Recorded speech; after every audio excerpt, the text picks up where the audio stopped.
Answer. Okay, Go through all the slides first. you guys ready to get started? No. Yeah. Okay, so just a couple things, camera here. First off, thank you for being here and our second annual Health and Wellness Fair here at Metro, and really happy you're here. You know, the whole idea behind doing this is, I think from the pandemic, what happened was there was this eyes open to alternative things out there. And it's a great position to be in. But the whole point of having the fair is to really push for each one of us to be our own advocate when it comes to our health. And so I know there's a lot of folks out there that have things happening and they might be frustrated with the medical community, and that's a great thing. But it's always good to have as many tools in the toolbox as possible, right? As the health and wellness manager here, I've been made a point to go after those things, not just with more enhanced wellness physicals, but also other things that can help calm the brain down, help with rehab, all those things that we all need. So I'm not going to talk too much about it, but I appreciate you guys being here. Our first speaker today is from Symmetry, Align Smart, and he's going to be talking about pain and pain and the pain paradox. Pain paradox. Yeah. So Symmetry, we've been working with for years. Matter of fact, when I got the job here, Patrick from Symmetry was the first person I called to talk about some ideas, and we're still working on what we can do with the district here.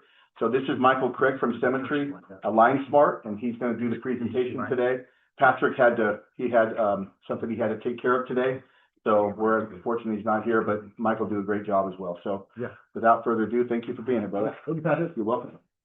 Thank you all for coming. I was just told yesterday that that was my first, Patrick, by the way, second. He told me not to say I was just told yesterday that I would be presenting in front of you guys. Patrick Mummy, the inventor, the founder of Align Smart Technologies and Symmetry for Health. Unfortunately, couldn't be here. He's on his way down to LA to present at a physical therapy conference, and they had to beat the storm, and they had to be set up by 5. So he sends his apologies. I'm his backup. I'll try and do my best. I'm going to talk to you today about the pain paradox. It should be on the screen. It should be HDMI 2.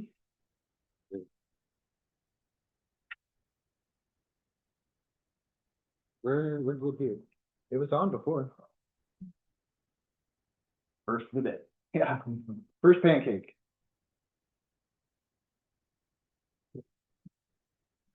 There we go. We're good. So real quick about me, I'm the kinesiologist at Symmetry for Health. We're located in Folsom. I met Patrick and Leanne, the owners of Symmetry, about 5 years ago. I was currently owning and operating 2 gyms, one down in the Bay Area, one El Dorado Hills. I came into training about 16 years ago now. I was actually going to be a physical therapist, and I shattered my femur bone. Long story short, I went through physical therapy, and they said, "You're good." And I said, "I can barely walk." And that's when I realized there's a gap between surgery, dysfunction, injury, and fitness. So I got certified as a strength and conditioning specialist, and quickly realized that every body is different. I was teaching a class one day, and the next day a guy came in and he said, "My shoulder hurt." It got me to thinking, like, why does his shoulder hurt, but the 19 other people in class are fine? Then I realized that everyone's different and everyone needs to be assessed accordingly. So I quickly dove down the individualized assessment rabbit hole, studied at the Czech Institute, put together what I thought was quite the assessment. And when I opened my gym in El Dorado Hills, I kept hearing the name Patrick Mummy, Patrick Mummy, Patrick Mummy. And I was like, okay, I got to meet this guy. So I call him up. I'm like, let's meet. I have him into my gym, and I give him my assessment, and I do FMS, functional movement screen. I do a core function test. I do all these measurements, body composition. Pretty proud of myself. He's like, that's nice. Come see what I got. So I went to his clinic in Folsom. I got the measurements that you guys are going to see here today. And it was one of those light bulb moments where I realized this is where everyone has to start. You have to start with alignment. If your body is misaligned and you're loading that frame, what do you think is going to happen to it? you're going to get hurt, right? Most people wait until they're in pain to react. And they go to the doctor or they go to the physical therapist. And then they're doing their exercises to get better. This all can be prevented through alignment. I'm going to go over some stats with you guys that Patrick put together. I was going over these yesterday and I was pretty mind blown. Very sobering statistics here. 53,575 total firefighter injuries in the nation.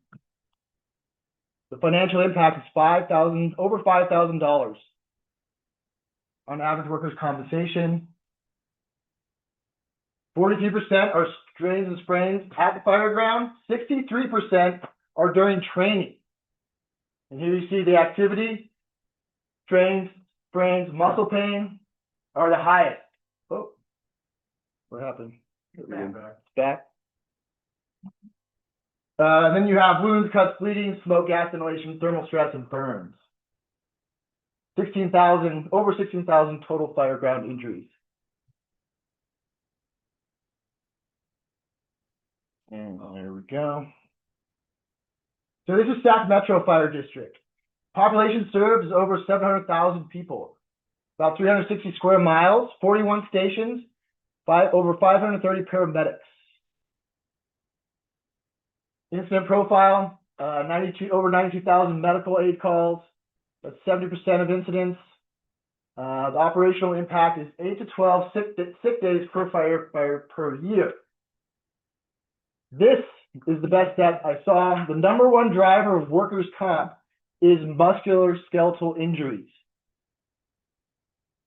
So if your body's aligned, those injuries are much less likely to happen. The annual cost of that, $7.5 billion. That is a lot of money. So this is healthcare. Big pharma, what do we think we're spending on injuries? $27 billion on drugs alone. Cost of pain, we lost it again. $635 billion. Healthcare revenue, $1.5 trillion. Wall Street demands 8 to 12% of growth. Why do you think the doctors want you to keep coming in? Follow the money, guys. We talked about $7.5 billion, workers' comp. Growth mandate, 8 to 12%. The system cannot solve the pain epidemic because solving it would bankrupt the institutions we trust to heal us. 75% of injuries are preventable. 500,000 spine surgeries annually. 140 million lost work days. You guys get the point here? So here's what we do at Symmetry. Let's talk about the human development. Who here has kids? Okay, when we're born, are we able to walk or stand? No, we spend that first year of life learning to ultimately stand against the force of gravity. This is our intended design. And we've actually done measurements on children. Around 10 years old is when we start to what I call fall apart. And I have a 10-year-old and a 12-year-old, and I've actually measured them. And my 10-year-old, so you get a score based on your alignment, which you guys are going to see here in a minute. She scored in the teens, which is the lower the score, the better. My son, I call it the iPhone neck, is already starting to round forward. He scored in his 20s, right? So you have repetitive stress, you have dominance, you have injury. These things all start to cause misalignment. A healthy body compensates until it doesn't. We're going to talk briefly about the planes of motion. So we live in a three-dimensional world. We move three-dimensionally. So you have the sagittal plane, which is flexion extension. You have the transverse plane, which is rotation. And then you have the frontal plane, which is abduction, adduction, or lateral flexion. Okay? Every measurement I do, that joint moves away from a plane of motion. And I'll explain more about that in a minute. At Symmetry Align Smart, we measure in all three planes of motion. We then educate you. This is what your body's doing. This is what it should be doing. This is how it should be aligned. Then we correct it through exercise. We teach you how to do it. We show you the exercises. It's like you guys go to the chiropractor and get an adjustment. Well, that's great. You get a line, but what happens to your body? It's going to go right back to the way it was, right? So it's just through repetition that the body can then come into alignment, and then we're empowering you to make the change yourself. So Dave here has volunteered to get measured. So come on up, Dave. Thank you, Dave. And Ryan here, my assistant, Mr. Carr, is going to input the numbers. He is our breathwork specialist at Symmetry for Health. He's our educator. Patrick is the inventor, and I am the scientist. So let's pull this up. How tall are you? 5'10". Nah. I will say 5'11". Hey, that counts, right? Yeah. All right, so we're going to start with what's called a predictive score. Well, I'm going to have you take your shoes off to start. And I'm going to have you stand with your feet in the feet there. So we do 20 different measurements, but the most important two are in the transverse plane. So go back to dashboard, or just click edit, Ryan. There you go. So we're taking a look at his iliac crest elevation, or his hip hike. And can you guys see my hands? You see which one's higher? Yeah. Which one? Right there. Do you think that's how it should be? What do you think they should be? Where? Level, yeah, same. So his right hip is 3.5 degrees higher than his left. 3.5, 3.5. And then I go to his scapula, so shoulder blade. And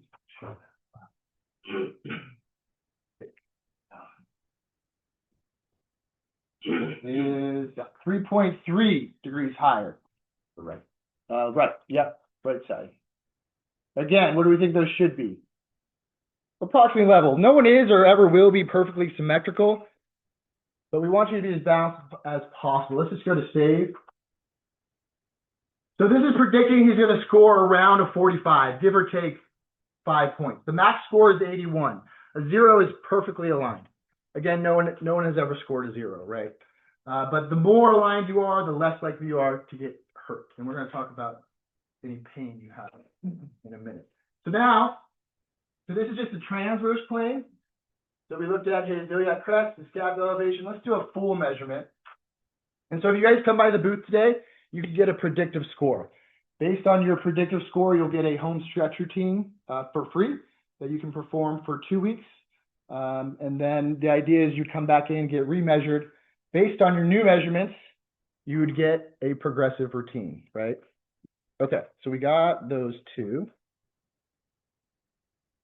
Now we're gonna take a look at his pelvic tilt. So I'm gonna put your arms up out of the way. So I'm going to his ASIS on the front here, and his PSIS on the back. And he is 8.9 anterior tilt on the left side. And then his right side is 3.5. So that's a differential of over 5 degrees. How does your back feel? That feels good. Oh, good. Not where for I feel pain. what's that? That's not where I feel my pain. Okay, we'll talk about that in a minute. Okay, now we're going to take a look at rotation. So I'm just using a laser here. There's a scale in front of them. Just relax your arms and maybe close your eyes for this one. So his right is forward 6 degrees. On his pelvis, his torso is forward, right side 12 degrees. Again, ideally those are zeroed. Now we're taking a look at his legs. So I'm going to go center of the kneecap or the patella. And we're looking at external or internal rotation. So he's externally rotated 9 degrees on the right side and external 15 on the left side. Now I'm going to look at his knees. So we're looking at a valgus or varus pattern. Is he knock-kneed or bow-legged? Right leg looks nice and straight. Left leg is varus, 3.4 degrees. So he's bowed out on his left leg. 3.4. 3.4. And he's right forward. I'm gonna take a look from the right side. We're gonna close your eyes, look straight ahead. So hips. So we're looking ankle to hips, 4.3 degrees. Ankle to shoulder, 1.5. And 2.1 to the head. Oh, now take a look at his feet. We're looking at eversion or inversion. Is he rolled in or rolled out? His left ankle, left foot, nice and straight. Both sides. So he's neutral. His feet are nice and straight. No eversion or inversion. Now we're going to take a look at scapula protraction. So I'm going from the medial border of the scapula to the spine here. 9 centimeters. And 10 centimeters. Okay. Last measurement we do is called spinal offset. So I know that his spine, because his right hip's elevated, he has 2 hips, 1 spine, but his head is level. So that tells me his spine deviates somewhere. So lumbar slight left, thoracic medium right, cervical good. All right, Dave, here's where we're going to talk about you.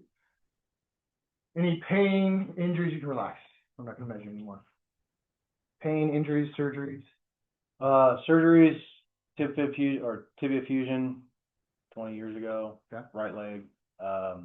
Currently, I got pain in my elbow / bicep area. Right elbow. Okay. Mostly when I pronate on like curls, I can do hammer all day, but the pronation, that's really where I feel the grating is how I would kind of describe it. And then just recently, but I'm feeling better now, my left shoulder, any sort of like pulling, heavy pull or deadlifts, wasn't able to do for a long time. Okay. Because I felt like my shoulder was separating. Okay. So basically just left arm, right shoulder. Yeah, but as far as no back pain, I don't Okay. think I've ever really experienced back pain. Good. Or hip Okay. pain. Okay. Yeah. Good. So what if I told you that your shoulder and arm pain is likely associated with your hips? I would believe it. Yeah. Mhm. So the upper body, the torso, the spine, and the shoulder girdle sit directly on the hips. If your hips are doing this and this, what do you think your upper body is doing to compensate? It's adjusting, right? I actually have a current client who's had impingement. He's tingling and numbness in his fingers, and he's going through the program, and guess what? It's going away. So how would you rate those scale of 0 to 10? We used to do a pain scale, but pain is very subjective, changes from day to day, and everyone has different thresholds. So now we do, what's your level of concern on a scale of 0 to 10? 0, no concern. 10, I shot you in your foot. Yeah, for my right elbow, probably a 3, just because I don't want it to get worse. Okay. My shoulder concern, probably a 6. Okay. And then I don't really have any concerns anywhere else. Awesome. Just yet. Okay. Yeah, not yet. Yeah. And you won't if you go through the program. Okay. We're going to click through, look at his measurements. Who here has pain currently? Everyone. Okay. And if you are in pain, have you had pain? Right. Pain isn't a bad thing. Pain is just your body's way of telling you something's off. Right. Something needs to be addressed here. It's communication. So he scored a 60, actually much higher than his predicted. His pelvic tilt differential, so that's, you want to click on the transverse plane up here? Click on that, Ryan. So that's the rotational plane again. It goes horizontal to the floor. Close out of that. The transverse plane measurements. Oh, I'm sorry. I thought you. Click on the PSIS, ASIS. So that's the pelvic tilt differential. So that's this, right? You want about 10 degrees anterior tilt in the pelvis. He's at 3.5 and 8.9. More importantly, you want them the same. Right? Oh, it's right here. Nice. He's off 5.4 degrees. Iliac crest elevation we kind of talked about. So that's looking at this, going away from the transverse plane. his right hip is 3.5 degrees higher than his left. And we look at scapular elevation, 3.3. That's that there. So notice he scores here. Based on the disparity in that measurement, you get a score out of 9. So he's 6, 6, and 9 for a total score of 21 in the transverse plane. I'm going to scroll down. Now we look at his frontal plane measurements. So that divides you from front to back. So we look at rotation. So his pelvis is 6 degrees forward of his left, and his torso is 12 degrees forward. So you have a big, are you right-handed? I am, yeah. Yeah. So you see a lot in right-dominant people, they're going to be twisted to their right. Now, forward displacement, we're looking at him from the side. Ideally, your ankle bone here is aligned with your hip bone, your shoulder, and your head, right? So his pelvis is 4.3 degrees forward from his ankle. Shoulders are 1.5, and then his head's 2.1 degrees, okay? Now we look at his scapular protraction. His right side is 10 centimeters from his spine. His left side is 9 centimeters. So there's a lot of rounding going on, which is probably what's causing your shoulder issues. We want to get you back, everything kind of back over the hips, and then get the hips level. Check out how you're standing right now. Mm-hmm. Yeah. And then same thing, 7, 6, 9, total score of 22. And then sagittal plane divides us from left to right. So we look at spinal offset. So his right hip is elevated. So that's pushing his lumbar to the left, and his thoracic comes back around to the right. It's called a functional scoliosis. It's a healthy compensation pattern. Because if your spine were straight, you'd be walking around like this, right? Then we look at the legs. He's externally rotated on both legs. 9 on the right, 15 on the left. So you can see how he stands. And that, a lot of people stand, we call it duck feet, and they also walk like that. And that has to do with those lateral hip stability muscles. As soon as you sit down, your adductors and your abductors turn off. That drives the hips forward, and you crave that support because you don't have it side to side. So if you turn your feet out, now you have that support, right? If you look at your 8-year-old stand and walk and move, they're going to stand with their feet straight forward for the most part. He's varus on that left leg, so it's bowed out. And if his right hip's elevated, his body thinks that his left leg is shorter, so it has to bow out, right? So that's where that compensation pattern comes from. Then we look at your feet were good. So again, 0, 8, 9, total score is 17. We add all those together for a 60. I'm happy to hear you don't have back pain, but I can guarantee you if you don't take care of these issues, you will have it down the road. So it can be preventative for you, which is awesome. I'm going to have you do you mind laying on the ground, doing a little stretch? Nope. All right. So I'm going to have Dave perform, yeah, that's great. What's called a piriformis stretch. Take a little nap here. You're going to bend your knees, feet flat on the ground. Cross your right ankle over your left knee. And then arms out, palms up. You're going to drop your legs over to your left side. And you get all the way down. Nice job. And then look over your right shoulder and push this knee away from you. Good. Just hang out here and breathe for a minute. Whenever you stretch a tight muscle, the body's initial response is to resist. So you might find yourself holding your breath. We want to access that parasympathetic nervous system, which allows the body to rest and digest and better absorb the exercises. If you want to talk more about breath, make sure to visit Ryan at his booth. Let's come to my talk. What's that? We'll come to my talk at 11. Oh, yeah. He's doing a talk here at 11. So based on those measurements, Dave is actually going to get a home stretch routine that I will recommend performing twice a day and then coming into the clinic to get re-measured. Because the whole point of the exercises is to change the body's alignment. We want to re-measure, get that number down. Oh, we lost it again. Unplug it. Plug it back in. And then based on his new measurements, he will get new exercises. Go ahead and gently come out of that, Dave. Down, does that feel okay? Yeah. Good, we're gonna do the same thing other side. There you go, drop the legs over, good job, bring it this way. Right.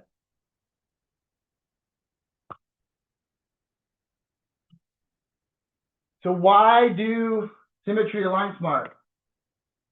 To get the body aligned. You're gonna have injury reduction. You're gonna have motor unit activation. So basically, I look at all those numbers and I can tell you what muscles are weak, what muscles aren't working. What do we want to do with the weak muscles? Straighten them. And I can tell you what muscles are tight and overactive. What do we want to do with the tight muscles? What's that? Relaxing, yeah. So I can tell you his piriformis is tight. He's in external rotation and his hips are posterior, right? All right, Dave, come on gently out of that. We're gonna do a little post measurement here. This is what I call a party trick. You can, next party, just stand with feet to feet. Just put your hands on your friend's hips and say, oh, look at this hip's higher than this hip. Do this stretch. Look at that. So drop down to about a half a degree. What was it at? 3.5. 3.5. So his right hip, just with that one stretch, dropped down 3 degrees. Can everyone give Dave a hand? Well done. Problem is, now he's gonna go sit in his chair. He's gonna go walk around. He's gonna go to work. His body's gonna go right back to the way it was, unless he's doing repetitive exercise to correct that, right? Shift friendly and efficient. You can do your routine in 20 minutes or less. We actually designed a short routine for you as well. You guys have time between shifts. You do that before I do my routine before every workout to make sure my body's aligned. Very cost effective. We can actually, well, I'm going to talk about that in a minute. Health markers. The more aligned the body is, the better all the other systems will perform, right? Do you know how many systems you have in the body? There's 12 of them. Musculoskeletal is just one. But if we're standing up straight, your digestive system is going to work better. Your respiratory system is going to work better. If I'm hunched over, how well do you think I'm breathing? Not as well as I could eat, right? Mental wellness. Again, you're going to be more aligned. You're going to feel better. You're going to operate better. Mitigate the risk of injury. Cost of inaction. Single back injury claims over 100K. Daily overtime coverage, 5K a day if you're not working. The prevention investment is minimal. So if you guys come by the booth today, we can get your measurements. You can get a quick routine. I can show you how to get it on your phone so you can give all your coworkers and friends and family routines. You can come in. We actually offer an 8-hour course at Symmetry where you can get certified just to perform those 2 measurements and get people started on their programs. For free. What's that? At free course. For free, yes. Yeah, I wish I had that slide. And then back to Metro Fire. Here's the stats we kind of talked about. Injuries, workers' comp, sick days. Are these numbers good?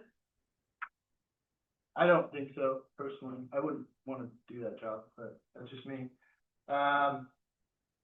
Injury breakdown, 48% strain, sprains, muscular pain, 25% are back injuries. What are the benefits of Align Smart?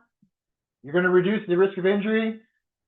You're going to get a personalized exercise routine. You're going to improve your flexibility and mobility, decrease chronic pain, faster recovery times, and enhance job performance. Any questions? Time frame of this prevention numbers, what are the sources for that? You'd have to ask Patrick. I'm guessing he got them from Sacramento and online. Yeah. So this is just Metro Fire, Not annual. not national. That is. No, it's a, 7 billion? 7.5 billion?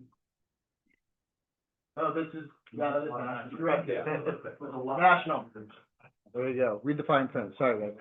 So if you guys actually want to pull out your phones and go to getalinesmart.com, it's an easy entry point. And all you need to do is input your information and take a picture from the back. Oh, he didn't show up. So that's what that is for now. Yeah, don't worry about it. Okay. We have a QR code at the booth where you can also scan it. Yeah. Unfortunately, you can't see it on the slide. What do you do again? GetAlinesmart.com. What? And what they do is they'll have to get a LMFT. Yeah. Take pictures. Yeah, just did. Yeah. Yeah, and so you can either do it virtually if you're too far away from Folsom, or you can come visit us at the clinic in Folsom. Yeah, thank you so much, guys. Appreciate it. Michael? Yeah, what's up? Your solution is just doing stretching or use machines or anything like that nature? Well, so it's recommended stretching and strengthening based on your alignment. So every body is different, right? So your measurement's going to be different than Dave's. So you're going to get a different routine than him. Most of the routines involve stretching. Stretching and isometric activation. Yeah. So a lot of hip stretching, a lot of abduction, adduction, get those muscles fired up, a lot of extension, right? Basically counteracting our daily activities. But everyone, if you sit all day, you're going to be very different than somebody who cuts hair all day, right? Yeah. And someone who's out in the field, what does your guys' gear weigh? Like 80 pounds? 80 pounds. More. More? More. Yeah. Okay. So imagine you're loading a frame that's doing this. Over time, that's going to break you down, right? And that's why you see those numbers here. Yeah. Did that answer your question? Yeah. Anybody else? All right, come visit us at the booth. Thanks for listening, guys. Appreciate it.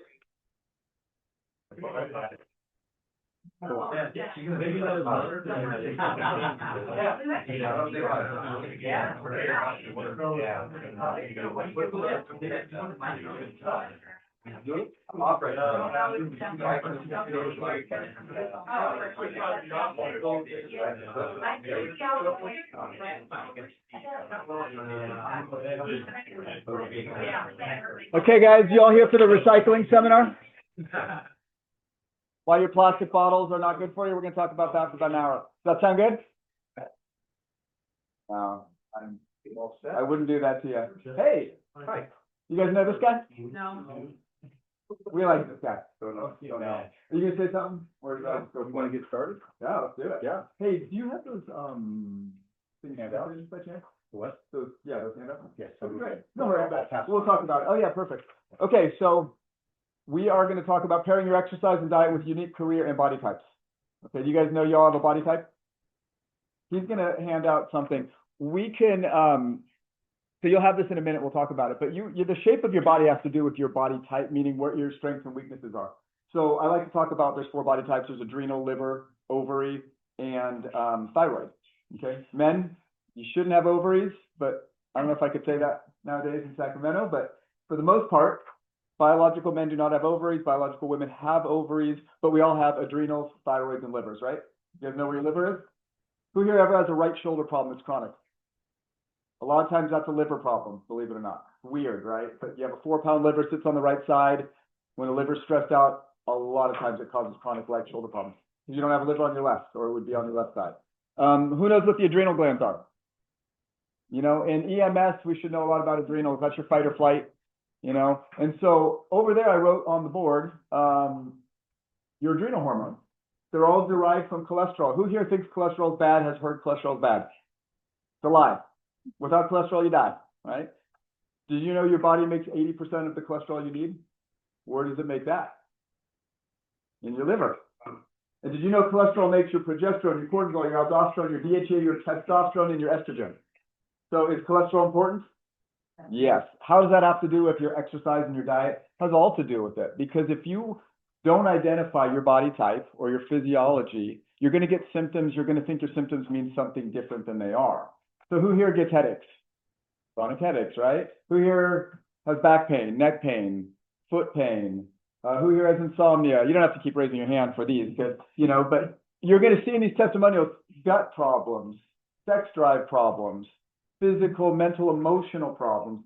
Here's the deal. We kind of compartmentalize these as they're different things, but it's all just a consequence of your body not working right, right? Everybody's a little different genetically. So right now, if we all get up on the table, which we're not going to do this, you guys probably would, and gals, but, and we all jumped off the table onto the floor, right? All of us at the same time. Do you think we're going to get different reactions to that? Yeah. Some people, who's the one that wouldn't get on the table if I told them to? Right? So you're not even getting on the table. Who here would be jumping before I even said what to do, right? Some people are afraid of heights. Some people, everybody's going to hit the ground. Who here that might hurt their neck or their back or their ankle, right? So we're all very different, but it's the same mechanism, if that makes sense, right? What is the mechanism that affects everybody is stress. Okay. So is stress bad? No, stress is really good for us if it's handled appropriately, right? So what is exercise? What is doing this with a 20-pound dumbbell? It's stress, right? What are we stressing? Bicep, shoulder, low back, you're stabilizing, but you're also stressing microfibers of proteins, amino acids. Your fight or flight system is saying, okay, you have fatigued that muscle now. Once you go past 5, 6, 7 repetitions, we're here to lift weights, right? You ever go to failure? What is failure? Failure is you're running out of oxygen and it's starting to burn and you're creating a lot of toxins in that muscle and your body's like, well, we're running out of ability here, right? We're going to shut this thing down. That's what failure really is. Has anybody really gone to failure where like they're, let's say a bench presser on their way up and all of a sudden they're back on their way down quickly, right? That could be catastrophic. Anybody ever pulled a muscle sprinting or lifting weights or something like that?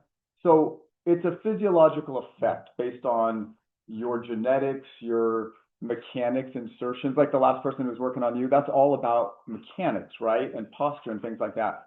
But right now, so if you weren't here in the last one, they brought up a demonstration and showed some posture abnormalities, angles and things like that. And we are under the impression that is all physical, right? Like you must have done physical things to cause physical distortions. But right now we could think negative thoughts and everybody will have physical distortions. Right now, if we all ate hydrogenated oil, we would have some sort of physical manifestation of that. Some people, it's immediate, right? Their mouth, it would taste weird. Some people, their gut would hurt 10 minutes later. Some people wake up in 2 days with an inflamed Achilles tendon. All from the same, it's like jumping off the table, right? So what we have to start doing is looking at the body a little bit more holistically, whole being like W-H-O-L-E, right? The whole. And okay, so these are the body type stages, and these are fun. And I'm going to circle this back to your exercise, though, and your lifestyle and your nutrition. But we can't just start there. All we're going to do is talk about how many sets, how many macronutrients, how many grams of carbohydrate, how many grams of protein, right? We're going to talk about that. Then we're going to talk about testosterone. Do you have enough testosterone to build muscle mass? But that's all starting way too complex. We want to start real basic, okay? Real basic, which is how does the body work, right? We need some air, we need some water, we need some food once in a while, we need some sleep. But what about all the weird stuff that's happening to us that we don't even realize? So right now, who's got a radio on their hip? Okay. Are those waves good or bad for you? I don't know. What does an attorney answer every question with? What's the answer to every question you ask an attorney? Anybody know an attorney in the family? Would a reasonable person say that? Yeah. It depends. That's the answer to everything. It depends. Is it causation or correlation? It depends. Did you get hurt fighting the fire or did you get hurt from the stress of fighting the fire? It depends. Because those are two real things, right? So I have firefighters are near and dear. Firefighter support are near and dear. My cousin is a dispatcher in Corona. Her husband is a deputy chief of Corona Fire Department. I believe it's Corona. He was CAL FIRE. My wife's uncle is memorialized in Sacramento. He was 1980s. He was CDF. He fought a fire, breathed something really bad, and his health and life went downhill, and he died soon after. Really bad, like chemical fire, industrial in LA. And so it's really important to understand, you know, physiology and understand your guys' and gals' physiology, because, oh, we got a buddy. Somebody mentioned Dave Rowland's golden retriever. Who is that? I heard somebody out in the hallway talking about golden retrievers. They're having a conversation with me about it. Oh, is it you? So Dave Rowland's a friend of mine, for one of the first people I met when I moved to El Dorado County, and his wife just helped my friend have a litter of these things, and amazing. And then they told me how much they sell them for. Yeah. Maybe I should get into the golden retriever business. So, and just to introduce myself, I'm Dr. Sean Patterson. I'm an O doctor. Everybody know what O doctor is? No, I tell you I'm a chiropractor and you say, oh, Haha, same thing. So, clearly I got into doing different things in structural work. I do work with, famous athletes. It's fun, claim to fame. Anybody know the infamous Nate Diaz in Stockton? He's one of my guys since 2014. And, but I didn't help him with structural things. I helped him with other things. And so, I'll roll through these just for a second so you guys could see. It's not, and this isn't to brag, this is just, I'm going to cover every symptom in this room, and I want you to understand, they really root back to a handful of real simple things that gets overlooked almost every day, every month, every year in normal healthcare, right? Okay, so this gal, and I remember all these people, these go back 20 years, but this gal, I still see her family and her nieces and nephews.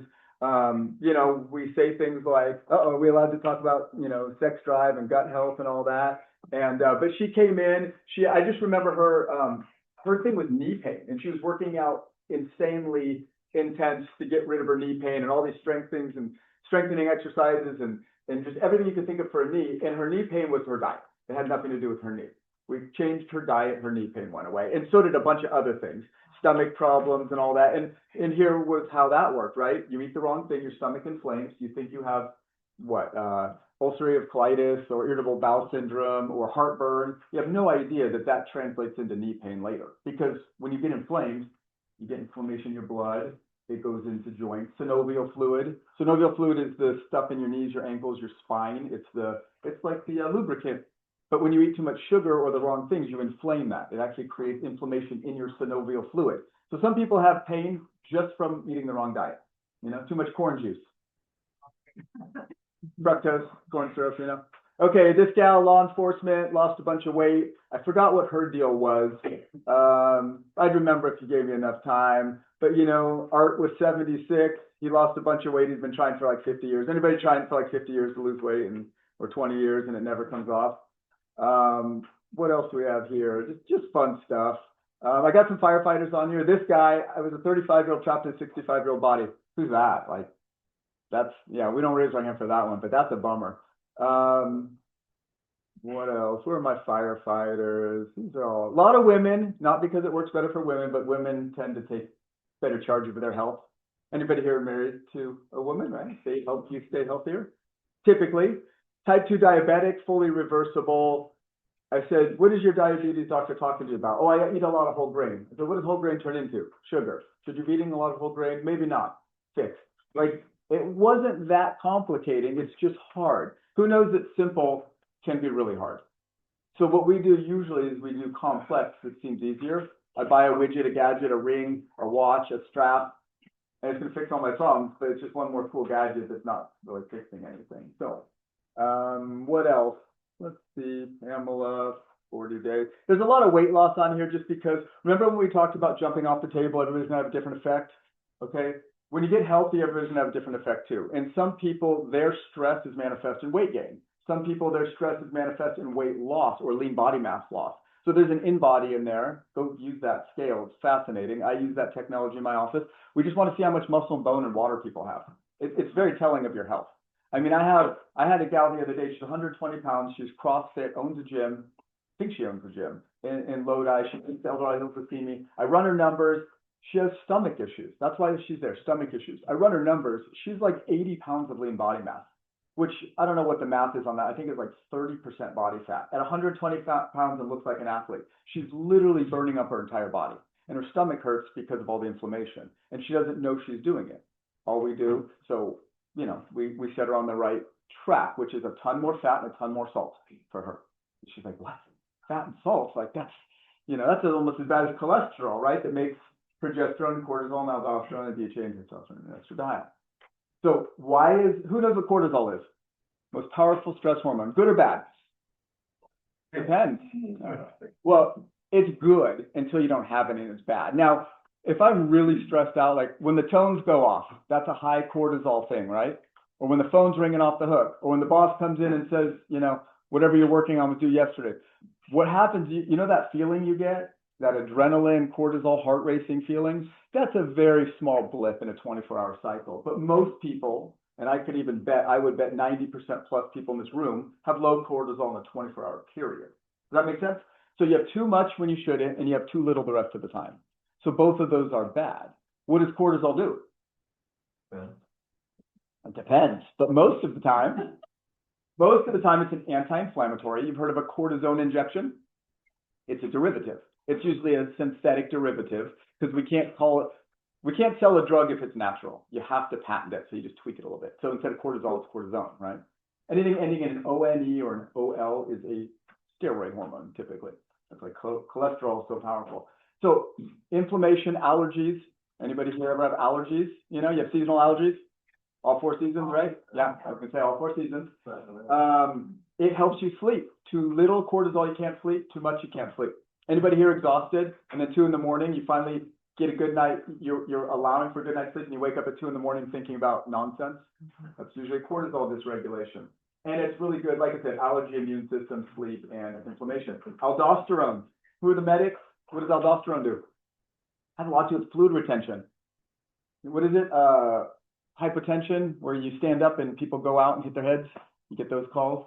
A lot of times your aldosterone's off. We hear about symptoms later of that, like restless leg syndrome, tense, headaches, things like that. But it's all typically derived from progesterone, which is your protective hormone. Cancer, anybody hear of the C word, cancer? A lot of the cancers are promoted from a low ratio of progesterone to estrogen. Okay, you have to have enough progesterone. Okay, but what's happening, everybody's so stressed out, they're depleting these adrenal hormones, so they don't have a good immune function, they're not able to produce cortisol, they're not able to fight off cancer. Okay, DHEA, really important. Androgen, okay, testosterone, really good for muscle mass. Everybody hears about testosterone and estrogen. Those are the big ones that, you know, everybody wants their testosterone checked. But what is the way that anybody ever have their testosterone checked? It's usually done through what? Blood tests, right? Well, blood is, here's an example. It's like right now I see all these cars, so I'm going to assume everybody's going to get home. But what if there's no drivers? Nobody's getting, you know, no, the cars are not leaving the parking lot. Or you pull up to a construction site, you see all the materials to build a home. Hey, we're building homes. There's no workers. So blood is what's available. It doesn't mean it's being used properly. And this is why a lot of people with low testosterone, say men and women, and they take, I have patients taking testosterone injections, nothing happening. It's not going to the right spot. So we like to test through the saliva, the spit, because then we get a better idea of where your testosterone is in the tissue. But anyway, it's really important, right? Muscle mass, estradiol, men have it too. Really important for bones, okay? But when men and women's bodies get flip-flopped, what ends up happening is men tend to act more estrogenic, so more fluid retention, more, you know, almost blue kind of emotions. And women, estradiol goes to testosterone, DHEA, and they get more edgy, you know, and unwanted androgen symptoms. So it's really important to understand these body type stages because your workout and your diet really makes sense for these. So the most common you see, you know, you go home and get your magnifying glass for those over, 50 years old trying to read that. Good luck. Adrenal. So it's men and women. Don't mind the body shape so much, but you know the adrenal symptoms are really important. You know, strange things like, and you could go through this thing with a highlight and go, oh my gosh, I have like half of these. But generally speaking, the adrenal are the fighty, flighty people. All right. There are people who crave a lot of salt or a lot of dark chocolate because they need more cholesterol and minerals. Those are my adrenal people, right? They're on that left side. They're deficient in the cortisol and aldosterone and things like that. Okay, because what has the American diet been the last, like, what, 50 years is low cholesterol, because it's given everybody heart disease, is what we've been told, right? And low salt and high what? Plants, right? High complex carbohydrates and plants. You know, for some people, that is the worst thing you could ever do is eat plants. I was one of those people. Blood tests show garlic was great for me, so I'm pounding garlic for years. Anybody think garlic's good for you? I spent $1,100. That was my doctor discount on this blood work. I mean, they took so much blood, I woke up on the ground. You guys know about that. I didn't know that happens until I was on the ground, and the nurse helps me up. And I go, what happened? Isn't that always the first question? If you, like my MMA people would say that too. They get knocked out. First question is always, what happened? And so I asked him what happened. He said, well, he stopped answering me, so I kind of helped you to the floor. So at least I didn't hit my head. He was kind enough to help me to the floor. But what I learned with garlic was so great for me. So I'm eating garlic, right? Garlic's great, you know, you stink of it all. And I always wonder, why does it give me such bad breath? And why does it, like, I smell it the next day? Because it's a toxin to me. So it was good in my blood, but how does garlic get to your blood? Yeah, through your mouth, through your gut. It was burning holes in me. So I was on a ketogenic diet. I thought that was great. I lost 30 pounds. I used to be into fitness when I was much younger, much younger, bodybuilding and all that. And I just toasted my adrenal glands. and I was having a hard time. I lost all my hair. I gained a bunch of weight, and I stopped sleeping well. You know, anybody in the room like that? And I went, what is going on? So I went to a ketogenic diet. I lost 30 pounds, but I was always cold. Who here always has the cold hands, cold feet? Like right now, I got them too. Yeah, that's usually a thyroid issue. So I was reducing my thyroid function by doing that. I was eating all these cruciferous vegetables I thought were great. You know, who eats the cruciferous? Cabbage, broccoli, cauliflower, right? Eating all those things. And I was working out like a machine. And unfortunately, what started to happen was the ketogenic diet, I lost 30 pounds, right? So we think that's great. I lost weight, but no, I lost lean body mass too. I was cold, all these things. And then somebody, a doctor I talked to, recommended I try an animal-based diet. I did an animal-based diet. I lost 4 pounds of body fat in 2 weeks. I never felt so good mentally, emotionally. And my tendonitis, why I really started, I had bicep tendonitis so bad I couldn't even pick things up. I'd accidentally drop them. It would hurt so bad. And it finally healed. So I went, what the heck? And the only thing I was eating from the plant world were nuts, spices, and cruciferous vegetables, maybe an artichoke here and there. And just by giving those things up, my body changed. Now, I'm not saying you guys do that. I'm not saying you don't. It depends, right? So for me, the genetic material in seeds and plants was creating inflammation in my gut, inflammation in my body, okay? And what that was doing for me, it was causing joint pain, joint and muscle pain, mostly tendinous pain. And so I'm a chiropractor, right? So I'm stretching, I'm doing my red light therapy, my cryotherapy, shock wave, all these things, nothing's working. Anybody ever try things for chronic pain? If you have chronic pain, you try structural things and it doesn't work, it's probably not a structural problem, right? But what's hard for people to understand is that, you know, just because it's physical pain doesn't mean it's a physical problem. Like, who here has a cat? Okay, when you walk up when it's sleeping, you step on its tail, what does it do? You don't do that. Now I have a cat. I love my cat. It screams, right? Well, it bites you. Okay. Is the mouse the problem? No, if you stand there looking at its mouth, why is this thing screaming and biting? No, the problem is the tail. You got to get off the tail. So health is like that. My shoulder pain may be a liver problem. It also may be an injury or repetitive things, carrying your gear. How much does gear weigh nowadays? A lot, right? But you know what can be more traumatic than just that is how you sit in your seat. Okay, but a lot of back pain has nothing to do with anything but your diet or your thoughts or waves. We talked about waves earlier, right? There's a lot of waves right now. Who here's got a cell phone in their pocket? I don't know if that's good. It depends on, I know people who they turn their Wi-Fi and their cell phone off at night and they got the smart meter taken off, their PG smart meter, which that's a whole nother conversation. I'm like, you're crazy. Protein in his urine stopped, just stopped. Doctors didn't know why. He had no symptoms. They just found protein in his urine. He got rid of the waves, stopped. It was affecting his kidneys in some way. I have no idea how that works, but it does work. And so I'm not saying everybody shut off their Wi-Fi and get the phones out of their pocket because I don't know. And you don't want to, what ends up happening is we spend so much time and energy trying to fix all these little things that culture is telling us, right? Or social media is telling us. Like, what are the popular trends right now for health?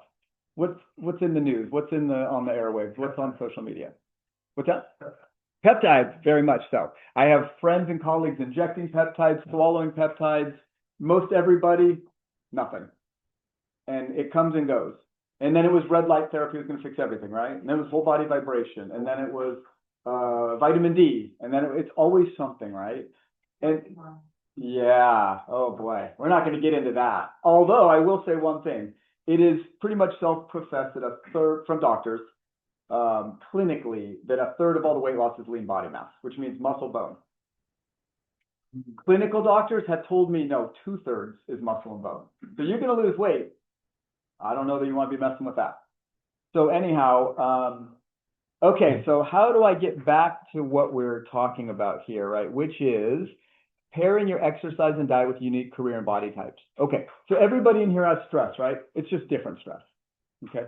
But we already established stress isn't the problem. It's your ability to handle the stress, unless the stress is over the top, right? Like if you sleep 4 hours a night and you're working tons of overtime, chances are that's too much stress. I don't care what you do, you're not going to offset that, right? It's just risk reward.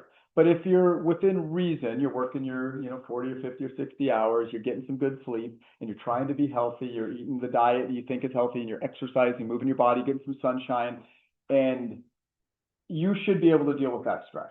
We are very resilient creatures. Humans are very resilient. And if you're not, you have to discern, is it a can't or a won't?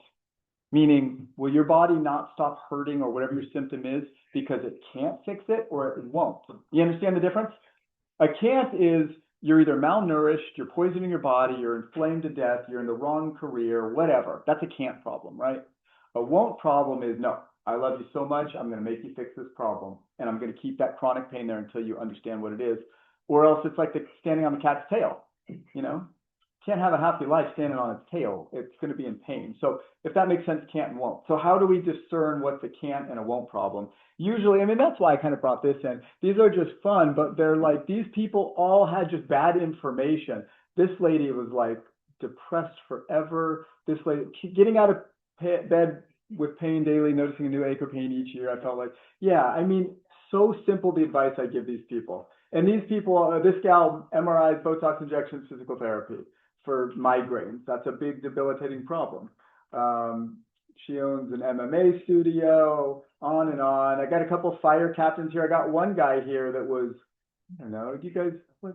Oh, this Kirk was a firefighter. He's now on the board in El Dorado County. Good guy. Narcotic free, able to live a normal, productive life now. I mean, like, that was after very little help. But once again, I'm not saying it to brag. I'm just saying it.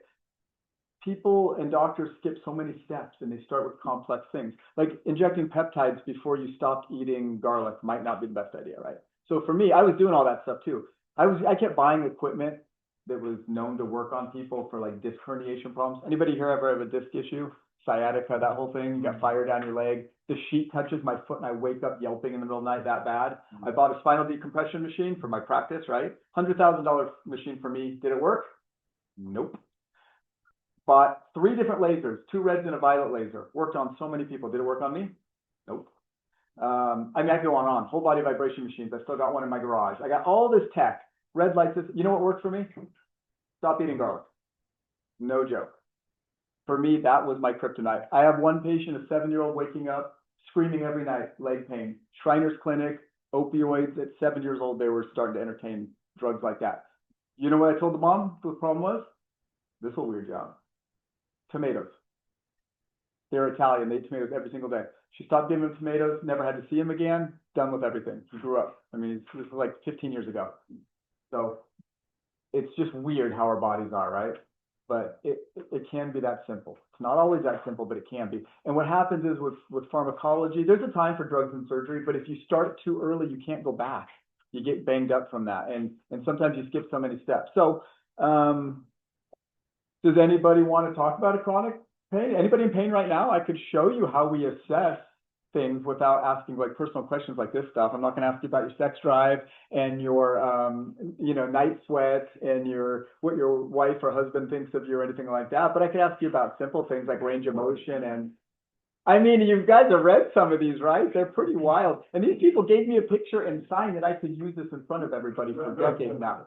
I mean, pretty brave people, but I mean, the point is they know they were helping other people. You got kids here, we got, all kinds of fun stuff. But anyway, so without, getting too weird, I can show you how I assess the body, and it's kind of strange, but it works really effectively. And there's always, a sufferer in the room, right? So does anybody have any pain at the moment, like a sore shoulder or head pain or a wrist problem or something that hurts right now? I mean, super simple. Anybody have anything that hurts right now and want to be brave and face your public?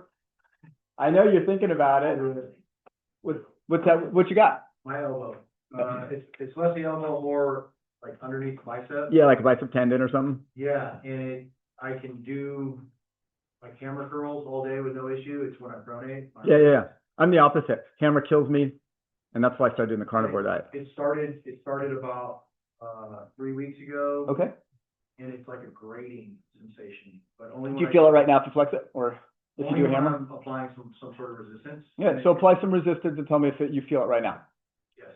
Okay. Yeah. And what would you call the pain? 10's the worst pain ever. I like what the last guy said. He said like you got shot in the foot. Like, it's like a 1 or 2. It's just enough that I'm aware of it. It's there, and it's. All right. Well, I'm going to come back to you because I have a sense yours is more complex than you think, and then but I'm going to come back to it.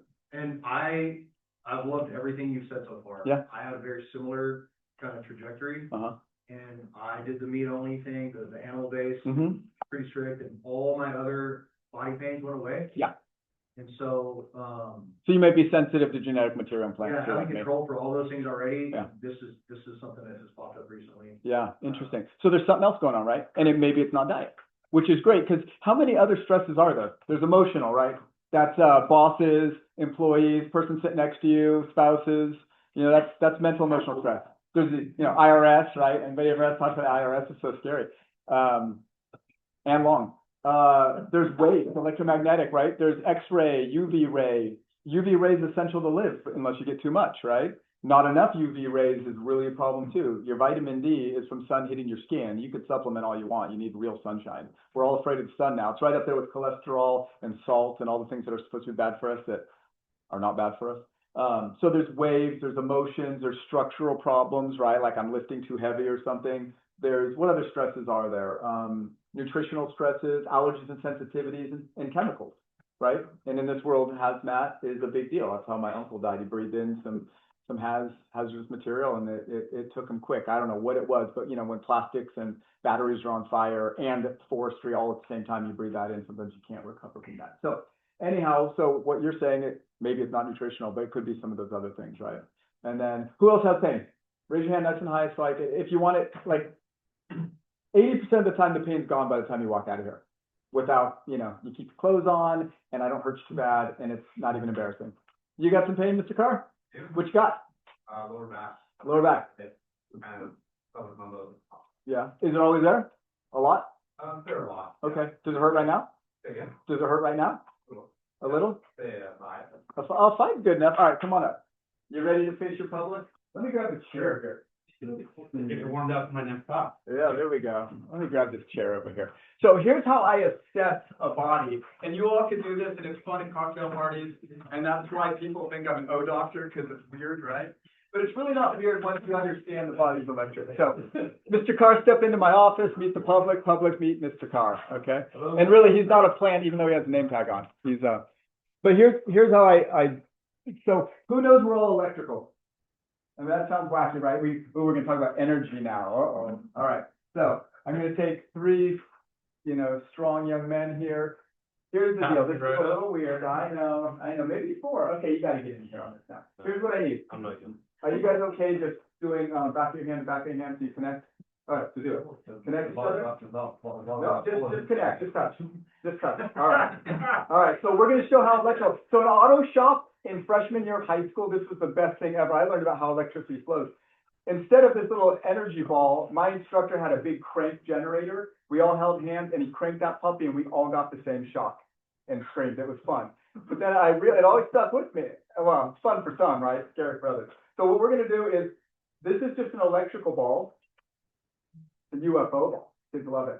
And when I complete the circuit, you know, see, the circuit's broken. So you're just gonna touch that for me. All right, keep your finger on it firmly. And now give me a buzz. All right, now let go, you guys. Somebody let go.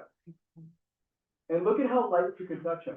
And that's how bioelectric we are, right? I mean, this is just a couple, I replaced the batteries this morning. It's just a very basic science experiment. But that's how sensitive to electricity we are. Because the electricity is not just in us, it's on us. Does that make sense? Did you guys know that? We have waves of light. I know you really like this thing, right? You think you want to play with this? You can. So my point being, we're very electrical, right? This is why, who is old enough to remember, like, plug-in radios? You don't put them next to the bathtub for a reason, right? It was a real deal. People would get shocked. So the point being that the electrical activity, like, who saw the rainbow this morning on the way in? That was wild, right? So that's the visible light spectrum. Everybody's got pictures of it. It's wild. If you saw it, you had to take a picture. It was pretty cool. From El Dorado Hills Inn, Patrick has one, Coach has one on a video. It's pretty wild. But what that is the visible light spectrum, right? What is it? It's red to violet. So any stronger than violet, what is that? That's the real small, intense wave. It becomes ultraviolet. That can cause heat. And then it gets stronger and stronger. Any weaker than the big red on top is infrared. So you can't see those, right? But they're there. And those are really just energy, electricity, whatever you want to call them. They're frequencies. We have frequency all over us. So what I do is I just look at the body's frequency for health. And that's how I discern what kind of exercise, sometimes what kind of nutrition you should be doing. Because on your car, when you're driving in, anybody have, all right, be honest, who's got a check engine light on right now? Come on, it's not just me. I have like 4. I got an airbag one, I got a tire pressure one, driving me nuts, right? It's an old car, a couple $100,000. So what is the dashboard the problem? No, that's the symptom, right? So the symptom is that annoying red triangle saying, replace your tire pressure sensors, which I'm not doing because they cost more than my car's worth, right? Everybody ever? So that's the symptom. So think of your pain, like that's the red light. It's the body saying, hey, we have a symptom here, right? Because you don't feel pain in your back. Your brain's just telling you there's pain in the back. The pain's in your brain. Does that make sense? The problem may be in the back, but it might not be. So we have the check engine light on. You guys all understand, get the idea of that? And so what we want to do is understand what do we need to do to shut that light off? Because then the symptom goes away. Now there's hacks, right? Who's got their own OBD scanner? You plug it in, you clear the codes, you're like, I fixed the problem. Now I'm selling the car tomorrow. No, don't do that. You know, because now there's tricks for, like, anybody ever have an old car, won't pass smog? That used to be the trick. Oh, I'll just clear the codes. Yeah. Until they have now a fail safe to know if you're doing that. We keep clearing the codes. And you guys know what I mean by that? We keep plugging something in and clearing the codes. We do it with ibuprofen, surgery, ice packs, counseling, better nutrition. But here's the thing. If we're not fixing the root cause, we're just clearing the codes. And then we think we're good. And then it comes back. Who here has ever been to a chiropractor? Yeah. Who here has ever taken an ibuprofen? Who here, right? Well, does the problem come back? Yeah. How come? Well, and it depends, right? It depends. That's the answer to everything. But sometimes, like I was a chiropractor, I used to tell people things I really believed. Oh, well, you're out of alignment, right? You're twisted, and when I adjust you, I put you back in alignment, and then you go do your stressful life again, you come back in after realigning. And that made sense to me, right? Until I realized sometimes people could stop eating something and they stayed aligned without my adjustment. Or sometimes they could think different thoughts and stop, you know, getting misaligned. So it's really important to identify the root. So with Mr. Carr, he tells me he's got some back pain. Can you touch the spot for me? Sure. Okay. So touch it, hold it there. I don't even need to know where it is. You need to know where it is, and you can't change. So one finger on it and give me a 0 to 10 on it right now. And you could wiggle if you need to, but just tell me what the number is. 10 shot in the foot, 0 is nothing. Say 4. Okay, 4 out of 10 pain scale. We all get how we're just rating. And it looks like, are you on the right side somewhere? Correct. Take really, I care. Okay. So I could go through a whole health history and all this stuff. The only thing I really need to know is, have you had any trauma in the last 3 months? Physical trauma to your back? Not 3 months. Okay. So who here's broken their arm before? Dislocated something, cut something, everything? How long does that take to heal? How long? 8. Yeah, exactly. Let's say it's the worst ever. Your arm gets removed. They put it back on. Fingers get put back on. I know people, and it's legitimate. I know one gal who fell off a ladder doing her trimming. Guess what she fell on top of? Took 3 fingers off. They put them back on. It's been a decade now. Now, she doesn't have great motion, and they're not the prettiest looking fingers, but she's got her fingers. Did those hurt? No. What is the purpose of pain? The check engine light is telling you, hey, in my case, hey, dummy, you're doing something wrong. Okay? And here's the problem. Our medical world is kind of set up just to turn the light off, turn the symptom off, right? But if you break your arm, like my son is a basketball player. Any basketball players? Hard on the ankles, right? Broke his ankle, walked in a boot for 3 months. Last night was senior night, 20 points. He just put up 30 a couple weeks ago. I'm bragging. He's pretty good. Little D4 school, but he's pretty good. After his mother. Yes, sir. And listen to this, and you want to talk about another thing. I'm 5'7" ¾ on a good day, right? 5'8" with shoes on, I'll tell you. My sons are 6'3", 6'2", and 6'1". Isn't that funny? And my wife's 5'4". Yeah. So there you go. So listen to me, your kids will be taller. I'm taller than the mailman.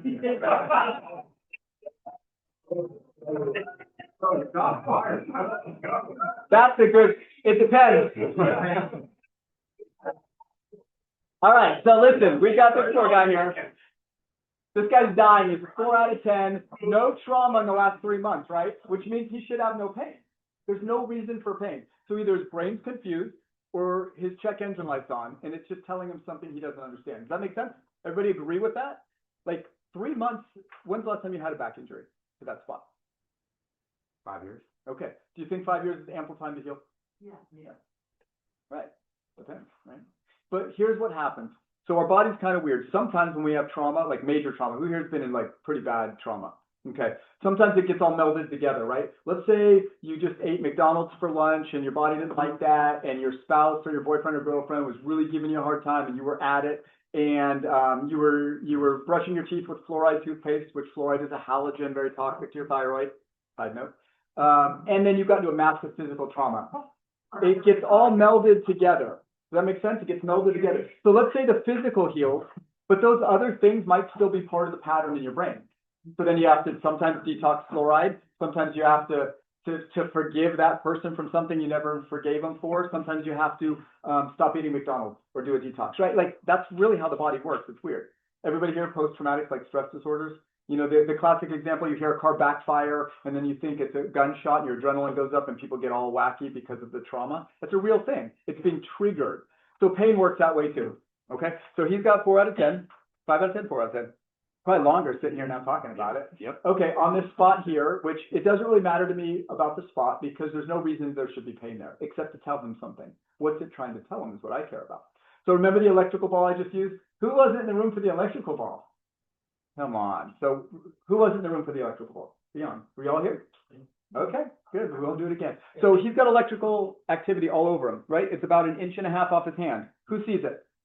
Hey, there are weird people that can see it. Wow. I'm not one of them. I'm not one of them, but I could sense it. I'm really, like my cold hands are a blessing because I can feel temperature shifts. So all we're going to do with Mr. Carr here is I'm going to have him hold that spot and I'm going to check other organ systems of his body, just the basics, right? We have a brain, we have a thyroid, we have a heart, we have a liver. And when I touch over the organ, his brain knows what I'm doing because I have electricity on my hand and he has electricity on his body. And it's like, right now, who has a highlighter? You know, it'd be like highlighting a word. Why do you highlight a word? Yeah, it makes it stand out. That's all we're doing. And if I find the right one and his feedback loops say, yes, that's it, like a reflex, right? If I hit with a hammer, it goes like that, whether I want to or not. I'm just looking for those kind of things. And if there's an impairment and I could find out and I could do a little acupressure or a little pushing of the fascia, the tissues over the muscle under the skin, then a lot of times we could just take that engine light and shut it off, that check engine light. Does that make sense? Yeah. Okay. All right, perfect. So touch that spot for me. And what I'm going to do is that okay if I touch you? Perfect. I'm just going to take my cold fingers, they're always cold, and I'm just going to touch some organs. And what I'm doing, so his brain's up here, and his pituitary gland's here, and his thyroid's here, his heart's here, and I'm just feeling the temperature, and I'm pushing a tiny bit, and I'm feeling what everything feels like. Because, you know, for instance, right now, like, sir, you have the bicep thing, right? If you relax your arm and push your bicep, you feel, it's like a steak, right? Nice and relaxed. Now flex your bicep and push it. Feels different, right? Is it good or bad? No, it's just different. So at rest, it should be relaxed. If you're flexing, it should be hard. But imagine if you're relaxed and it's hard, or if you're at contraction and it's soft. That's what I'm looking for. That makes sense. Okay, press that spot again. And I'm just feeling his gut. And like I said, you know, I'm trying not to get too close and personal, but aha. So when I touch right here, the palm of his hand, he immediately starts to have microperspiration. Do you feel your clamminess of your hand? It's weird. Yeah, it's there.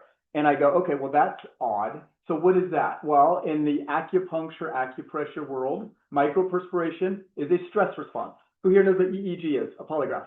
What is a polygraph really looking for? Stress. It's looking if you're lying. We're not built to lie. So there is a stress response. Even if somebody's really good at lying, it'll be a microperspiration, it'll be brainwave change, and it'll be a heart rate change. Okay, so I could have him hooked up to an EEG and look for feedback loops, but it's just easier to do this. So when I touch his hand, I feel a little feedback loop there, and there's a tiny bit right there on his pituitary. What does the pituitary gland do? Runs your thyroid, your adrenals, and your ovaries or testes. Okay, kind of important, right? It's our connection to our emotions and our hormones. Okay, it all feeds the pituitary. It sits back there. It's a weird little thing. Nobody ever knows what it is until you got a problem with it. And then this in the acupuncture world is a non-infectious allergy, meaning it's an allergy to something. Okay, so what I would do sometimes, and I'm not trying to lead the witness, right, is just say, do you have any known allergy problems or do you struggle with allergies? No. No? Okay. So who had the allergy shots for 5 years? Cool. So here's what's weird. Here's what's weird. Who has the allergies in back? The 4 seasonal allergies. Yeah, right? So your allergies look like what? What is your check engine like? Oh, you know, I mean. Nose? the Throat? runny nose, sneezing, cold. Okay, so perfect. That's the classic symptom, right? But guess what his allergies might look like? Back pain. Exactly. Weird, right? Just like me, for garlic, for my first 38 or 40 years, maybe 42 years of life, garlic was fine on my stomach. What was it bad on?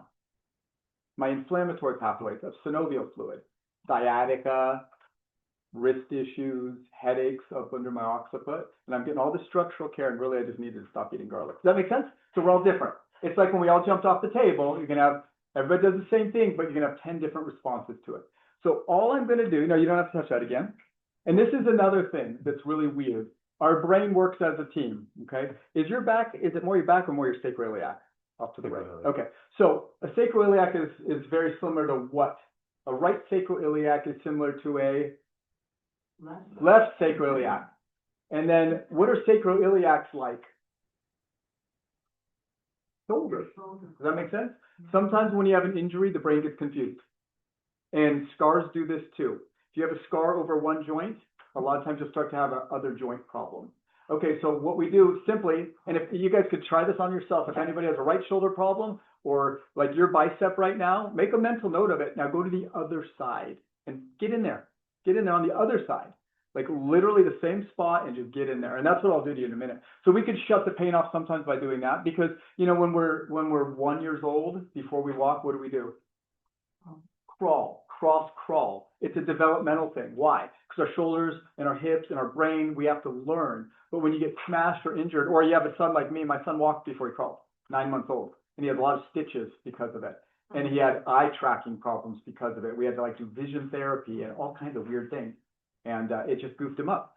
So anyhow, what we're going to do is we're going to do two things. One, I'm going to stimulate his non-infectious allergy point in his pituitary. And all I'm going to do, and remember, because all I'm trying to do is just turn it off. I'm not trying to fix anything. That's a whole nother thing. I'm just trying to turn off the check engine light. And you could have done this on the other hand. I will if I have to. Absolutely. But I start with the classical point. And listen, I'm not worried about this. I've done probably 150 workshops, and I usually only lose one person a workshop, you know. They get tired of the weird stuff. But then always a fresh one sits in the spot, you know, it's perfect. So what I do is, and I do this in front of people, and I'm not worried about whether it works or not, because it just does. This is how humans are wired bioelectrically. So I'll just do that, and then I'll just check in. Give me a number on that. It was a 4. Is it better, worse, or no change? No change. No change. Okay. So, okay, that's not the key. So then I'm going to go to the other spot. Because remember, pain, now if he had trauma, this is all out the window. If he's like, yeah, I hurt my back yesterday, he needs ice, right? He needs an adjustment. He needs rest, you know. If I injured all 4 labor. Well, then it gets more complicating, and then it means I chose the wrong example to bring up, right? And it happens sometimes. One time I chose the wrong example, and it just so happened I didn't have a chair. So I'm like, oh, she could stand. This is easy. It's like a headache. And she almost went out on me. And I was joking because I stand behind people when I'm inflicting pain. I was like pushing someone. And I go, oh, yeah, no, that warm feeling is just, you know, hemorrhaging in the brain. I just made a joke. And the lady in the front row, I saw her face and I went, oh, something's not right. And she got up and helped her to a seat. I almost lost the gal because, you know, when you start messing with electrical points and consciousness and old injuries, sometimes people get overwhelmed and they go into this whole fight or flight and their blood pressure drops and they go out. You guys ever have somebody blood pressure drop? Okay, so I worked both those spots, and now I'm just going to check in again, 0 to 10. Give me the number. So it went up? 4 or 5 is what. Okay. It went up. That's good. So if it works a little, I it forgot works a what lot. I said, honestly. That's okay. I don't need you to remember. Oh. No, I don't want you to remember because I don't want you. I just want it always real time. Now this one hurts more. I could tell. It hurts me. So he might be tough. That's Feels tender. good, actually. Like I hurt so good? Well, and that's part of the problem, right? Okay. I don't know this guy, but he's a weird, and this tendon's even more. We feel that ropiness. So what I'm doing is I'm just working the points of the energetic system, and then if I have to, I'll work the points of the mechanical system. Just rub. Okay, give me a number. 4 or 5. Okay, so now what we have to do is do the reciprocals, okay? So the other side, touch the opposite side of where you hurt, the exact spot, opposite side.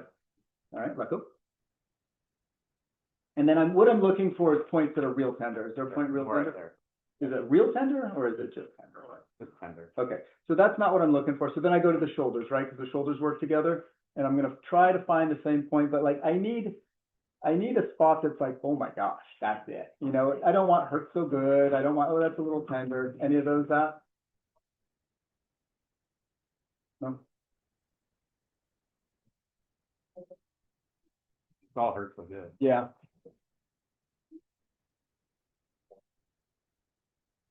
I guess that's teetering, huh? Yeah. And so once again, this is just the cross crawl thing. And you guys could do this on yourselves. If you have like not a traumatic injury and something hurts, just go to the other side.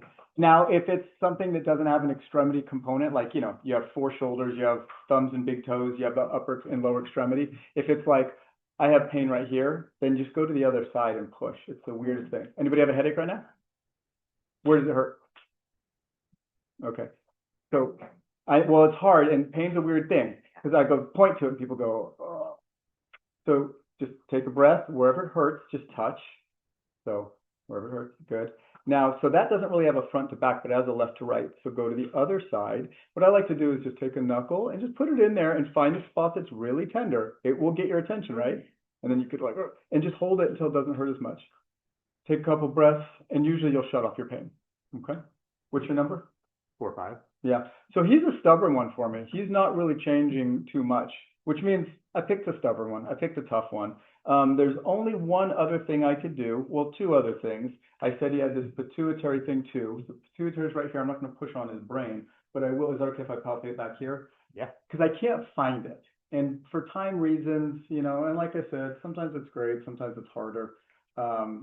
That's why I always kind of pick a couple. But I'm looking for a spot on him that's like really lit up, and I'm not finding it.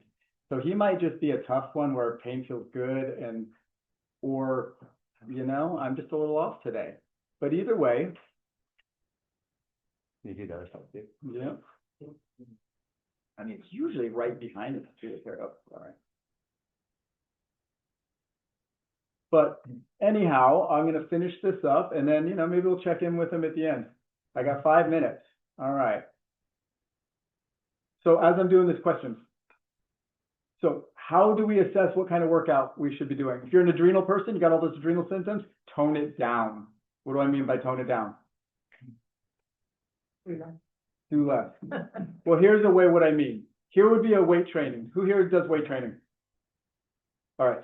Go ahead and stand at the back of the room. I'm going to check in on you in a minute. All right. Okay. So everybody's used to doing like 8 to 12, right? 8 to 15 reps, 6 reps, no less than 25 to 30.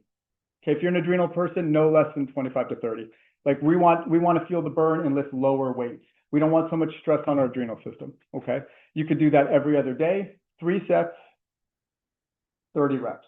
Okay. So if you're an adrenal person, you got all those symptoms, 3 times 30. If you're a chronic pain person, always have a headache, always have a back pain, always have an itis, 3 times 30 every other day. That's your weight training. Okay. You do a push, pull, and a leg. You don't sit there doing upper chest, lower chest, mid chest, and then you start and you do hours of working out. 20 minutes in and out. Okay. If you're a thyroid person, you could rev it up more. You take more intensity. Okay. If you're a liver person, it's not really a fight or flight problem. It's a toxicity problem. I have patients that have fatty livers from fructose. What is fructose? Yeah. Sometimes it's just fruit. Organic fruit can give you a fatty liver. Some people are eating way too. Fruit is almost as hard on the liver as alcohol, believe it or not, because fructose has to detoxify, which technically means that is a poison. Okay. So I'm not saying fruit's bad. I'm just saying fruit could be bad. Okay? It depends. So stick to apples and berries, okay? So once again, if you guys will ask me questions in my couple minutes, I'll answer them. Sir, come on up for me. Let me check out that bicep. If you want to do lemon water, would you consider that bad? Lemon doesn't have a lot of fructose. If it's in season, you're good. Okay. In season is the key. Grain, for the most part, bad. All bad. Yes, sir. What's that? Are you determining what food goes in there? So I tend to be more basic with the food. Okay, we have we have plants and we have animals. The human body is really good at digesting animals, especially ruminant animals, right? Because that's what their fat has all the minerals from the ground that the grass feeds them. Okay, so ruminant animals, probably one of the easiest things for humans to digest. That's why animal-based diet is the most modified elimination diet there is. Fruit is meant to be eaten. The plant saying, hey, take this and go poop it over there so we can both grow and not compete. Nature's real smart, right? But what we keep doing is we start eating all these spices, which are plant babies, right? Spices are like drugs. What's the difference between a drug, a poison, and a food? It's just what we call it, right? 99% of plants on this earth will kill us instantly. We eat 1%. Should we be eating all the 1%? I don't know. How about mushroom? Mushrooms are weird. I don't know. Depends. It depends. Mushrooms are quirky. What I say is if you have inflammatory things, like here's what heart disease really is, guys. It's inflammation and pressure, right? That's why we don't see heart disease in veins. There's no pressure. The coronaries, okay? My cholesterol is 710. That's where the meter stops reading. You think that would be high, right? My doctor's like, you got to double up on statins. I'm like, what will that do? Bring it down to 400? So I had an MRI of my heart done. I have 0 plaquing. So I live off cholesterol. Cholesterol, good or bad. But the problem is when you mix it with sugar, right? What is sugar? Grain, starch, sometimes fruit, too much fruit, and then all the weird byproducts of all that. So what I would say, food-wise, most people, especially the adrenal inflammation people, chronic stress people, get off grain and starch. And eat an animal-based diet with some fruit. That's a good starting point for most. When I say fruits, the non-sweet fruits though, what are the non-sweet fruits? Berries.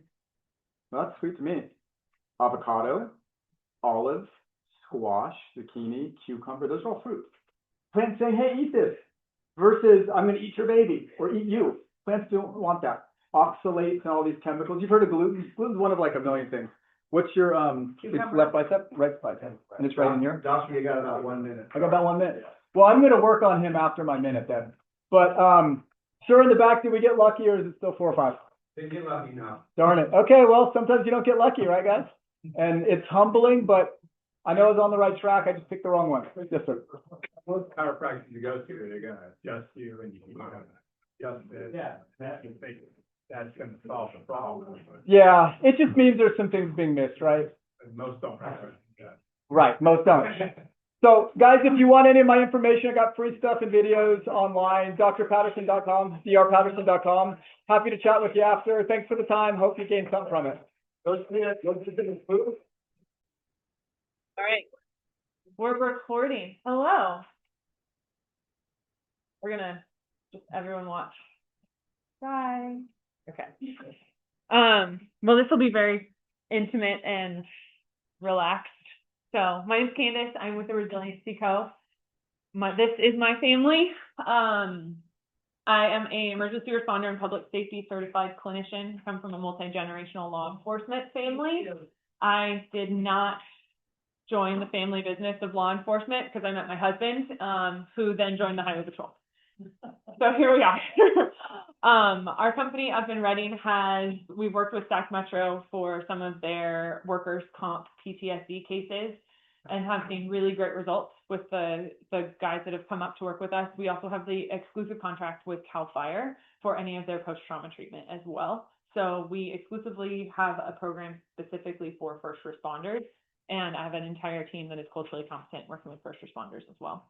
But really what I get into is mental health and operational readiness. Not so much the how do your feelings happen, all of the tell me about your childhood stuff, but really in the emotional regulation, memory access under pressure, how to deal with critical stress injuries. Start already? Oh, Did you already start? pause, we didn't. Okay. We I can think there's re-go. A couple more people rolling in. Oh, well, we're already recording. Let's go. It's okay, we can start over. Coach. Oh. See, I am popular. And you waited till possible. I did. Firefighters, you guys are always early. Raffles and free stuff over there. I mean, how do you feel about it? I make the joke I couldn't be a first responder because I'm always 3 minutes late. And I couldn't be a firefighter because I hate chores. Here I am. I just talked about your feelings. Okay, well, when they come in, they'll just join the conversation whenever they come in. But it's about emotional regulation and team communication. So most of the time, stress isn't just the occasional visitor. It's not just something that happens. Most of us don't have jobs where we can just close our computers at the end of the day because we fold paper and then we go home, right? At any minute, the phone could ring and you're off. That stress that we're living under is part of our lives. However, there's the critical incidents that happen the moral injury that comes with it, and the cultural expectations that are the biggest barriers, I think, to mental health. Not every incident is a critical incident. Not every critical incident is a traumatic incident, and not every traumatic incident causes moral injury. But there's the spectrum that we usually run. Also, the cultural expectations to be fine prevent anyone from going to talk to anyone, especially in the law enforcement community. As soon as they think they talk to me, their guns go away, right? There's the expectation, I'm fine, you're fine, we're all fine, everyone's fine, and we're just going to be fine forever. I don't want to live in fine.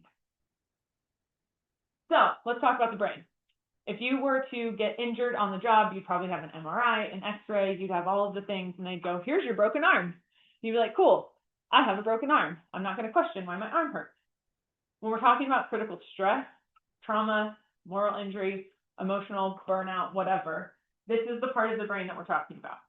I'm not here to do a full neuropsychology description for you, but I am going to introduce the limbic system and show you kind of the education that we provide at the Resiliency Co. to give you an understanding of what your brain is doing.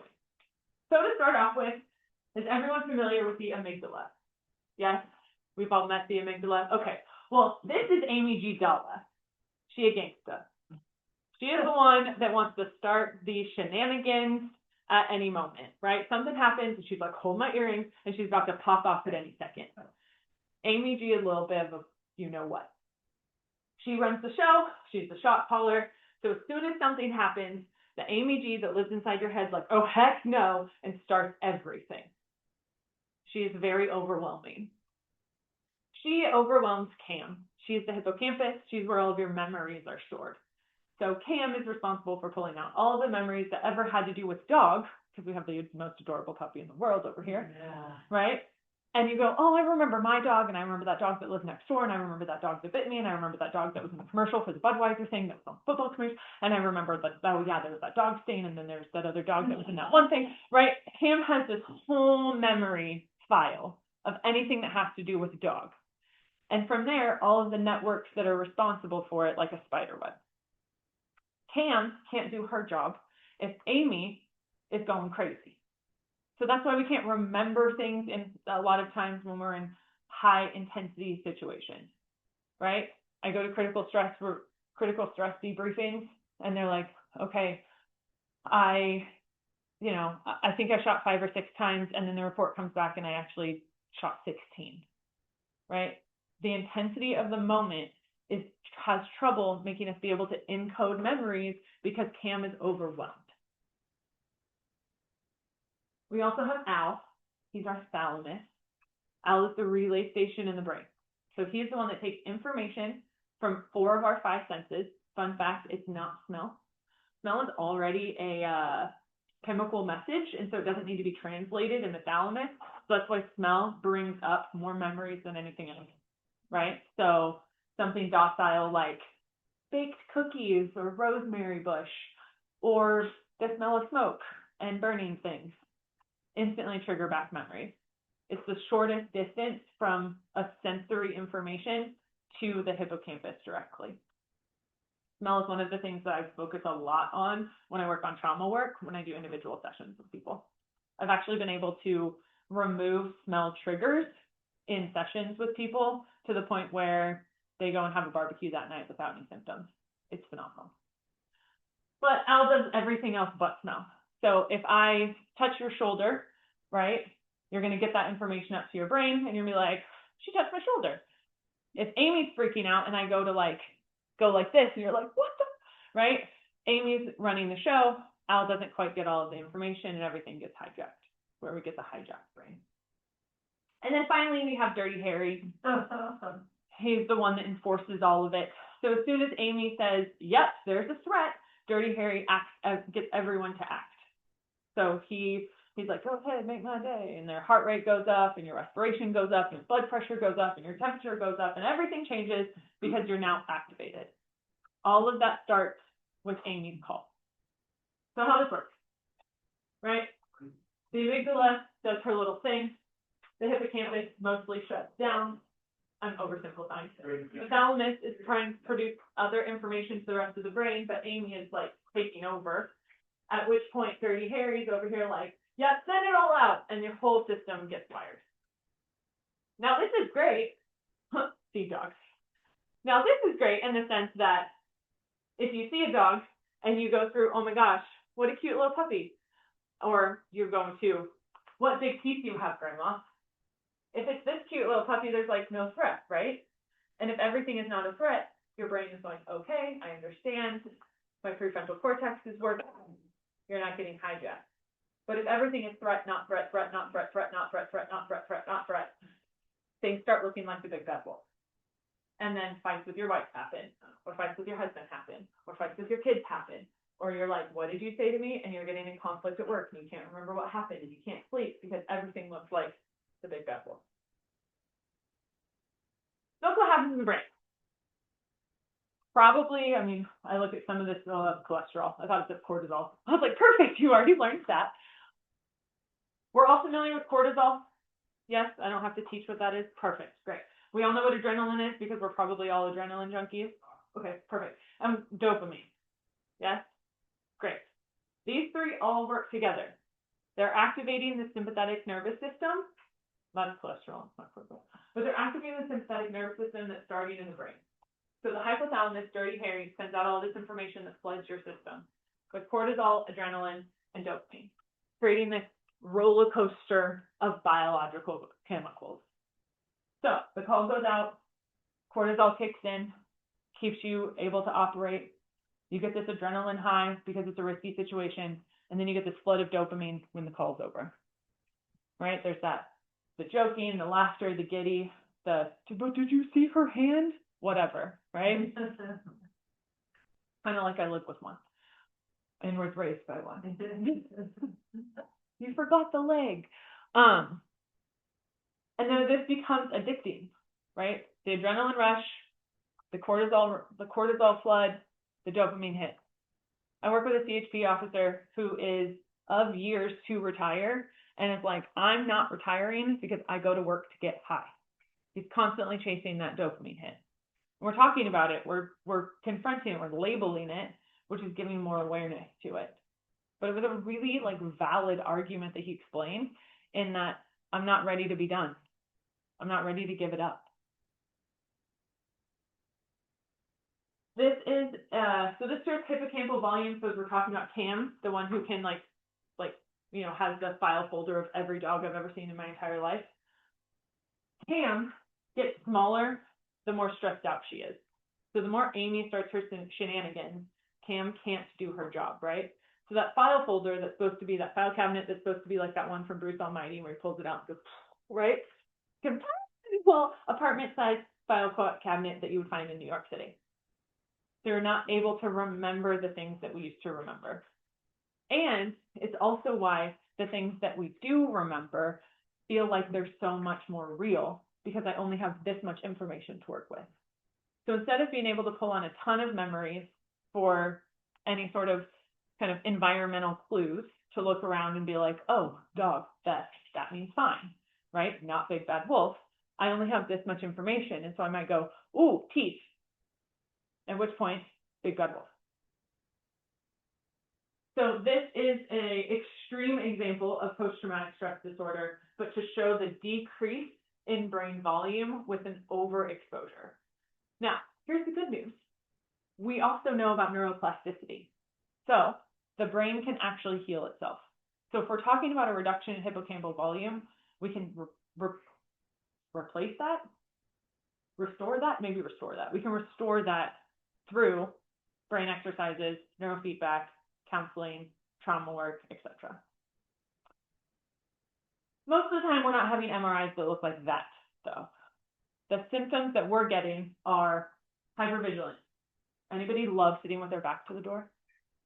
It's like the best, right? It's so comforting. You just know anyone could walk in and I would be completely unaware of it. Sleep disruption, not necessarily just due to shift work. Like, I get it. You're not going to get the best 9 hours of sleep of your life at a firehouse.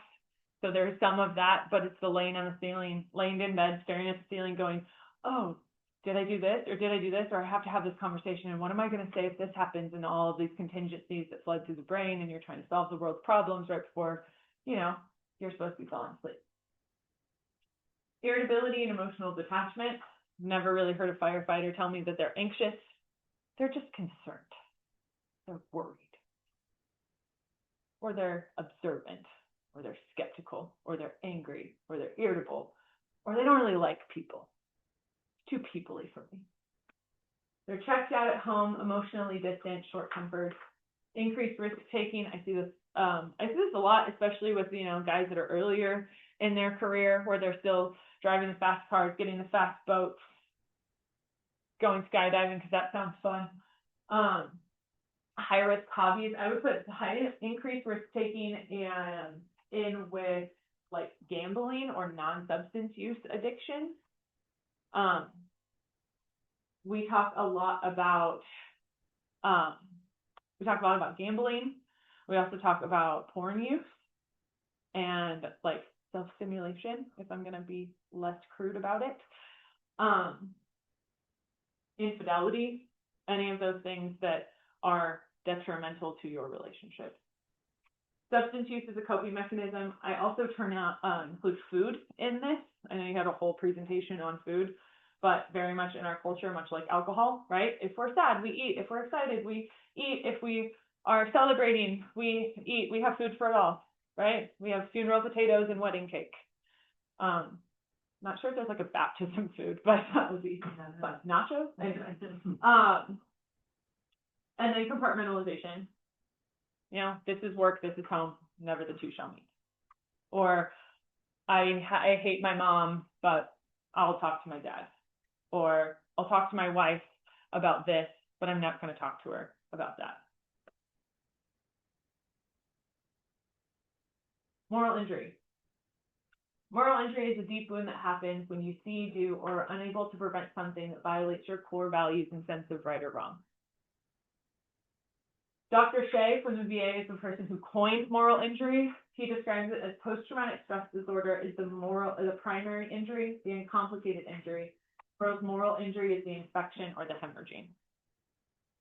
Unlike PTSD, which is rooted in fear, right, or a sense of safety, moral injury is often associated with guilt, shame, loss of meaning or purpose. Like I said at the beginning, not every call is a critical call, not every critical call is a traumatic call, not every traumatic call leads to a moral injury. But I think we are highly missing the aspect of mental health and mental wellness by neglecting the concept of moral injury here. Most of the time, it's not, I couldn't save that life. Most of the time, it was a child. There's media scrutiny, or I had some sort of litigation or department pushback because of the decision I made in an incident. Yes, the call was terrible, objectively terrible. But how you deal with it within that sense of your core values and your sense of right or wrong is where the meaning comes from, and that moral injury can land. There's some sort of connectedness that comes from my clients that I see when they tell me about a traumatic experience.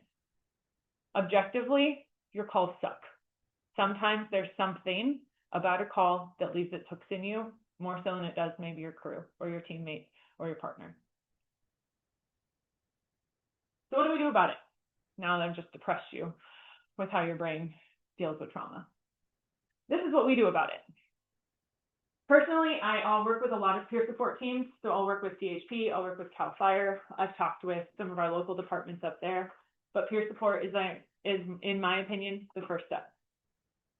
At our clinic, we use neurofeedback and therapy, and we also teach somatic work. You have a lot of somatic instructors here, right? The guy on the other side of that wall is teaching somatic work. I'm not going to get into it too heavily because there are people who are experts here, and I'm probably not one, so you can hear my dumb version of how to breathe when he's literally talking about how to breathe next door.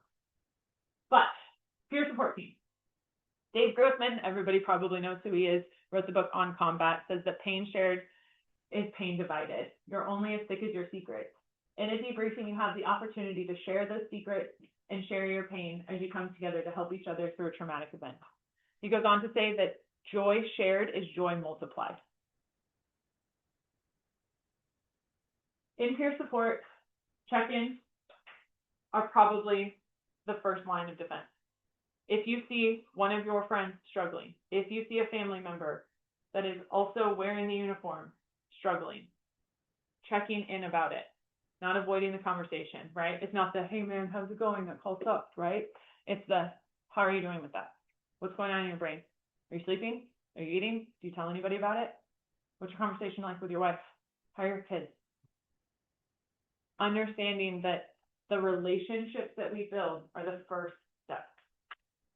From there, I get to be a clinician sometimes that comes into those CISDs, CISMs, CMBs, whatever acronym you want to call it, because we love our acronyms.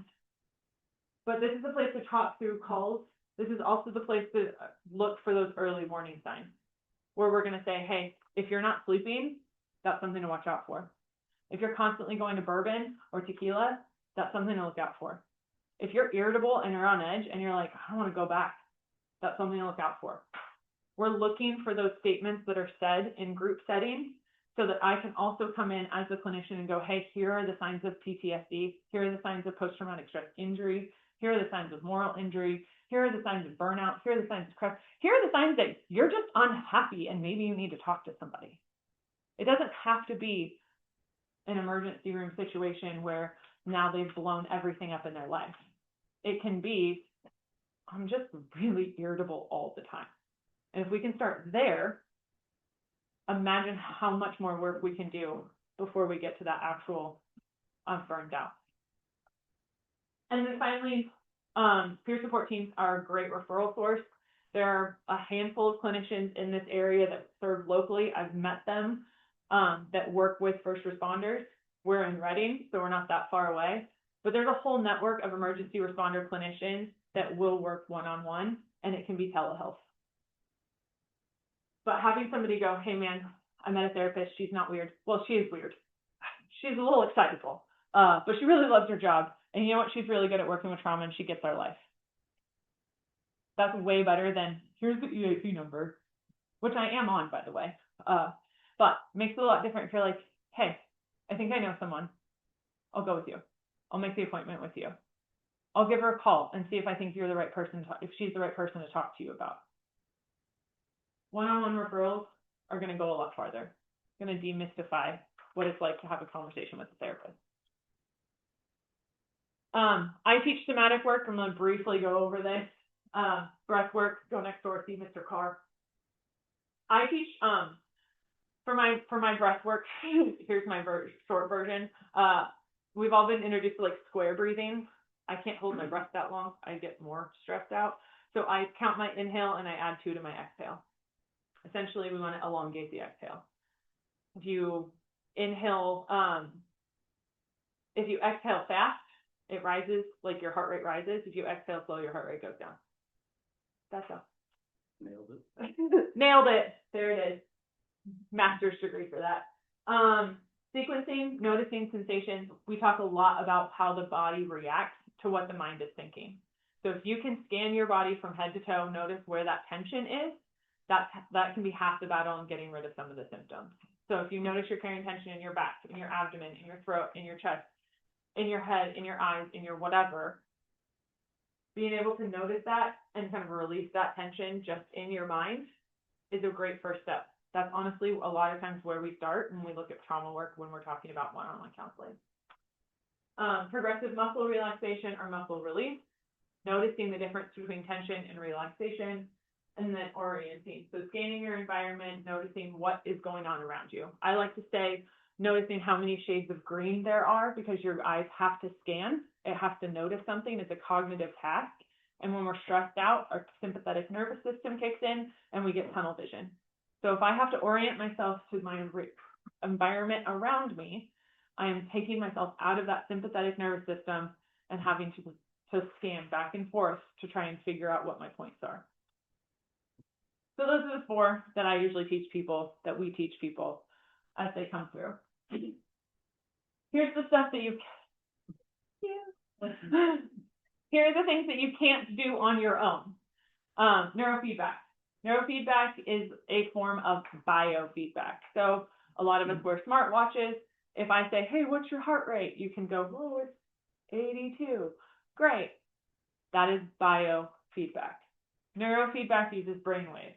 So in real time, we can take sensors on the brain and we take a map of 20 points on the scalp, and we train 4 areas at a time. Sensors are then connected to a computer to read that brainwave in real time, just like if I had you hooked up to a heart rate monitor. The program then sends audio-visual feedback to a screen. Spoiler alert, it's usually Netflix. And the screen might like dip and get darker. It might brighten. Sound might go in and out. But your brain is reinforced when it hits the correct brain wave. So if you're overexcited, it's going to give you audio-visual reinforcement to have your brain come down. And as it gets closer to that target, you get reinforced. So the sound comes on. You get to watch Friends for the 14th time or whatever it is that you want to watch. Gilmore Girls is really popular.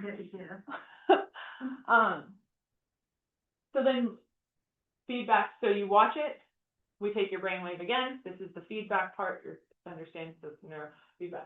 So then the sensors are connected to the thing. You watch the show. The brain figures itself out. It is a non-invasive, technically non-medical. So just like the same way that if I'm watching your heart rate, not doing a medical thing, but your brain is learning how to regulate itself. So we combine neurofeedback with treatment modalities of therapy. So let's get into that. We use accelerated resolution therapy. We used to use EMDR till we found ART, and we don't even use EMDR anymore. ART came out of EMDR. I have been trained in ART for almost 2 years. I'm a master certified clinician and also one of their national trainers. And ART goes beyond what EMDR can do. I have had clients that have been in EMDR for months and say that 1 session of ART can do what 3 months of EMDR has been able to. On average, I can put clients through a session through 1 to 6 sessions. And for isolated incidents of stress or trauma, I can usually move them through in 1 to 3 sessions, typically, for an isolated case, right? So like a car accident, a death of a loved one incident that happened when you were 14, whatever. Ongoing issues take more time. Chronic PTS symptoms take more time. 30 years in fire takes more time. But the combination between neurofeedback and what we're doing in therapy has shown significant improvement. We're seeing like a 60 to an 80% reduction in symptoms in like 2 to 3 weeks of treatment. It sounds too good to be true. But ART works by using voluntary image replacement. So if I said, okay, everybody, I want you to imagine an elephant. What color is your elephant? This is where everyone goes. Gray. Thank you. Now, I want you to erase that image in your mind, and I want you to put on a pink elephant. What do you see now? A pink elephant, right. So this is a voluntary image replacement. I'm asking your brain to look at something different in your mind. So I'm activating the hippocampus. I'm using bilateral stimulation to calm the amygdala down. The hypothalamus doesn't get all activated. And Al gets to be like, fun little break where I don't have to do anything. What's really cool is you don't have to tell me, now I feel like a magician, you don't have to tell me anything. I'm like, go ahead, pick a card, any card, don't tell me what it is. Go ahead, pick a memory, enter your memory. I don't have to know what it is. So at no point do you have to tell me about the really terrible childhood you had, what your dad did to you, what your uncle did to you, what happened on that call, that person that you lost, the car accident that you responded to. You can literally say, all right, there was a multi-fatality accident that we responded to. Great. That's almost as much information as I need to be able to work with you in this session. So we're not re-traumatizing you with having to talk about it over and over and over and over again. And my therapists aren't getting traumatized because they're not having to hear any of it. And it changes the images that your brain shows you. So you're not just desensitized to what happened. You're almost re-scripting it so that your brain remembers it the way that it wants to remember it. Now, people always ask me, so what do you do about this? And what do you do about that? I don't know. I've had situations where, I was working with a law enforcement officer who was held at gunpoint, and I've had 2 of those. For one of them, he saw the car, instead of, he made the stop, he saw the car going over the side of the ditch. The guy ran out, like rolled out of the car. And in his rescript, there was a bullet wound in the guy's forehead. And so he ended up offing himself so that the officer never was actually in danger. That was how he rescripted it.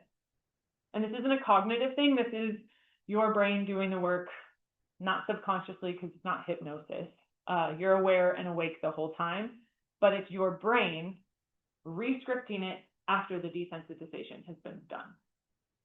Another situation, same sort of thing. Officer was held at gunpoint with his own gun, and he saw himself like Captain America and kind of grew these superpowers and was able to like assert his kind of power and safety and security, and was able to kind of feel safe and in control when he rescripted it. Factually, nothing changes. I'm not changing your belief. I'm not changing the facts. You will always know the facts. They read like a report in your mind. One of the other explanations that I give after this treatment is, objectively, the Holocaust was terrible, right? We all know the Holocaust was terrible. We also all know that 9/11 was terrible.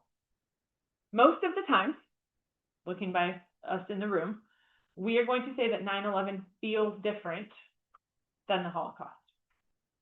Most of us had some sort of firsthand knowledge. We're aware of the situation. If I'm saying this, you're remembering where you were, what happened, who you were with, your feelings afterwards, all the decisions that came after that attack.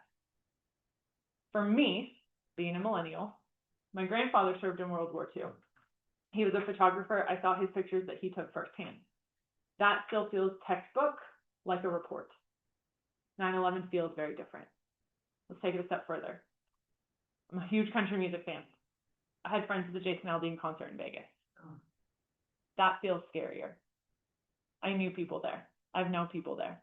I knew people who were doing all of the things because they were off-duty first responders that were there. My body reacts differently to that than it does to 9/11, than it does to the Holocaust. We are taking information that feels like being at the Jason Aldean concert and letting your brain sit with it as if you know about it from a textbook. Factually, nothing changes. The way that your body sees it, the way that your brain sees it, the way that your body feels it makes the shift. And that's where we get the symptom reduction. And it happens very quickly. Are you taking questions? Sure. Let's do it. Is there a refresh of skills needed at any time with clients who have gone through this process and this intrusive thoughts start to come back? Not usually. Okay. If it's an isolated case, that usually stays as is. For ongoing issues, yes, because you end up stepping wrong again, right? So I have an old soccer injury in my ankle. I can run, I can hike, I can do all the things. My ankle is still more susceptible, right? My left ankle is still going to be more susceptible than my right. So in that sense, yes. However, your brain now already knows how to recover. And so subsequent sessions are much easier, and the brain takes to them pretty quickly too. On average, when we do, let's say a 2-week kind of treatment or a 2-week like resiliency training, we call them retreats. I, on average, do about 4 to 5 ART sessions if they're there for 14 days. For same isolated? No. Oh. They go, I usually say, hey, what's the call that you remember? Everybody have that one that's like on your playlist all the time? You're like, cool, yeah. I just like, give me that one. If I can change that, you give me the next thing. You give me the thing that you're embarrassed about, that you don't want to talk about, that happened to you in junior high. Or you give me the thing that your parents did that you can't talk about, but you watch in your mind every day. So if you can give me the 5 or the 6, give me the 8 or the 9 next time. Any question? Do you treat people other than firefighters? Personally, Yeah. myself, Yeah. I now only treat first responders and their families. Okay. But I have a team of therapists that will do kind of general practice work. Well, I mean. For our retreat, yes, we will. Sorry, I'm going to let you speak. I'm so excited. It's okay. What you're talking about in general trauma, I know you can specify it to a firefighter, and that's where you're gonna direct most of this. Yeah. There are people present here, though, that are not firefighters, Mhm. that still might have trauma issues or things they're trying to deal with. Yeah. Do you address, are those people addressed in your practice? You said no, but your colleagues that address it? Yes. Okay. So with the Resiliency Co., we will separate first responders from non-first responders. So if we have a general practice, even non-uniformed staff we've had come through, or family members of first responders, we're going to keep those discussion groups separate. Right. Let me make a point. We don't do group therapy. Just gonna throw that out there. Group therapy sucks. No one wants to do it. But for any sort of discussion group, education, training, we couple first responders only. So we can run the exact same program for non-first responders that are done by other therapists, just not me specifically. I have specialized and only work now with mostly uniformed staff or their family members. Yeah. But I have therapists that specialize in working with couples. I have therapists that love working with kids. I have a therapist, my co-therapist that's here. Her heart is really with veterans. And that's a huge crossover, right, in the first responder community. And so, yes, it's not exclusively, our services are not just for first responders. That's the division that I lead, if you will. Gotcha. Yeah. But ART can be done with anybody. Yeah. Here's my plug. Sorry, I have. Like I said, I'm on your EAP program. I'm paneled with Concern. So you get my card, you call me and you go, hey, I'm on an ART session, done. But my other therapist can do that too for anybody else. Here's the difference. Most people know about EMDR, so this is how I usually break it down. EMDR encourages free association with minimal guidance, which tends to leave people feeling left open, is usually a metaphor that I get, or unboxed, or things are not cleared up. Afterward, most of the time when we're doing EMDR, we're like, okay, stay with that. Notice that, stay with that. Okay, and then you talk, and then you do the thing, and then you talk, and then you do the thing, and then the hour's up, you're like, okay, bye. It's not regimented, no two sessions will be the same. ART is a very systematic approach. Most of the time, the first responders that I work with really like operating procedures. They like to know what's expected of them, and ART is very descriptive, I dare say prescriptive, because I am telling you what to do. I'm telling you, okay, watch your scene. I'm telling you, look at your, notice what's going on in your body. I'm taking you step by step, much like I would a Sherpa if we're going on a hike, where we're walking with you through the whole thing.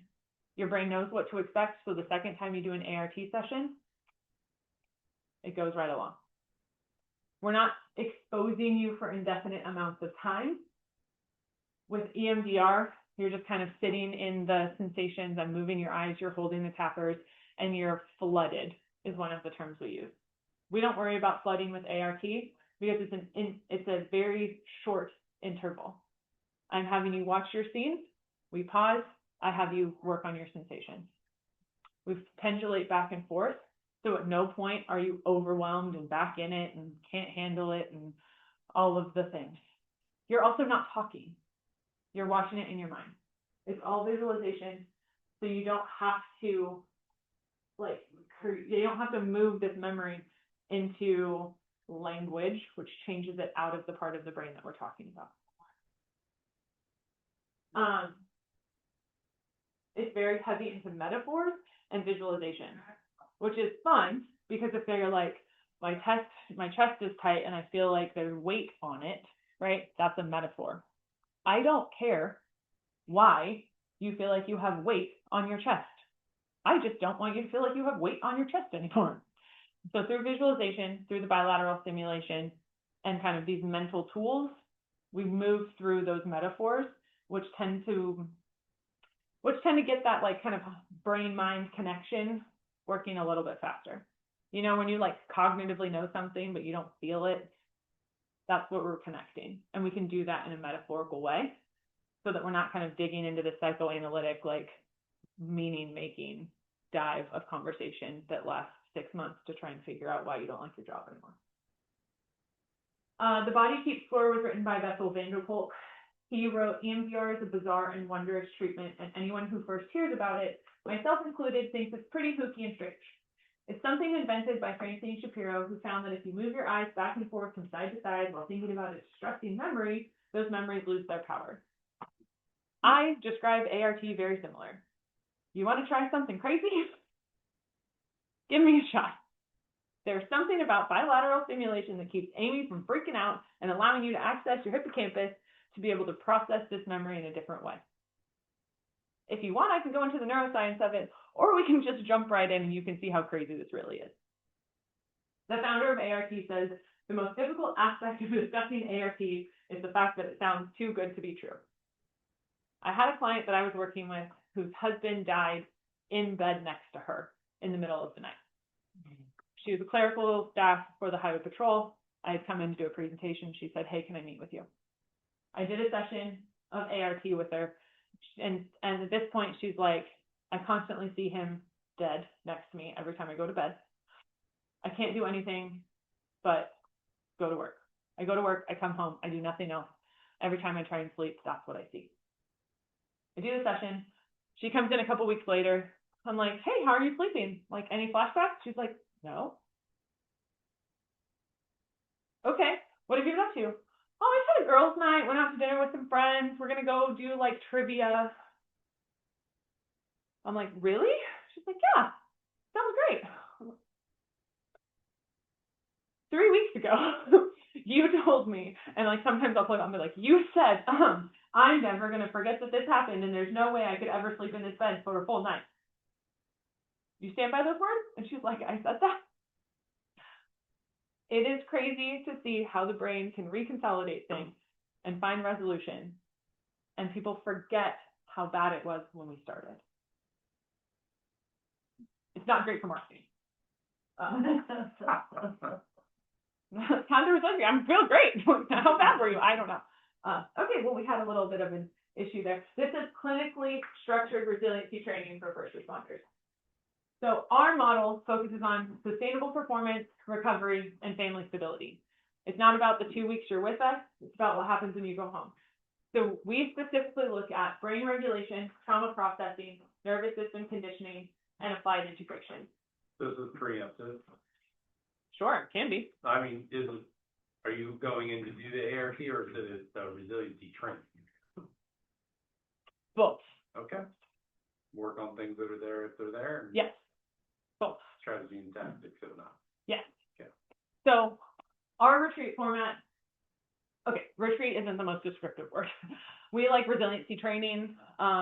People get a little hooky when we're like, we're a post-trauma treatment because they're like, I don't have trauma. I'm like, okay. Critical stress treatment. Anyway, if you come up with a better descriptor, please let us know. I'm still working on it because apparently I use too many words to describe things. But we do resiliency training in a contained environment. The environment is immersive, learning six, and like I said, the goal is not the week you're with us or the 2 weeks you're with us. It's what happens when you go home. So it's not a break from real life. This isn't singing Kumbaya around a fireplace. I'm not taking you, fly fishing and, out on the boat for iced tea. You're doing the work. So you get to us and it is a skills-based system. You are doing neurofeedback, you are doing counseling, you are doing education, you are doing training, and then we have a whole bunch of extracurricular classes to teach you things that you can then implement because your nervous system isn't freaking out anymore. So we're teaching you how to have conversations that matter. We're teaching you how to listen, not because you don't know the skills, but because you've never actually used it because your brain's been on fire the whole time. So we calm you down in your nervous system. We resolve the the stress that you've had in your life so that you can implement these skills when you go home. We're going to have conversations with your family if that's important to you. We're going to coordinate with your therapist if that's important to you. We're going to do continued work with you after you leave to make sure that this is being implemented if that's important to you. If you want to come to us and be like, bye, never going to see you again, probably not going to happen because you're going to fall in love with us because I am so fun to be around. But this is practice, repetition, and ongoing support. It's not just about your job. It's not just because you're a firefighter, right? If it was just about the job, everyone would retire and be the happiest person on the planet. We could go around the room with stories about people who have not retired well. This is about your life and everything else that goes into it and how the job has compounded everything else. Most of the time we go into these fields because of who we are. I'm not trying to change that, but that resiliency is what we need to apply in the future.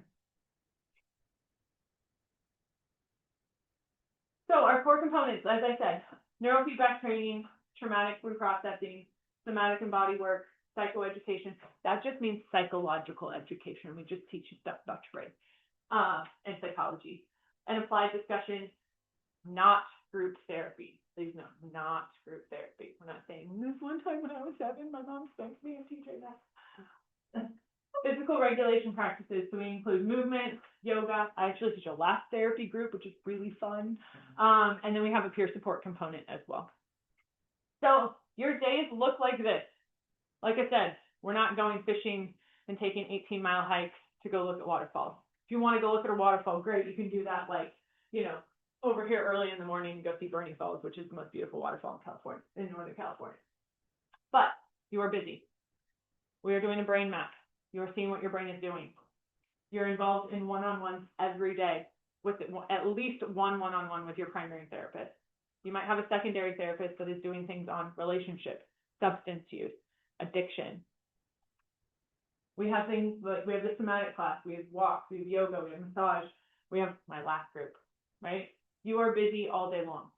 And you are with a group of people who are there to do the work too. So we have anywhere from 4 to 8 to 12 people in at a time, and they rotate through. So we create a community environment, but people are doing the work individually. And what's really neat is to see the people on day 11 talk to the guy on day 1. And most of the time, what I hear is, hey man, trust the process. Give it a shot. Do the work. See what happens. These are some of the things that people can expect. I'm not here to cure you. You're not never going to have trauma again, but increased capacity, faster mental recovery, better choices under stress. These translate skills into your work, your family, your sleep, your emotions, and it's going to anticipate the pushback, the old patterns, and the stress reactivation. I'm not curing you, but you're coming back a heck of a lot better than when you started and able to deal with a whole lot more than you used to be able to. And you have a whole team of people who are available to talk to you if you need to talk to somebody again. And most of the time that talk to somebody again happens a lot faster because you've already done the work the first time. All right. I'd never leave without talking about family. Maybe that's because I was the kid of a first runner, or I'm married to one now and I have a daughter. But if you think you're fine, how is your family doing? When you look at your kids, are your kids a mirror of your own nervous system? If you are stressed out, if you are irritable, if you are distracted, are there behaviors in your kids that can be a mirror for how you're feeling internally? You don't need to tell your family everything about your job, everything about your call, everything about your life to share details. I've come home and I said, I've seen one of the worst situations of PTSD I've ever seen, and I'm really worried about this guy. I didn't have to share that all of the childhood trauma that he had went through and everything that he had disclosed to me. I didn't have to talk about how I saw the paramedics that couldn't save the toddler. I could go home and say, man, I had a case where this client was really hopeless. That's going to give my husband information about my job without giving him the burden to have to carry it. Right? He comes home and he goes, that multi-fatality was really hard. I'm like, yeah, it probably was. How are you doing with that? Luckily, we have a relationship where I know exactly what his job is and he knows exactly what my job is, and there's no doubt that we have hard jobs. But we can still talk about it with our kid in a safe way. Little 4-year-old who you met at the very beginning, she already thinks she wants to grow up and catch bad guys. I think that's because she doesn't understand what I do yet. So I'm just holding out till she gets a little bit older.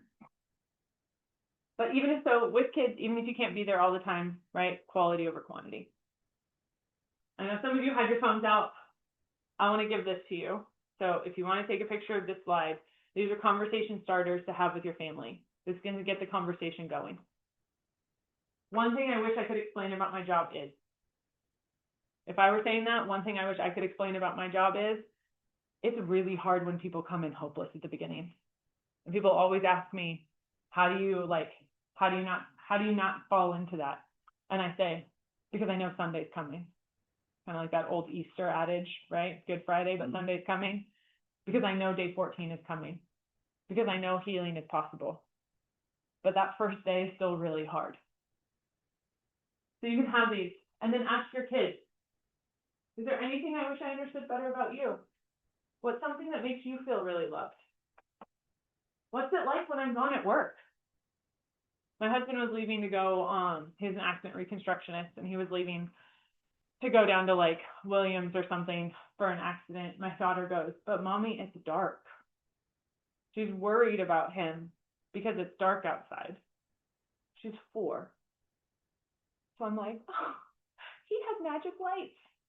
They get to see in the dark. Isn't that cool? They're holding on to something. These are how to have those conversations. All right. So what would you say to somebody who you saw that was struggling to try and get them into, not necessarily my program, not our program, but what is it that you would say? I want to give you the language on how to talk to somebody when they're struggling. Because probably not you guys in the room. You guys are all excellent. Mental wellness, fit as can be, no trauma whatsoever, never had a single bad day in your life. So what do you say to somebody else? It's like a speed therapy that in a matter of a couple of weeks can take you from this very low, dark place to a good place. Yeah. And it goes fast. You have to relive from. Yeah, I love that. Yeah. Wendy, who's here, my other therapist, she will say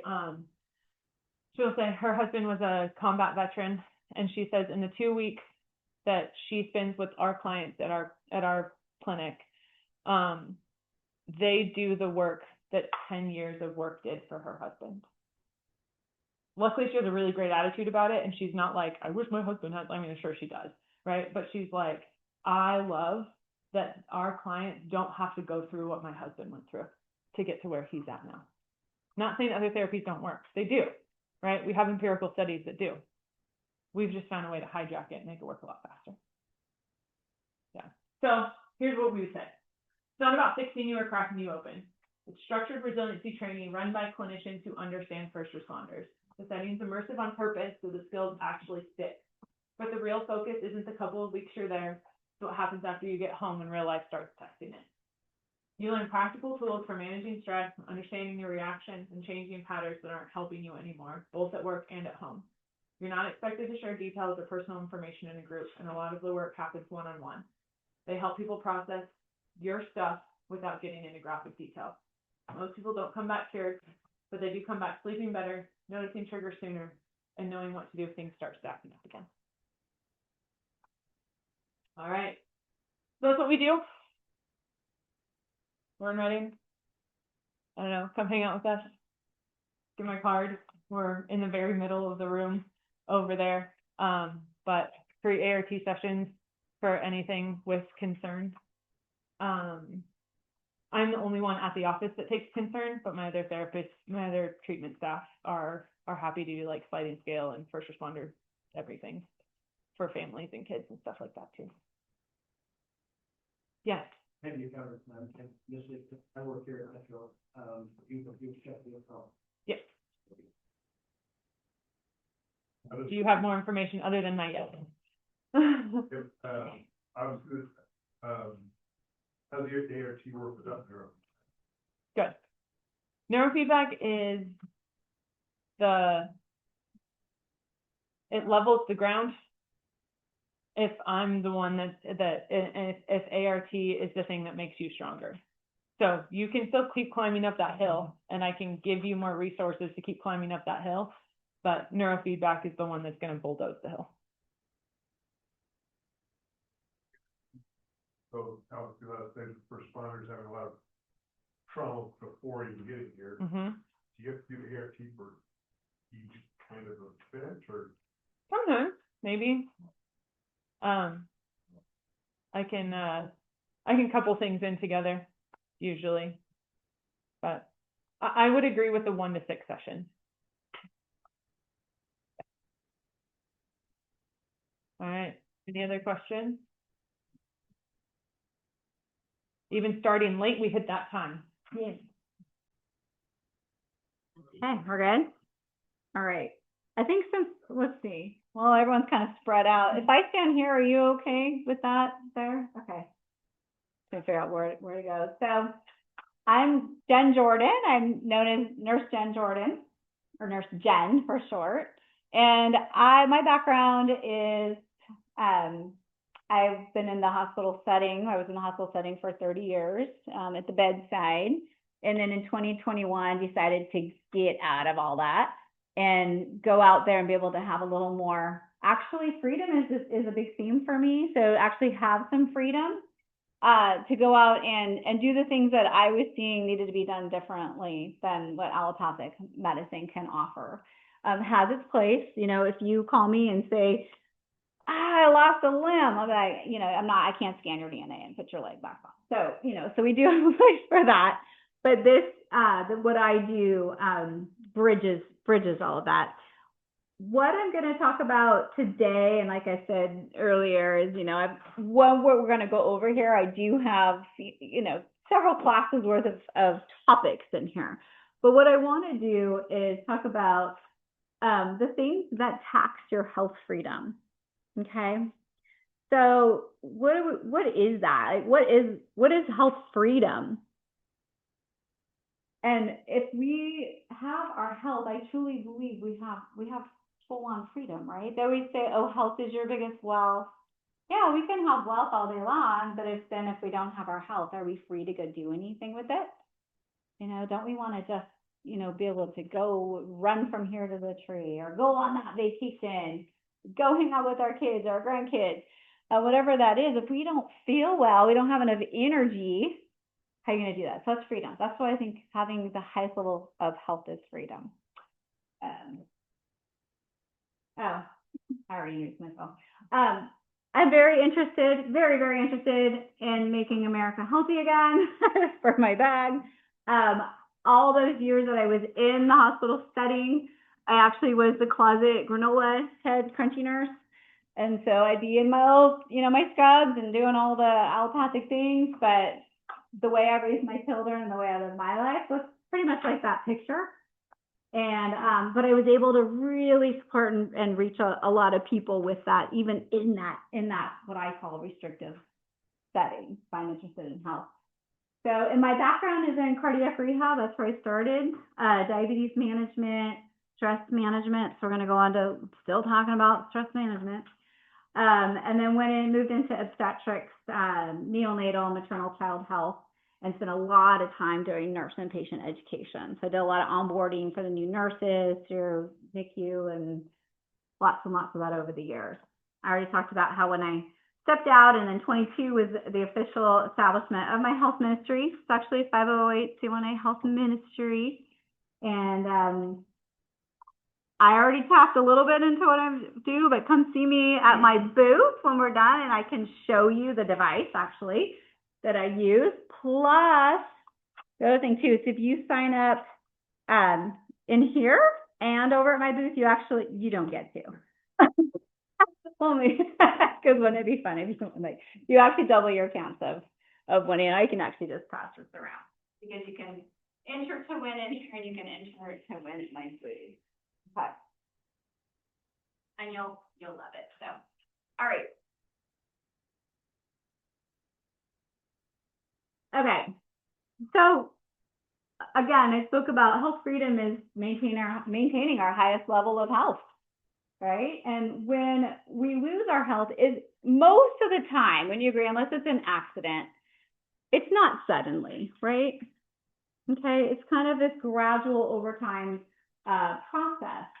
And what it basically means is that our body stops recovering. We have killer bodies, you guys. We have amazing systems in place to compensate. And my gosh, I mean, thank God it's not, our bodies don't work for a union or something like that, because they would have like stopped a long time ago. I'm overworked, underpaid. So what we start seeing is this compensation in our bodies slows down. And what is the first thing everyone notices? You're tired. Yeah. Like, why am I so tired? Slept last night. Eating well, I'm exercising. I'm so tired for. Then comes the brain fog. Why do I walk in the room? Right? What am I in here for? Then the sleep goes down, right? And then we start getting sick more often. It's just slow. It's kind of like that analogy of the frog and the slow boil of the frog in the pot, right? And it just sort of comes up around us. And then we start having digestive issues, indigestion. And then after that is when we start to get pain. Okay, so, or some people can come a little bit faster. What happens? Why is that happening when you go to your doctor? You're getting older. Exactly. You're old. Okay, you're old. All right. So to make it relevant to you all, so you are all in very high demand, high stress roles. Is there anyone here that's not? Some of us aren't firefighters. Right? I know, but are you doing admin? Yeah. I'm not retired. All right, you're okay. Okay, so now you just got to recall memory from that. True. But yeah, so notice my people on the left, my admin friend here. Okay, and then yeah, so it's everybody. It's everybody. Okay.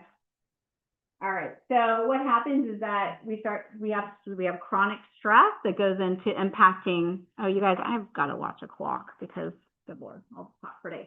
Energy production starts affecting our digestion. Why? Because when we start having our energy level goes down, we're having trouble inside of our cells at the level of the mitochondria.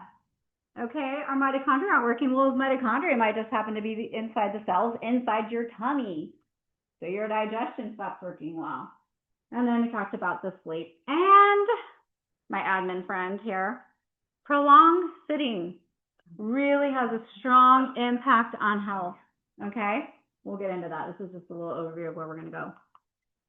Okay, so who has days like that? Right? Everything's coming out her. So when we are under chronic stress, we're draining the body. Okay, I just went over that. This slow boil with the frog in the pot, and then that's when we're getting up and seeing more increases in our diagnoses. Right? This goes on for a long time. We're tired, we're fatigued, we're sore, our stomach doesn't work right, our joints hurt, and then like, we're just gonna slap an autoimmune on you. Okay? All the autoimmune is your body's just like waving the red or the white flag. The red flag's ignored. And so when we're under this load all the time, so deadlines, people calling you all the time, it's an admin. You got how many fires a day are you putting out? Not literally. A million. Yeah. So it's the same kind of stress. It's that same kind of chronic stress that's coming from inside. And then that is why we actually start compromising our blood sugar regulation. Because when you're stressed, you release hormones that up your blood sugar levels. Okay, but you don't need it because you're sitting at your desk, right? You guys do. You're out fighting the fire. You need that. We need to fuel yourselves. Okay, and then we're not digesting properly because if you're stressed, you don't digest. And so we're not seeing good nutrient absorption. So that's where we start to get tired, low vitality, and the illness sets in. Followed by sleep dysregulation. And then, you know what? You're like, just for fun, I think I'm just going to walk around all the time in fight or flight. Okay? I don't know what the hell else to do. Okay? All of your labs look normal, though, but you don't feel well. Raise your hand if that's happened. Yep. You're like, Doc, I don't feel good. You're perfect. bill of health. But I don't feel well. But I'm not sleeping. Yeah, but the paper right here from LabCorp says you're great. Okay, so this is where you still feel off, but the labs are normal. Hey, guess what? Stress isn't the problem. If we didn't have stress, none of us would be sitting here right now because our ancestors would have been killed by the freaking, saber-toothed tiger. We need stress. Okay? So, but it is the common denominator that breaks down all the systems. That's why we start with stress, all the systems in the body. And then our recovery signals are what protect us. Our recovery signals are things like, I don't know, have you thought about taking a deep breath today? I haven't yet. Oh, maybe a little bit this morning. Stillness. The heck's that? Okay? Closing your eyes. You close your eyes, you go into an alpha state. Okay? Gentle movement, walking. Low level natural lighting. We'll talk about that too. This stuff. Okay. All right. So, again, if we didn't have stress, all of our ancestors would have been eaten by that, but doesn't want to go there. Okay. I know. I tried to find a saber-tooth that looks really scary. It's a tiger. I used to teach childbirth education classes and years and years ago, and I had a whole box of tigers and saber-tooth tigers because I talk about when we go into fight or flight, that mom stops being in labor. Actually, that's what happened to go to the hospital. So you're doing all this transfer stuff, and I literally would throw all these stuffed tigers out into my students all over them because it is the thing that signals the stress. We can bring it back to that. So we're built for these short bursts of stress. Okay. There's a tiger. Run. We're built for this. I don't know why this isn't working, but anyway, we're not built for this and that. Okay, we're built for that. Run from that thing, get the heck out of there, and don't die. And guess what? We're going to do a big burst of cortisol. It's going to bump our blood sugar up so we can run and get out, and our brain can have some fuel. But when we go through that motion of getting the heck out of there, we're burning up that cortisol. Have you ever seen an animal after it almost got killed? Or do they shake? Why? They're moving that cortisol out. What do we do? Well, I guess I'll get back to work, Okay. All right.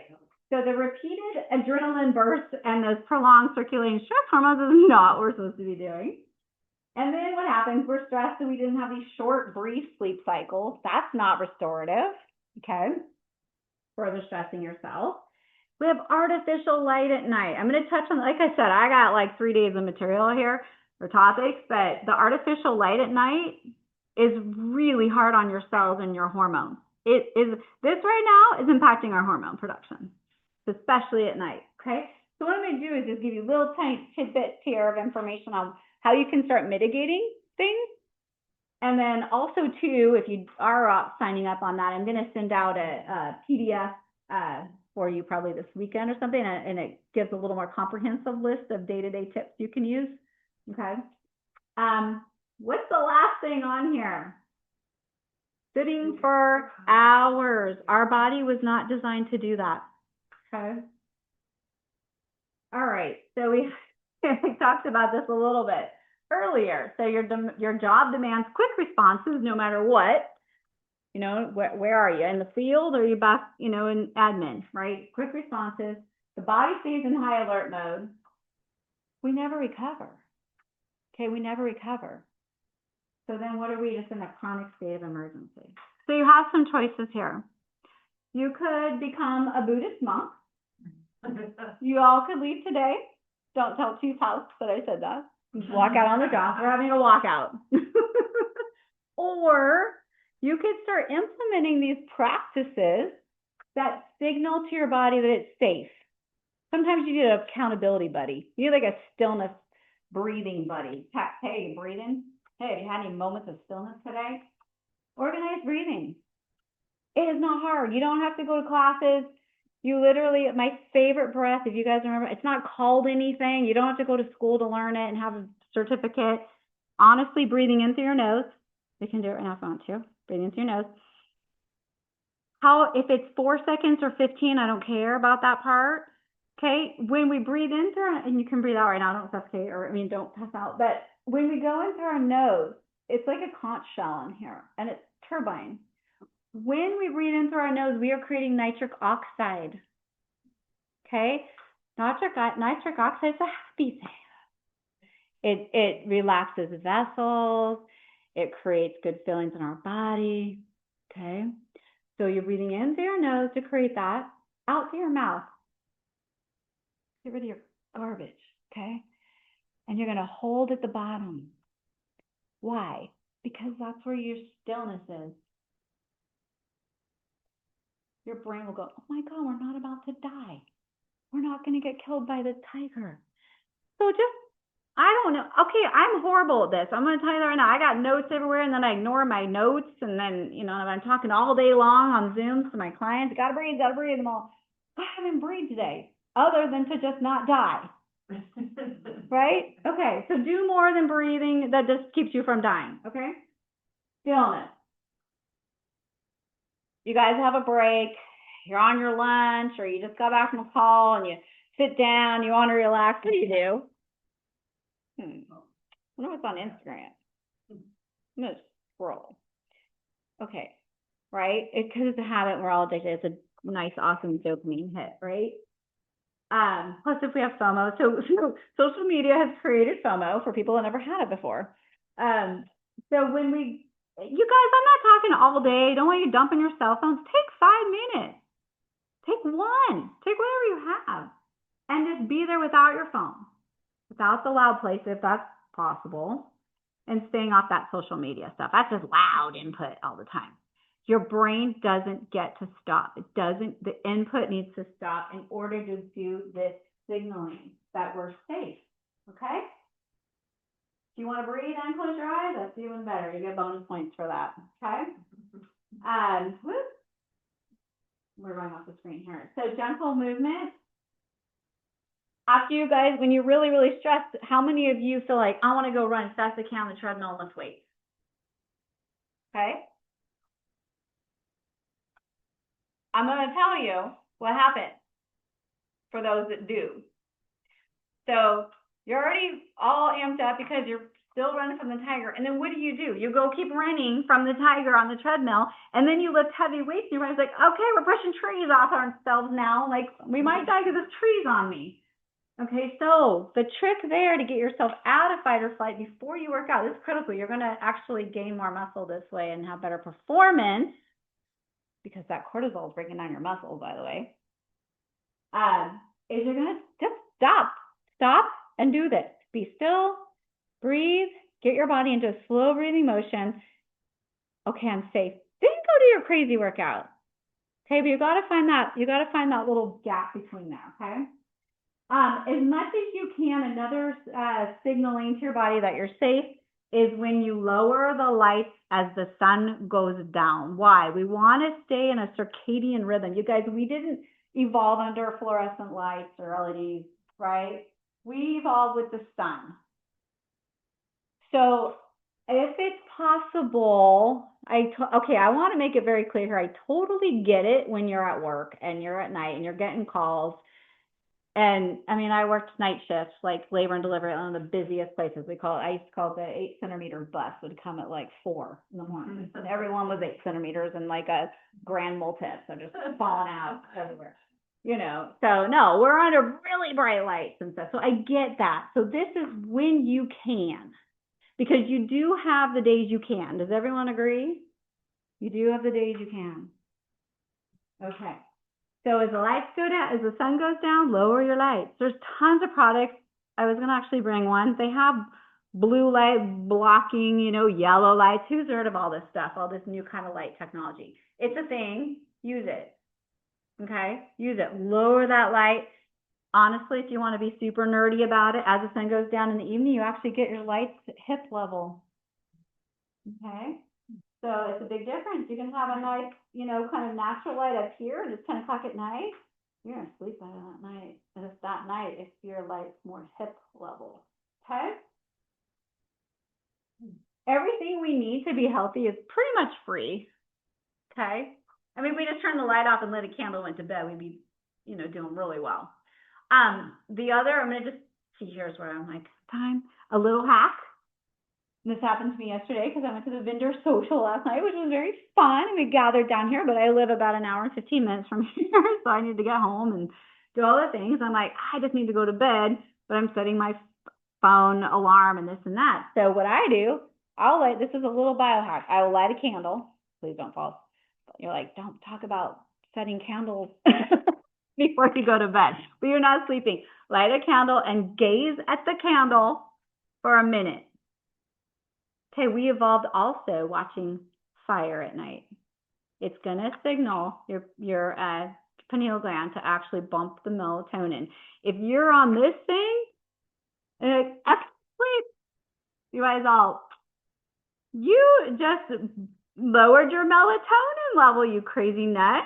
You just told your body, we're outside, the sun's coming up. Because when we get up in the morning and we look outside at the sun, that's when we're getting our blue light. Naturally, we naturally have blue light. This is blue light from our phones, screens, computers, everything. So we just told our body, wake up, wake up. There's some blue light exposure. We're going to bump your cortisol levels a little bit so you can get going. You're like, I actually just really want to go to bed. But you can trick your brain by staring at a candle for about a minute or so before bed. Please blow it out and don't fall asleep. And you will actually trick your brain and you'll have better, and combined with your breathing. Okay. So basically when your stress is high all the time, it's going to start impacting, I'm going to have to pick it up here a little bit, impacting your energy. How many of you notice your energy is like this?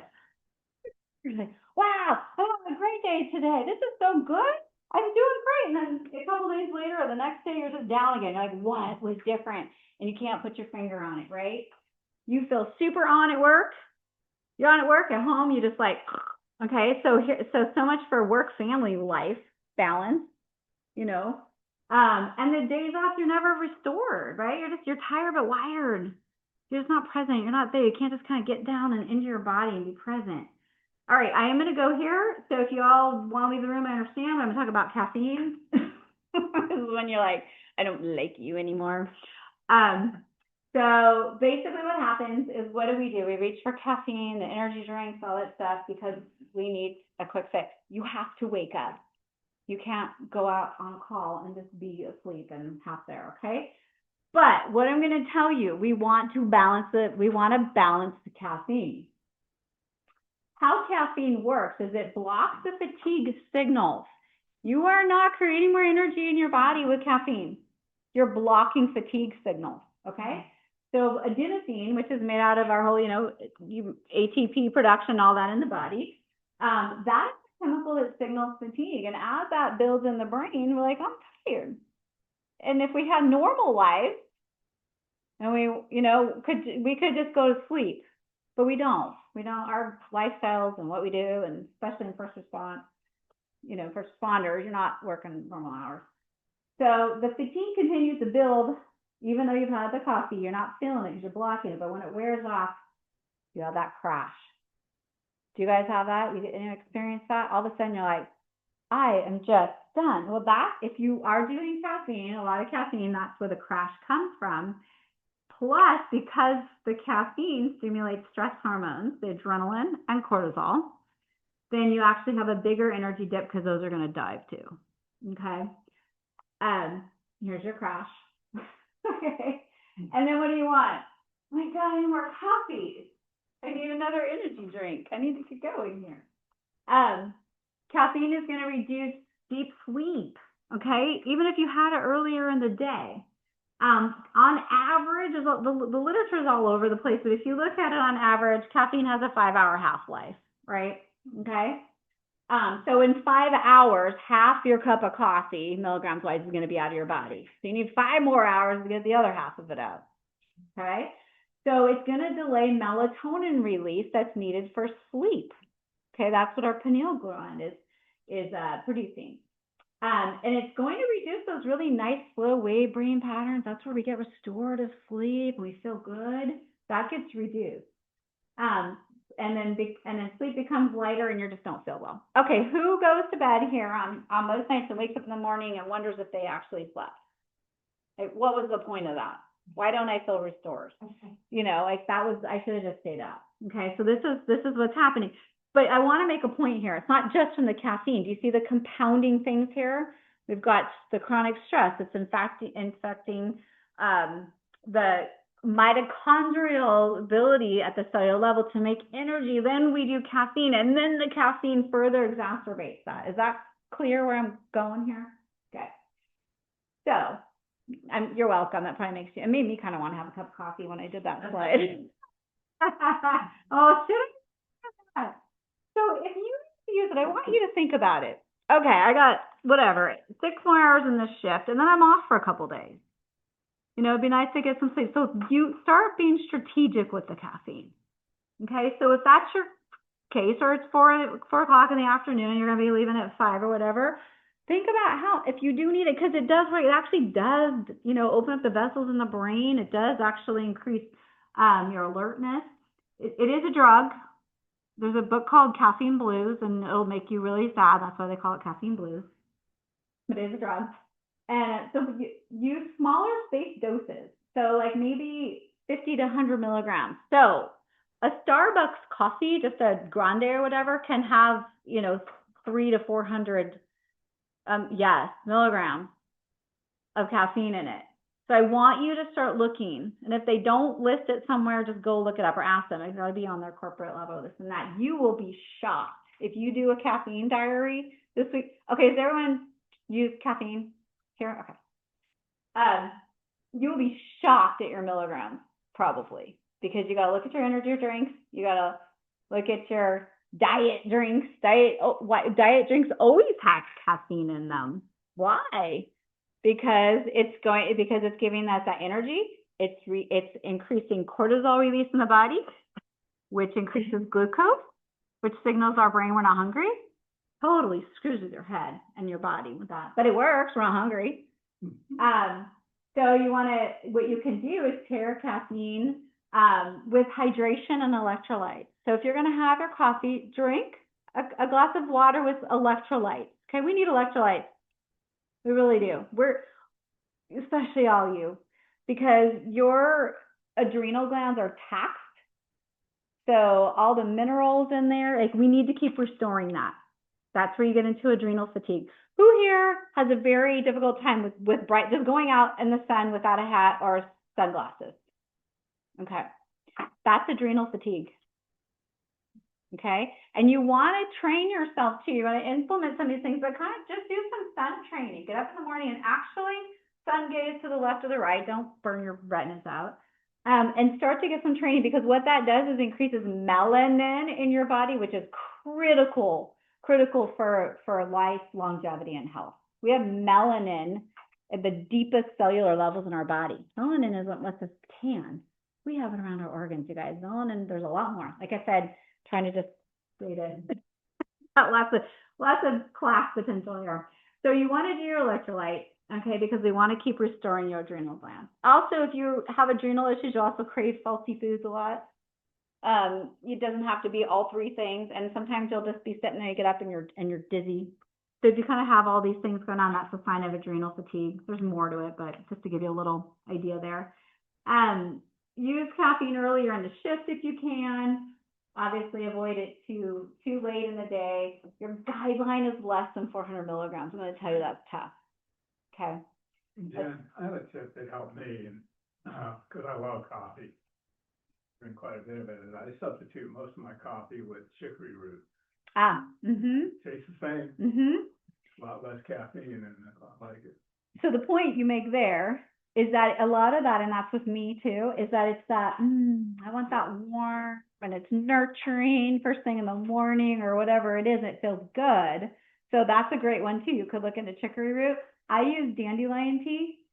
And so what I'll do, because I'm just not, I 100% am addicted to caffeine, I'll say that, because I am, and because I've tried, I mean, I'm a nurse, for God's sake. Like,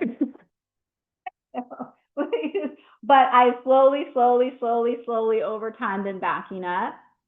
And so what I'll do is I'll do dandelion tea and 1 scoop of coffee in my pour over, right? So it's just, I still have it because it feels good. Like you're saying, it feels good.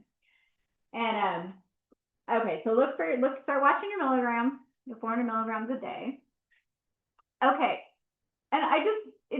to make a point, and I'm sure you've all done this too, how caffeine, why we want it also. Have you guys ever been really hungry and then you have a cup of coffee or caffeine, you're not hungry anymore? Yeah. Well, that's not good for our body, and I'll tell you what's going on. It's convenient. It can be really helpful in a pinch.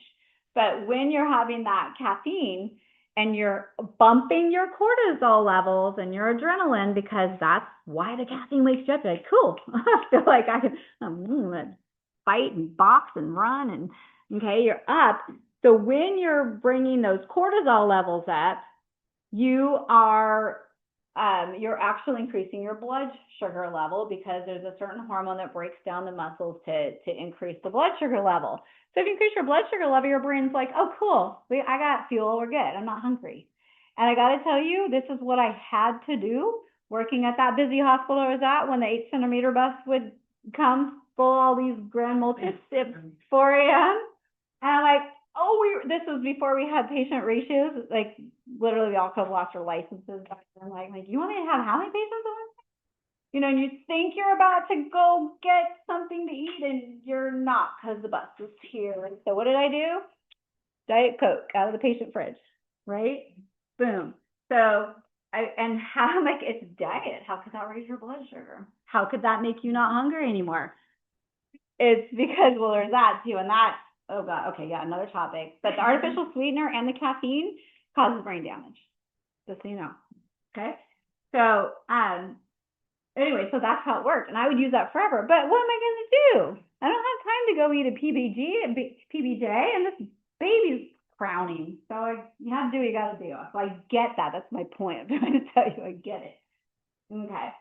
So when we have, stress with digestion issues here, when we're stressed, we're diverting blood away from the gut. Who needs to digest your turkey sandwich when you're getting chased by a tiger? Okay, I don't have time for that right now. When you're eating fast and distracted, who does that? No one here, probably, right? Never. Okay, you're actually not chewing your food. Okay, remember Grandma, everyone said chew your food, chew your food. It's not polite. It wasn't this. You literally need to bring it down to almost liquid. It's called chyme. No one has time for that, especially if you grew up in big families where all the older brothers and sisters were going to eat the food, before you got to. Or we have jobs like we have 2 minutes to eat. But I'm just going to tell you what's happening during that time. So if you are not digesting, our first digestion starts in your mouth. Okay, you want to get almost liquid, then down, and you're going to get actually more absorption of the nutrients. Okay, so put less food on your plate, and then you'll have more time to chew it. Okay, my slides are cut off here. Basically, fuel goes into your body, goes in, but you're not absorbing nutrients. It's not even really fuel. Chunks of meat go into your stomach and your intestines. Okay, so that's where you can eat well, but you're not getting your nutrition from there. So what are we seeing? You're tired, right? Your vitality is going down. Okay. Oh no, you're tired. Yeah. So then what? Okay, we have poor digestion, our energy, we just talked about this. We have low mineral and vitamins in there, and that's, so here's like with the scanning that I do on there too, right? Like, oh, you've got this low mineral and this low vitamin, or this amino acid's off, or blah, blah, blah. But I take all these things, yeah, well, your digestion is totally freaked out and stressed out, and you're not absorbing anything. So this can be the why, if any of this pertains to anyone in here that has tried to do all the things and take the vitamins and do the things, but it's not helping you feel better. Okay, so this inflammation building quietly in the gut, you guys, this is literally, you heard about everything starts in the gut. It really is so true. It is so true. The hundreds and hundreds and hundreds of people that I've worked with and scanned over the last several years, it's the gut. It's other things, but where is it starting? The gut. So the inflammation builds and we start having the gut issues. We start having fatigue, the brain fog, the pain in the joints, and increased trips to the doctor's offices. Okay, does this remind you? This is what was happening just from the stress. So now it's affecting our digestion. So we are compounding. It'd be cool if this was like interest. We're getting paid, but we're not. We're going downhill. We're actually losing, right? Wouldn't that be cool? Just like that all the time. So depending on your job position, maybe you don't control when you sleep or how long. Okay, so again, this is what's really going on, and then when you have the opportunity to try to use these practices. I get it, like you're out there, you're doing it, can't change that. So it's helpful to understand what disrupted sleep does to the body so you can protect yourself when you have more of that control. So when you're stressed and you don't get restored sleep, you know you don't repair. Do you know most of our repair is happening at night when we're sleeping? Most of the repair, the cells are repairing, especially if you're going into that nice deep sleep cycle. If you're not going into that cycle, your blood sugar is staying elevated overnight. This is why it was crazy. So I mentioned back in my early days, in the early 90s, when I was working in diabetes management, in the stress management and cardiac rehab program, the clients could never understand. They're like, I don't understand. How is all this stuff, how does this relate to my blood sugar? You know, and I'm not exercising or I'm stressed because I have my diabetes management or my diabetes patients in my stress management class and they couldn't get it. So this is part of the link here. Okay, does that make sense? Okay, so blood sugar does not stay stable at all. It's unstable. It's rising. It's going up and down. And then our inflammation doesn't calm down because we're in this chronic cycle. You're always on, right? You never fall into that deep sleep. And then you never, even if you do sleep, you don't actually recover. Okay, get on my time here. So basically, I touched a little bit on this already, so I might just kind of blast through this. But when you're doing these things in the evening, okay, you're at LEDs versus incandescents or the candle like we talked about. This confuses the body about when to go to sleep. All right. Are we good if we just move on past this one right now? I jumped ahead on this one. Okay. The sleep hygiene, that can be a 5-minute routine. That can be candle gazing for the 1 minute. It can be stopping and doing your deep breathing in through your nose, out through your mouth, the stillness at the end of that breath. Okay. Turning lights. Remember, we're getting our natural lighting at hip level. All of this is part of sleep hygiene. You're not on your phone. Okay. I think I pretty much battered this one a little earlier. So last but not least of one of the stresses on the body. So sitting all day, we are not designed to sit all day. Our bodies do not do well. We don't heal, we don't recover. So Dr. James Levine basically coined the term that sitting is the new smoking. Has anyone heard that before? Yeah. So we have increased cardiovascular risk, higher all-cause mortality when they did the research into this. Our metabolic health is compromised. Inflammation goes up. And prolonged sitting is an independent health risk now. Okay? Even in people who exercise, you guys, this is such a bummer thing. So what he found in this research, this doc, is that even you could ride your bike to work, okay? You sit for 12 hours like this. You ride your bike back home. Those 2 bike rides never happened. It does not negate that. That's very sad, I think, because it creates a lot of challenges for us in our life, doesn't it? Okay? So again, so we have standing desks, we have walking pads. I mean, I have all those things. Just, mix up, get up, set an alarm or something, get up every 45 minutes. Stand. You guys have all kinds of stuff around here to go jump on, it looks like. Don't do that. Dude, you have the minute. I know it doesn't seem like it, and I totally get it. I'm a Virgo, type A, graduated top of my class, nursing school. I get it. But you have the minute. You do. Because you got to think, you got to go back to the beginning of this talk. That's your health freedom. That minute is contributing to your health freedom. Go do the thing. The most wonderful thing you can do, and this is what I used to do at the bedside with patients, so I could get eye levels. This is amazing for men and women. Squat. Just squat. You can still see your computer or whatever you're doing, because when you're doing this, you're actually you're strengthening the pelvic floor. You're sending blood circulation to that prostate. Okay, sitting is the worst thing for that little prostate down there. Okay, pelvic prolapse is out of control in this country. There's surgeries going on constantly. Why? Because we're sitting. This strengthens the pelvic floor. Now, if you have like knee stuff, just do this cautiously or whatever, but stand next to, do it next to a desk or something. But yeah, there you go. For how long?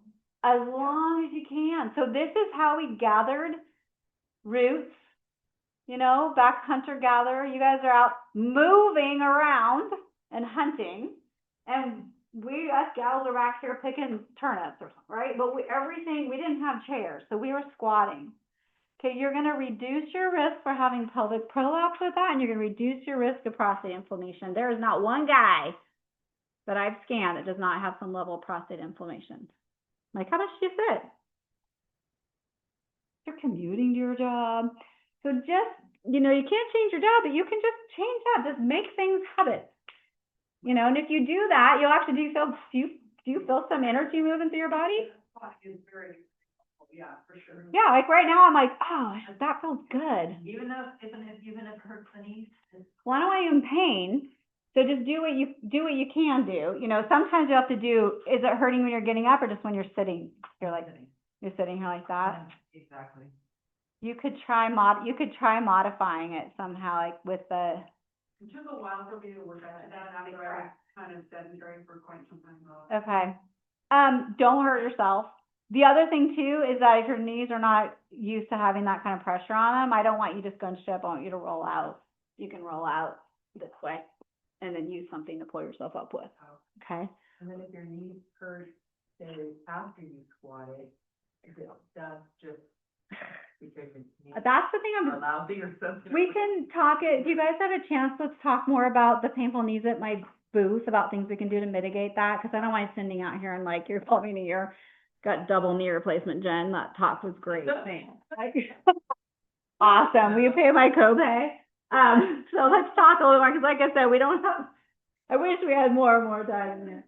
So do exercise, so it's probably not a quick answer. Right? Yeah, so we there's can mechanics and there's building up flexibility. Some people can't do that because they're too tight. And so you gotta. That's why I'm like, let's carry on the conversation there, and you would be a great person. Actually, you come over and join. I'm next. Yeah. Oh, you are? Okay. Oh, good. Then stay here. Okay. So, basically, you guys get the gist of this. Move, get up, set an alarm, make something different.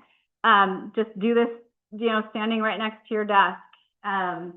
We need to talk about the knee thing, because I've read an article about this, and I do talk about the knee thing in that. Okay, so we have about 5 minutes. What I'd like you to do is either on your phone or a piece of paper, I'd like you to score yourself on this 5-question section here on, let's look and see where your body is working harder than it should, okay? So the first one on here is on sleep and recovery. I'd like you to mark down or take a mental note on how many of these you check off for the section. And when you're all done, just go ahead and raise your hand, tell me to go to the next one, or okay. We're good? Nope, you still have one more? You good? Okay, you got it. I have this at my booth, by the way. Okay. Okay, and if you sign in here and you sign in at my booth, like I said, you double your chance of winning a free scan. Energy, let's go ahead and check these off and let me know, or you can tally how much of these you have in each section here. Section.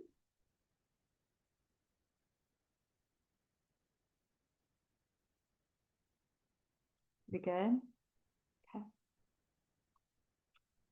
All right, under digestion. Number 2 is like, you're like, stop it, Jen, you're tricking me. Of course I do that. It's my job. Am I good? Okay. Stress.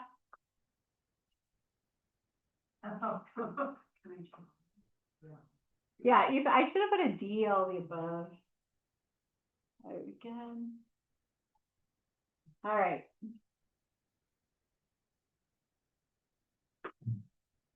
I need to add, do you squat? All right, and then if we're good here, So basically, if you check most of the bottom ones, you're doing awesome. You don't have any problem. If you check 2 to 3 statements in one section, that particular area, and like I said, if you need to look at this again, I have it printed out at my booth. That particular area is stressing. If you have 2 or more in each section, your body is compensating. You're in that compensation process that we were talking about at the beginning of this talk. So you're doing fine now. You're doing fine now. You're doing fine now until you're not. Okay. So it's good to start looking at these things right now before they get to a point where you're really doing a lot of damage control. Sadly, those are 90% of my clients. I'd so much rather have some like, I'm so fit and I'm ready, like right, like your academy people, right? Let's do this right now. All right, cool. Let's scan. Let's start doing this stuff. So you don't go to the place where we have to start doing damage control. But most of the time, they're pretty broken by the time they get to me. But we can work on it, but they just need to be reasonable about the amount of time that's going to take to turn things around. But I utilize some really awesome technologies. One of the things I use for my patients are this phototherapy technology that I have on my wrist right now. This particular therapy was designed 22 years ago for the Navy SEALs to get them off high doses of caffeine and meth. They're basically putting on methamphetamine to keep them on their 4-day missions and all that. So the man who is the guy behind this technology that I use, this is where he originally started. So these are called energy enhancers. So right now I'm burning calories and taking fat off my visceral fat inside of me. Okay. Instead of breaking down my muscles for energy right now, I'm burning 500 to 600 calories an hour right now. And I have a lot of energy and I'm not taxing my body. So it was good enough for the Navy SEALs. Nope. It's on these meridians right here that's telling my body to go into a function called beta amylase breakdown for energy. It's working on meridians in our, so it's basically my own infrared light in my body is hitting these and signaling back to the meridians what light would be doing for us, you know, on a good day. Yeah. I teach you a lot. I've been using for 3 years, and I put every single one of my patients' clients on them because it works. Resets the brain. Are you selling them today? I don't have product, but yeah, I can talk to you about it. I don't have actual product because we don't sell like just product. I can get them to you, but I'd love to talk to you more about them because they literally, in all my years of doing all this work, I've never seen anything like this, particularly glutathione. This is a glutathione patch. Who knows about glutathione and its importance to the lungs, right, and the cells? So this increases glutathione in my body by 300%. Manufactured in the U.S.? Ireland. For 24 hours. Okay, I know on my scans I was very low in glutathione for a long time, and I felt it. Okay, so you guys aren't exposed to anything in your lungs. Oh, nothing, right? And I know you've heard about the glutathione IV therapies and all that for firefighters. And when you're doing it IV, or you're doing it liposomal, or you're doing it nebulizer, half-life 7.5 minutes. Not a long time. This increases that glutathione for 300% for 24 hours. So I constantly, for 24 hours, my glutathione levels are up and I'm detoxing and I'm healing my lungs. And it also heals nerves. So any nerve damage, anything like that, it's going to heal that. It helps with pain. And, glutathione actually, we make this, right? You use binders with it or no? It depends on my client. Okay. Because if I'm looking at them and I can see like, oh, they're winning a little extra support here through the liver and this and that, need more support, then I'm going to want to use a binder. But also if I don't know them and I know them, I'm not going to just hand a patch to somebody, but I will be asking them in the past, if you've tried, blah, blah, blah, what kind of reaction did you have? Oh, I'm super sensitive. Most people know, so then that's going to be a yes. Like But we got to be careful with the binder too. precursor like that. You don't need to with that. No, you don't need to with that. No, I know. Yeah, you need to. So, and then the stem cell patch, so the other one that I use too is X39. And what that one does is it increases peptide, GHKCU, copper peptide. Anyone heard of that one? Yeah. Yep. So instead of injecting it or taking it, my body's making it. You guys, all these peptides that we're taking from the outside in are made in our body. We are just all tapped out, done tapped out. I don't have the resources. I can't make glutathione, right? So because of all the things we just talked about, okay? So what that does is that increases that peptide, GHKCU copper peptide. And what does that do next? That mobilizes your stem cells. Okay, by the time we're 30, half of our stem cell production is in half. Okay, by the time we're 60, we only have 10% of our stem cell production happening. I know, that's my face too, when I learned all that. Well, Yeah. I was just gonna say that, the first speaker made a reference to peptides. You kind of like threw his hands up, like, everybody gets caught up in these different, words that are fashionable, to try this, to try that, with Yeah. the latest one of the latest ones, peptide. Yep. So is it that it's been, is it that it's not explained correctly, or people are thinking it does something it doesn't? Because you're saying peptide, you should have that. We make peptides. So you eat your food, you get amino acids, and you make Okay. peptides. We need them. We're making them all day long in our body if we are, until we're not, because of all the things that I've talked about, all the stress that's on the body. Okay. Yeah. Break it down all the way microscopic, it's amino acids. A peptide is a short chain of amino acids, not quite long. I probably just stood in front of the Gotcha. camera the entire Yeah. time, We like make blocked them in it. our bodies, they're signaling molecules. So what they're trying now is to take that signaling molecule from the outside and manually put it in and force the signal. Gotcha. Your body's already making a signal going one way and you try to force it the other way, there's gonna be a problem. But if you're trying to make the signal and it's having a hard time and you help it, it could be good. So Gotcha. just You like don't know. you have to be careful how do you use it. And can your body do it, right? So for example, this to make GHKCU copper peptide, I need to make sure you have enough glycine, lysine, and copper in your body. Yep. Right? And so if I don't know because I haven't scanned you, then I'm going to recommend copper. People, it's a whole nother topic. People got real scared about copper. Copper is absolutely a function needed in our body. And the whole zinc craze, like, knocked all of our copper down. Yeah. Okay, and then because we don't have enough copper, we're storing iron now. We're doing really great things for our body, and that's not good either. Okay, we're at time now. I know it's at 1 o'clock, but if you have any more questions, you want to talk about patches or we want to talk about knees, then we can meet back at my booth, okay? There, I think we're here till 3.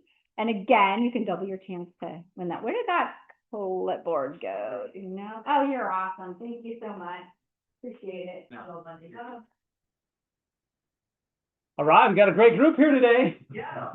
And all of us joining us online. Want to throw a couple things out for you guys showing up, participating. Stress ball for you. Here we go. Oh, right over here. There we go. Participation always creates reward. So thanks for showing up. We're going to be talking today about longevity. How do we get your body aging healthier, stronger, and longer naturally? And how to really thrive to get back to your best. I want to share a story of how this really works. We work with all kinds of people at our office. One of those is firefighters. So this is a common story that many of you may understand.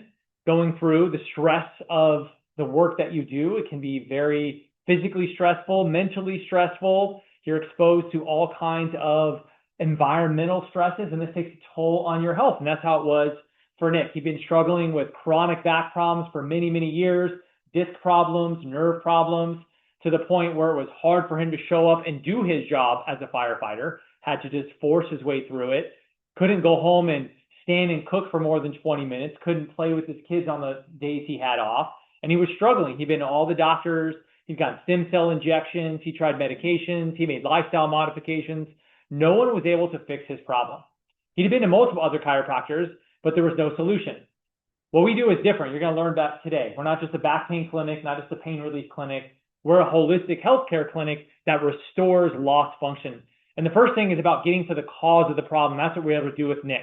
Through our unique assessment process, we found the real cause of his issues, put him on a customized care plan, not the same thing for everyone else, not just to relieve symptoms, but to fix the real problem. And within just a period of months, he now has mostly pain-free days, healthier than he had been in 5 years, no more medications, no more injections, back to living his life again, back to exercising, back to cooking, back to enjoying the quality of his life. That's what we focus on. That's what we're going to be talking about here today. How can you get that type of results, that type of solution? And really our job and our mission is to guide people through this process of getting and staying well naturally. There's all kind of alternative ways to take care of your health these days.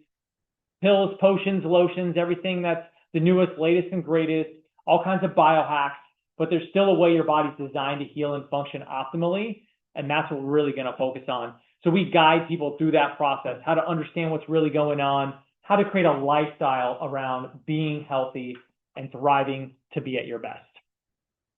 So I've been doing this for a long time. Over 20 years, health has been my passion, my mission, my purpose. Spent a lot of time training on that. That way I can do what doctors are supposed to do, which is teach you how to be healthy. Not just prescribe you something, not just tell you what's wrong, but actually help you take control of your own health journey so you can be the hero of that journey. The biggest thing that creates health problems, interferes with your quality of life, and ages your body quicker is stress. I'm sure we have nobody who's unfamiliar with stress here in this room, right? Emotional stress, physical stress, chemical stress, it's around us all the time. How your body adapts to that stress is the key to longevity. If you can minimize those stresses by understanding where they're coming from and having lifestyle habits, that's even better. We're going to talk about both. When you are under regular stress, what happens is your body produces a hormone called cortisol. Is anybody familiar with this? Cortisol is a catabolic hormone, which means it breaks your body down. So when you're under stress regularly, whether that's any one of those three, emotional, physical, chemical, your body starts releasing this survival hormone, cortisol.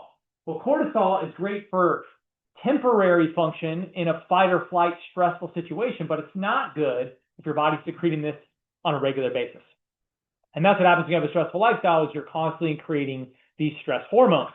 And so what it does, it starts to affect other parts of your body, causes damages to your cells, creates what's called oxidative stress, so it ages your body faster. It causes inflammation, which can be felt in many different ways. That can be felt in joint pain, which we're commonly familiar with, but can also have effects on your heart, your lungs, your immune system, your digestive system, lowers your energy, affects your sleep. So many things are affected by this inflammation, and it starts affecting things like your immune system, your ability to focus, and your actually ability to adapt to more stress in the future. So if we just keep compounding the stress over time and don't fix what's causing it, what tends to happen? Health issues show up. These are some of the warning signs of consistent stress: tight and tense muscles, inflammation, high blood pressure, high cholesterol, thyroid issues, food cravings, weaker immune system, weight gain, not sleeping well. How many people do you know that struggle from these issues? Maybe you yourself. What I find is people that go and they start looking for treatments or ways to deal with these types of issues. Oh, I have inflammation, I'm going to take ibuprofen. I have tight muscles, I'm going to stretch, I'm going to get massage, I'm going to exercise, maybe take a muscle relaxer. I'm not sleeping very well, maybe I'll take a sleep medication, or my energy is low, I'll drink energy drinks or coffee throughout the day to get that back up. And that makes sense because you need to be at your best to show up in the different areas of your life. But if you don't affect what's causing it, if you're not getting to the root issue, if you're not making real corrective change, these problems continue to compound. And that's where it really starts aging your body. So at the DNA level, the building blocks of your body, regular stress starts to age your body quicker through what's called telomeres. This is what that oxidative stress is, which means your cells are dying off faster. So one of the things that we measure is biological age. How is your body aging compared to your actual age, your chronological age, how old you really are? And if that biological age is older than your chronological age, it's showing that your body is accelerating the aging process, which means your body's breaking down faster, you're losing that optimal function. That's strength, that's mental function, that's organ system function. And your cells, DNA, make up your entire body. So this doesn't just affect one area, it affects all areas. So if all areas of your body are breaking down faster than they need to, that affects what you do day to day. And this always goes back to your nervous system. The nervous system is what actually helps your body adapt to stress. And there's two major parts. There's the fight or flight system. This is your survival system. This is a sympathetic nervous system. This is how your body adapts under stress, which is really good. If you're there to fight, you're showing up to a fire, you have something where your body needs to kick into high gear for a short period of time. You want this release of cortisol. You want your heart rate to go up. You want your breathing rate to go up. You want your focus to go up. You want all your blood and nutrients to go to your extremities and your muscles so you can perform in that moment and do what you need to do. That's a good thing in that moment. But you don't want to live here. The other side here is where your body goes after stress to heal, repair, regenerate, digest. This is where all of your optimal function is happening. Everything else slows down. Your heart rate slows down, your breathing rate slows down, blood pressure goes down. Now all that healing energy is going to your gut. It's going to your immune system. It's going to the major systems for repair, regeneration, optimal function. That's where you want to spend a majority of your time. Our modern lifestyle is very stressful. Most people end up spending a majority of your time here in survival. So if you're constantly in here, running the engine on high day after day, what happens? You get burnout. Burnout shows up in different ways. Burnout can show up as actual burnout, loss of function, anxiety, depression, not sleeping, brain fog, but it can show up as tight and tense muscles, high blood pressure, high cholesterol, high blood sugar, digestive imbalances, weaker immune system, all things that we talked about because those systems are running on high constantly and you're not able to shift out of that gear. And our modern medical system is not fixing this.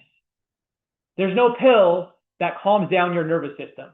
There's no pill that helps your body better adapt to stress. So what's happening is many people are showing up to their doctor or trying to self-diagnose or self-medicating for the danger signs of stress and neurological interference, and it's not working. They're not getting to the real cause. They're actually adding stress to treat stress. You think of any medication commercial, what's the last 10, 15 seconds every time? It's all the side effects. It's all the way it's harming your body. It's a stress every single time.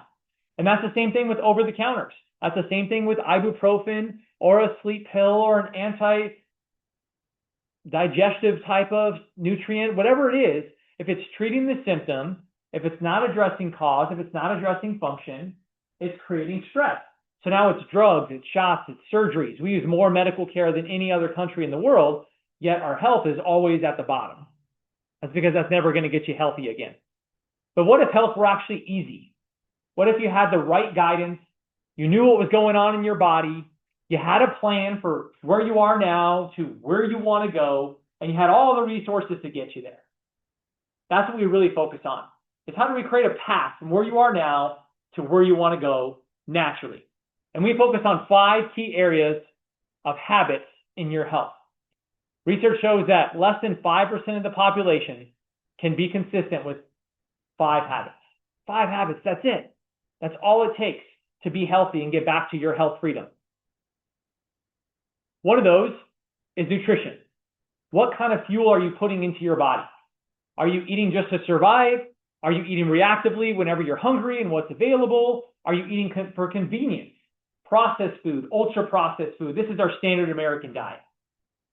When you're eating foods that are processed, full of toxins, they're actually creating stress in your body. Stress to digestion, inflammation, stress to your cells, stress to your immune system. So your body's having to work harder. So rather than fueling your body for better function, you're actually stressing your body by not getting in the right types of nutrition. Processed foods especially. Those are some of the worst. Sugar, processed foods. These are your top inflammatory areas. Damaged seed oils, which is in all processed foods, toxins in artificial foods, damaged fats.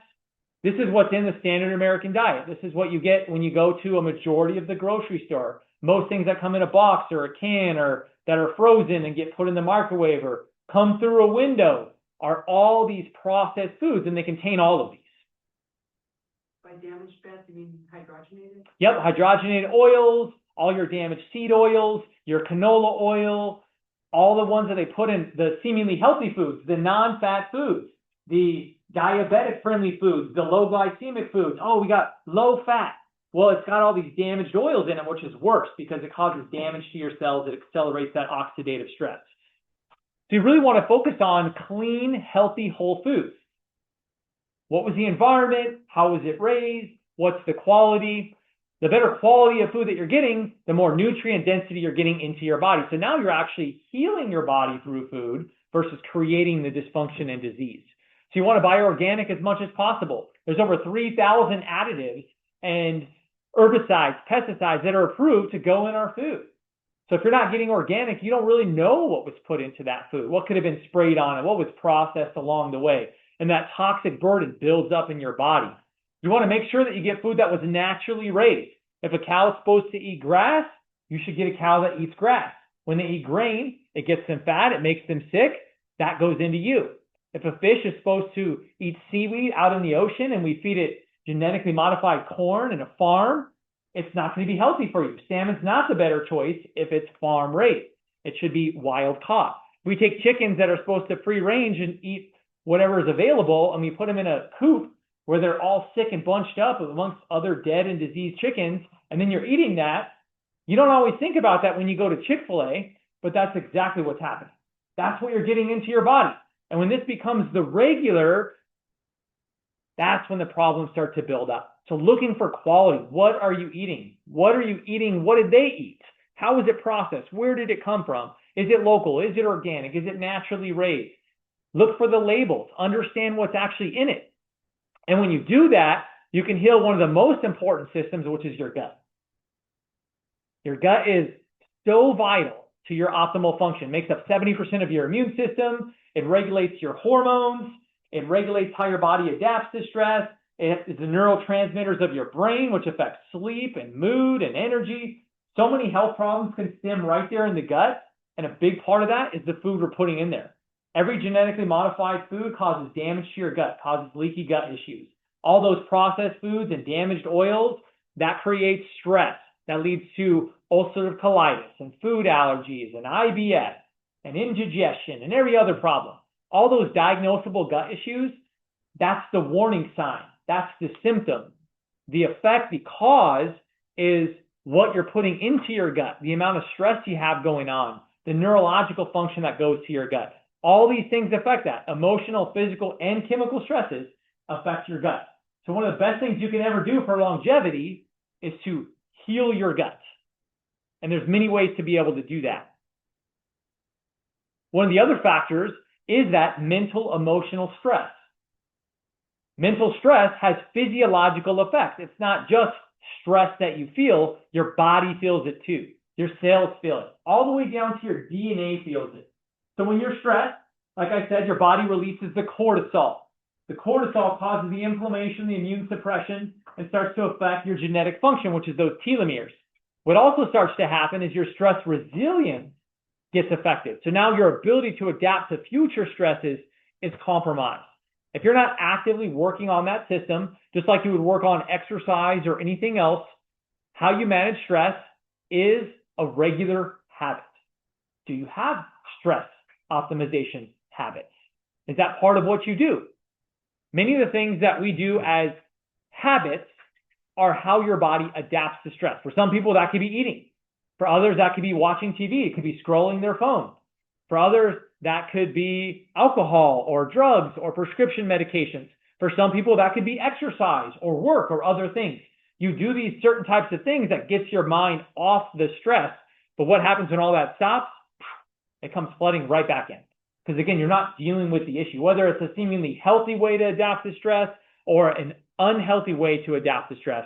If you're not dealing with the real underlying problem, nothing really changes. So there are ways to rewire your stress response in your body.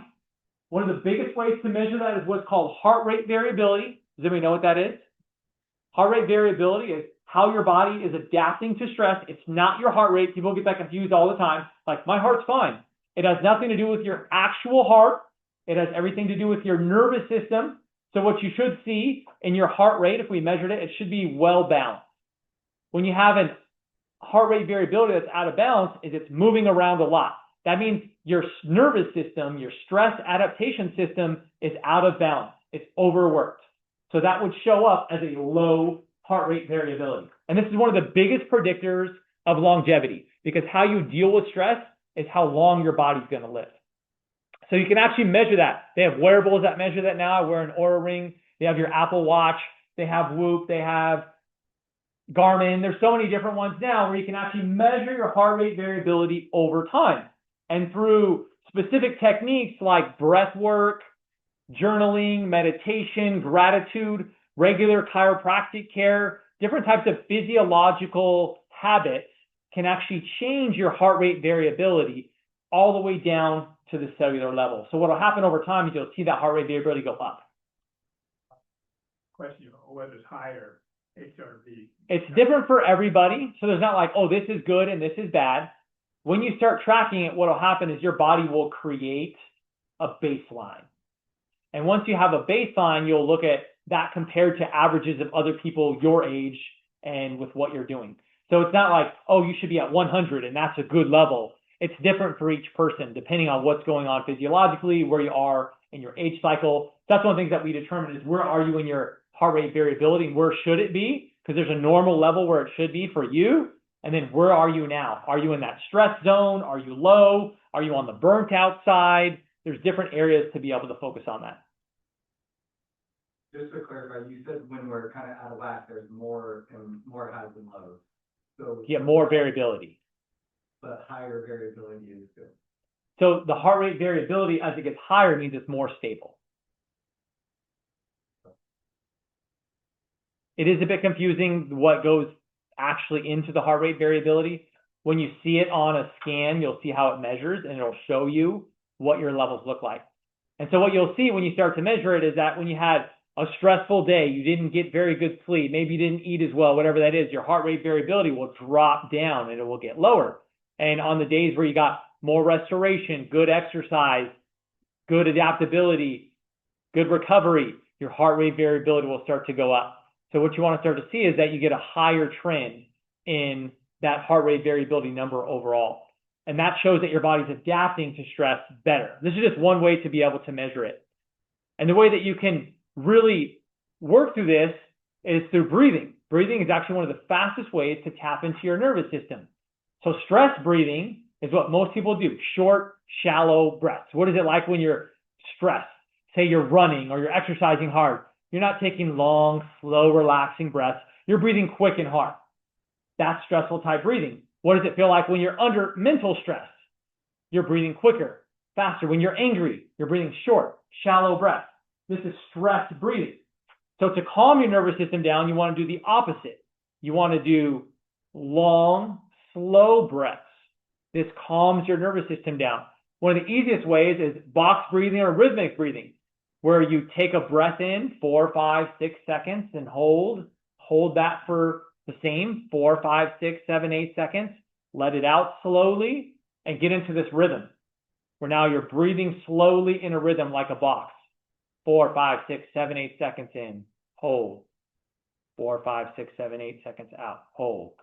And that can calm you down. They've actually measured this. When you go into a stressful situation and you slow down your breathing, it changes your physiological response. This can even help you when you're out in the field. You come into a stressful situation, you feel your body getting that overwhelmed. You can work on slowing your breathing down and it'll change your heart rate. It'll change that stress response and you'll actually be able to function better in that moment. So next time you're feeling a little bit stressed or overwhelmed, or you've just had a busy day, or you want to take a quick mental break, try doing this breathing. Even just 1 or 2 minutes, you'll notice a difference. You'll feel more calm. You'll feel more relaxed. I think they teach that to the Navy SEALs. Yeah, absolutely. Because if you go into a situation, stress, you're no longer in your limbic system. You're no longer in your higher level focus and communication system. You're in that hindbrain. You're in that survival. And you're not going to be at your best that way. So this is a quick hack to your nervous system to really take you out of stress. And if you do it consistently over time, there's more advanced breath work. That's a different topic where you can really get deep into breath work. And that can actually change your stress resilience over time. And this is an easy one. It costs you nothing. It's just air. It's about creating a habit. There's apps that go through this. There's so many simple ways to be able to do it. Another one that costs you nothing that is extremely beneficial to your stress resilience is sleep. Getting regular quality sleep is so important. There's a lot of factors that go into good sleep. We do entire workshops on how to get good sleep. The biggest thing is make it a priority. One of the main reasons why people don't sleep is because they're doing too much other stuff. They're staying up late watching TV. They're finishing a project. They got too many things going on. And it's like, oh, it's late. And I got to get up at 5 a.m. And now it's 12. So I guess I'm getting five hours of sleep. That's just not enough. If you're constantly overworking the system and never get a chance to rest, it's not going to perform optimally. If you never shut down your computer, if you never restart your programs, it's not going to work well. It's not that the hardware is bad. It's that you're not taking care of it the way that you should. So ideally, you should be getting at least 6 to 8 hours of sleep. 6 is like a bare minimum. Most people need 7 hours or more. If you're ever sleeping less than 6 hours or more than 9, it's directly linked to a lower lifespan. So too much sleep can be a problem too. If you're going beyond that 9 hours, now you're overdoing it and your body gets right back into a new cycle and you're underperforming. So after that 8, 9 hours, your body goes back into another deep cycle of sleep. And if you interrupt that, now you're going to be tired. It's like, have you ever hit the snooze button and fallen asleep for another 10 minutes? Or you've done it once or twice and you wake up and you're actually more tired, even though you got more sleep? That's because your body went back into another sleep rhythm cycle and you interrupted it before it went through.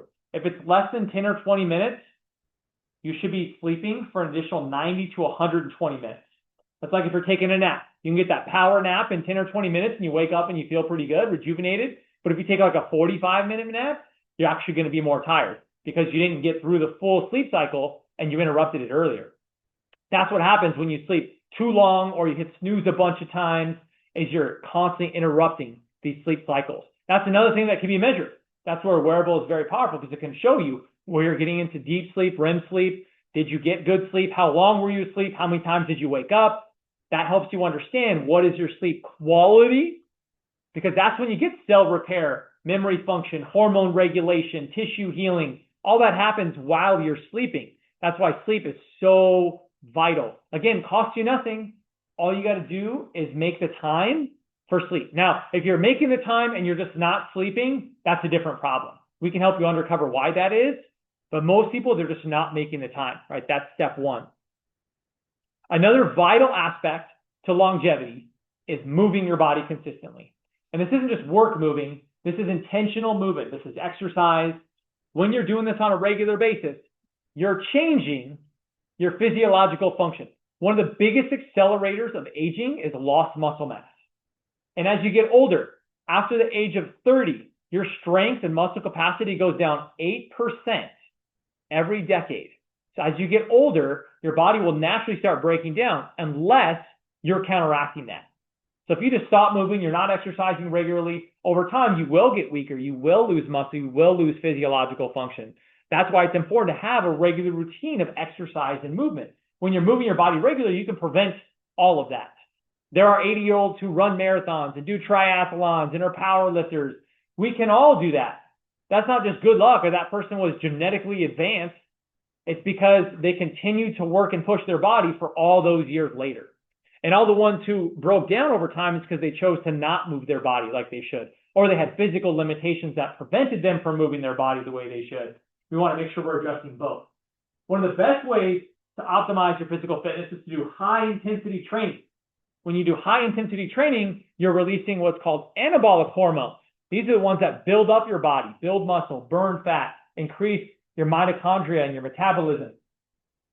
Those are going to be your high-intensity type exercises, where you're working your body really hard for a short duration of time. This is common in things like CrossFit and different types of fitnesses where they're doing metabolic conditioning.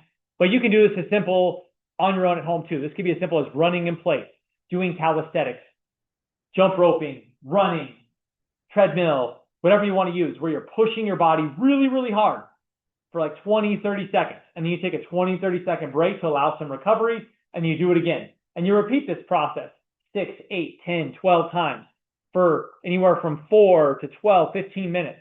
You don't really need to go above about 15 minutes in this type of high-intensity training.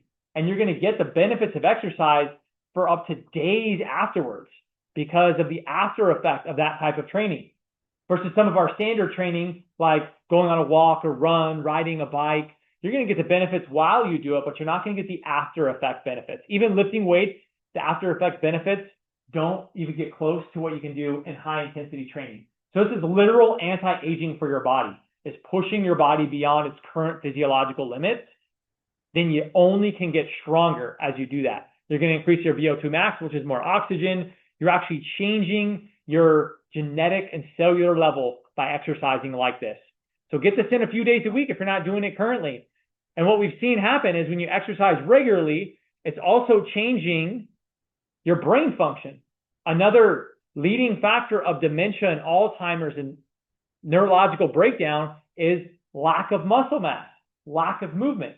Because when you move, it pumps nutrients to your brain, especially the movement of your spine. 90% of the nutrition that goes to your brain for detoxing and for supporting normal function comes from movement, especially the movement of your spine. So that's why exercise is a daily habit. It also reduces the inflammatory cytokines.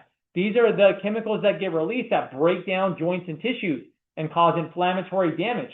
So you're actually releasing anti-inflammatory medicine from your own body every time you exercise. Pretty cool, right? I love that. All these things are readily available to us right now. The way you breathe, the exercise you do, your sleep, all this can be done right now. No additional equipment, no money spent, only investment of time and making the conscious choice to do it regularly.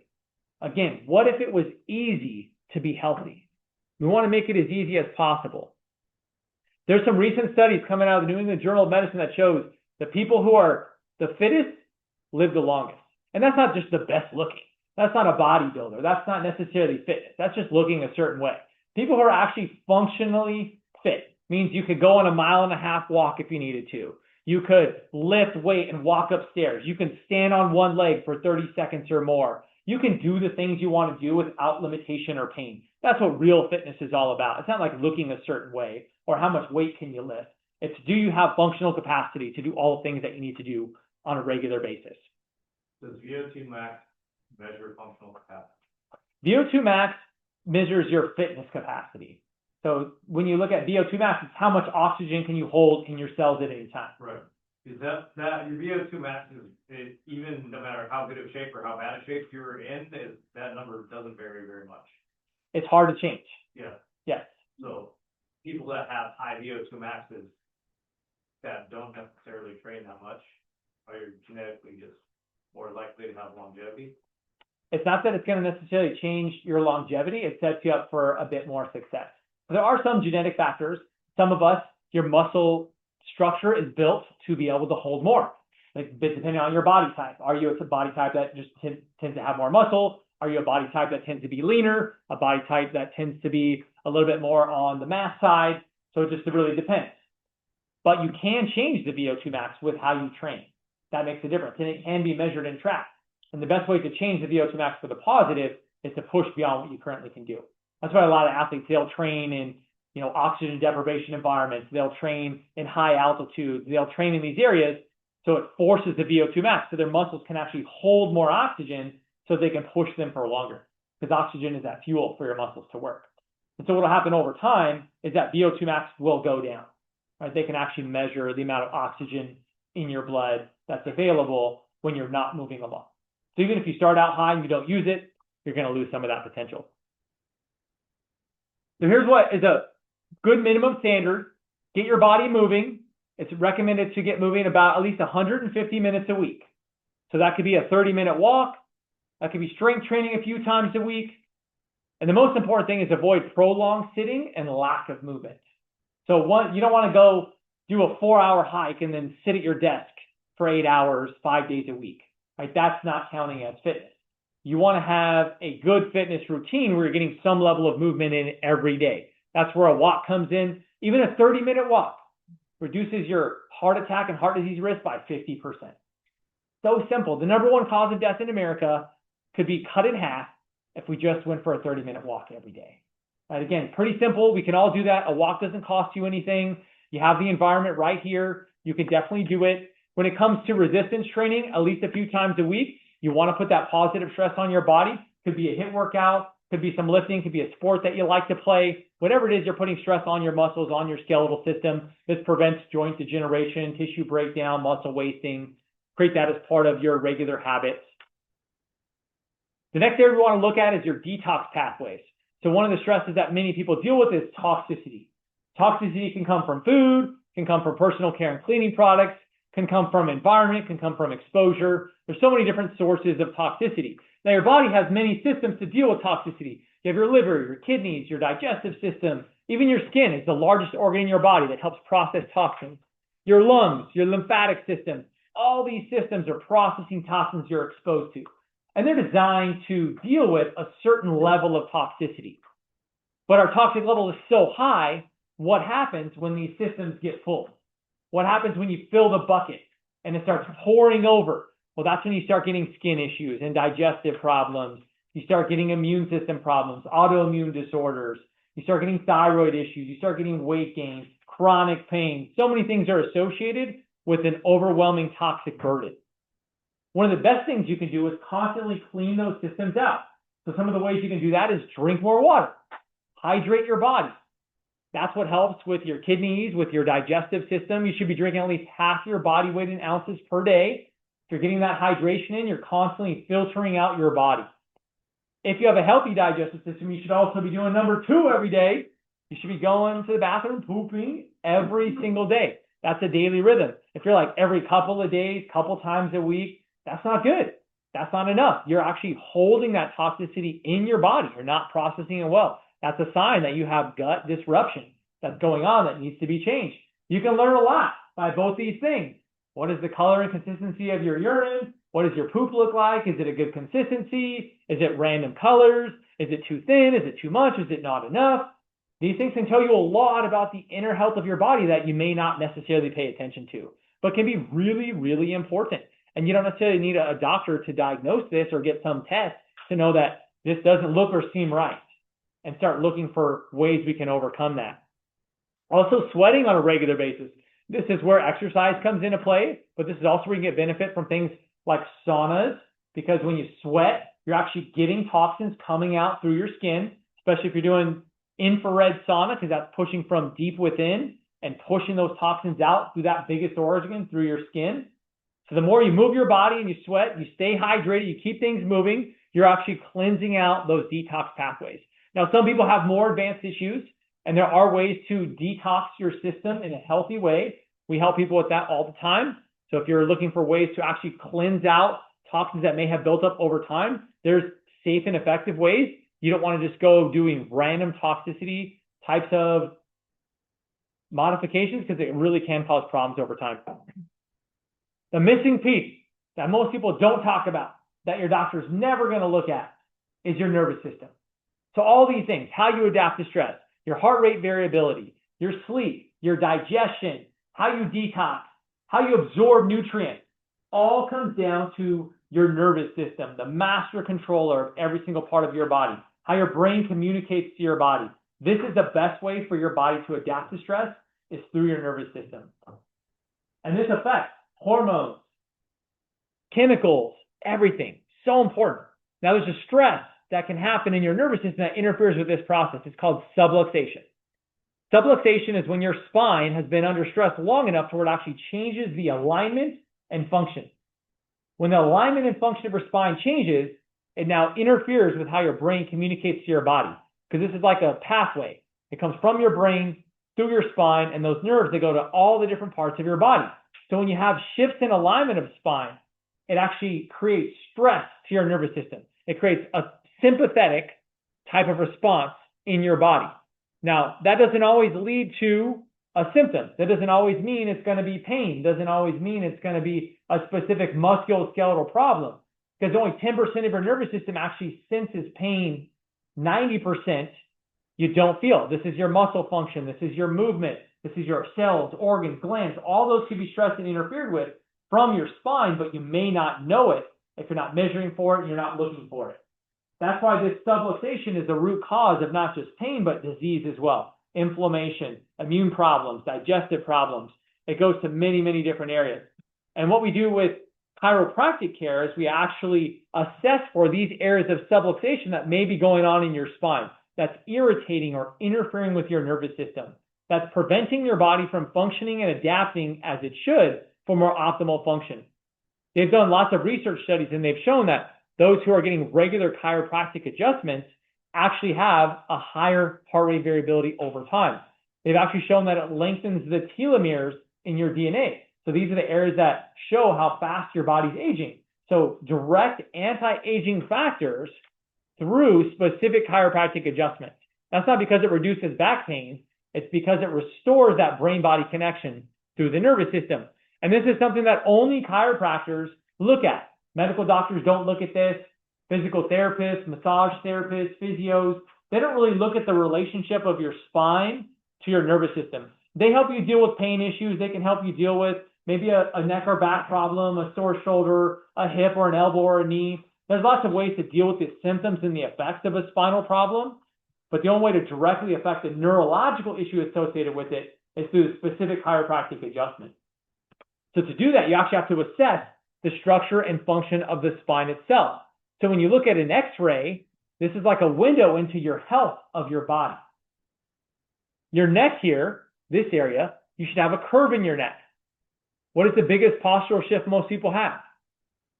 Your head goes forward because we spend days on computers, on phones, sitting. You have traumas and injuries, old car accidents, wearing heavy packs, constant repetitive stress changes the alignment of your spine.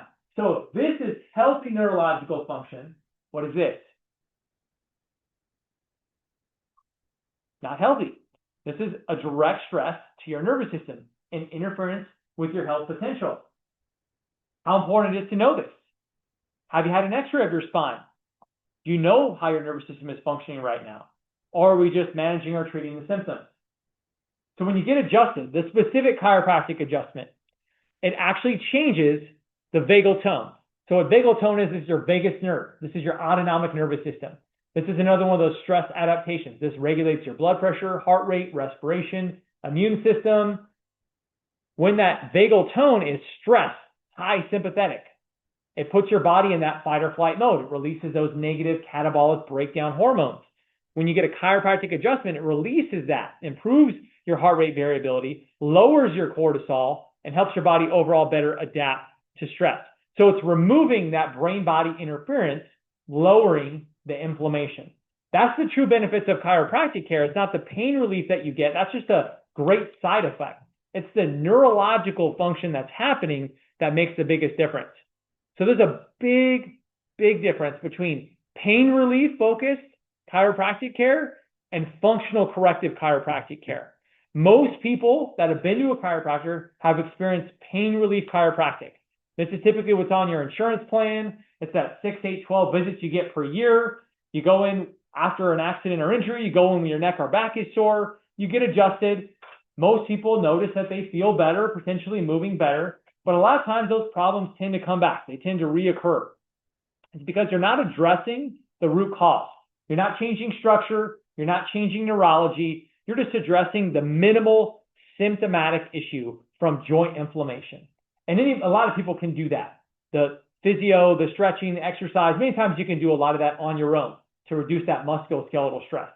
But the neurological stress is what we really focus on. So we're talking about corrective care. Corrective care is focusing on your brain and nervous system.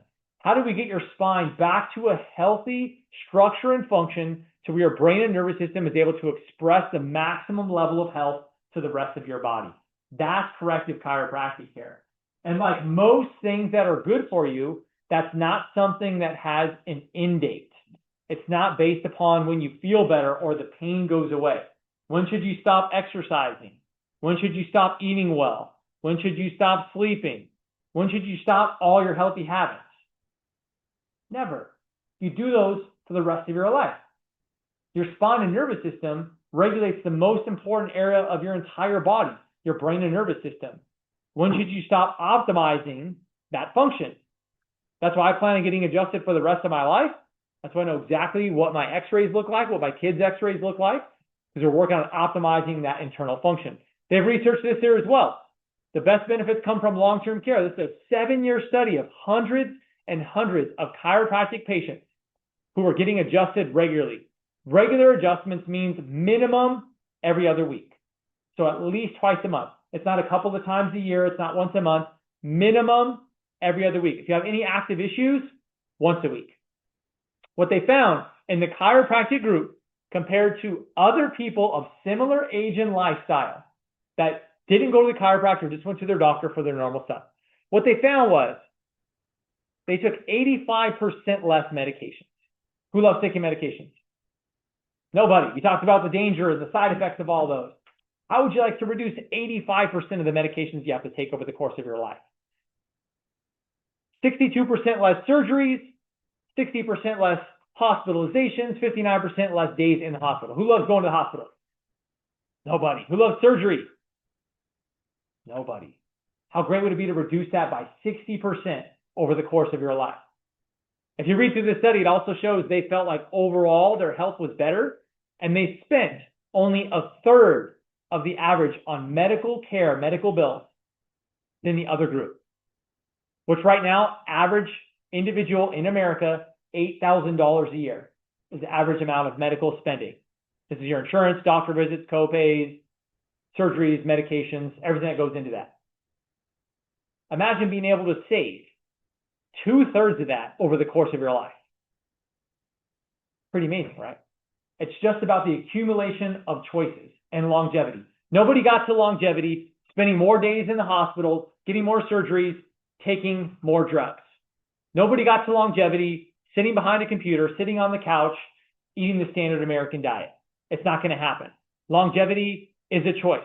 Some of us have genes that are maybe more suited toward longevity. Some of us may have genes that are making it more difficult, but we all have the opportunity based upon lifestyle and choices that you make every single day.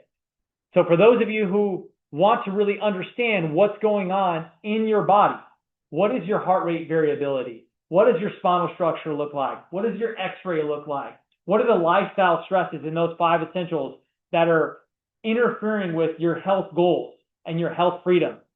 That's what we really focus on. Getting to the underlying cause of not just pain, health issues, symptoms, function. We're actually measuring physiological function from your nervous system to your spine to your metabolic system. And based upon that information, actually creating a customized health plan. One of the other problems with medicine is everybody does the same thing. Every single person who has high blood pressure gets the same high blood pressure medication. Every single person who has high cholesterol gets the same high cholesterol medication. It's the same for everybody. When we focus on customized care with what's going on with you, your outcomes improve. What does that require? A detailed health consultation to understand where those stresses are coming from. What's your health history, traumas, injuries, and what are your goals? How do you actually want to see things improve? What does health freedom look like for you? And then be able to assess what's interfering with that. Your posture, your functional movement, your muscle tension, your neurology, your heart rate variability, your structural support from your x-ray. We measure all that in this one initial appointment, which is normally $199 in the office, which is actually very cheap. When we do events like this, I set aside time for those who are ready to take the first or next step in their health journey and want to start working on that right away for this initial assessment. So we do that for a discounted amount of just $49 at the event today. So we have a booth right here in the vendor area. If you want to learn more about what it is that we do, what a health assessment would look like for you, or you're ready to schedule your first appointment, all you would pay is just $49. And right now, this month, we're doing a partnership with a local group, the Forgotten Soldier. I don't know if any of you are familiar with this program. What they do is they help veterans get holistic health care. If anybody knows any veterans and what the VA is like, all it is more drugs, more medications. The health care there is just so sad and so underserving. This group is one of the groups that we support because they actually help get them those holistic resources that they're not going to get from the VA, that they're not going to get in their current resources.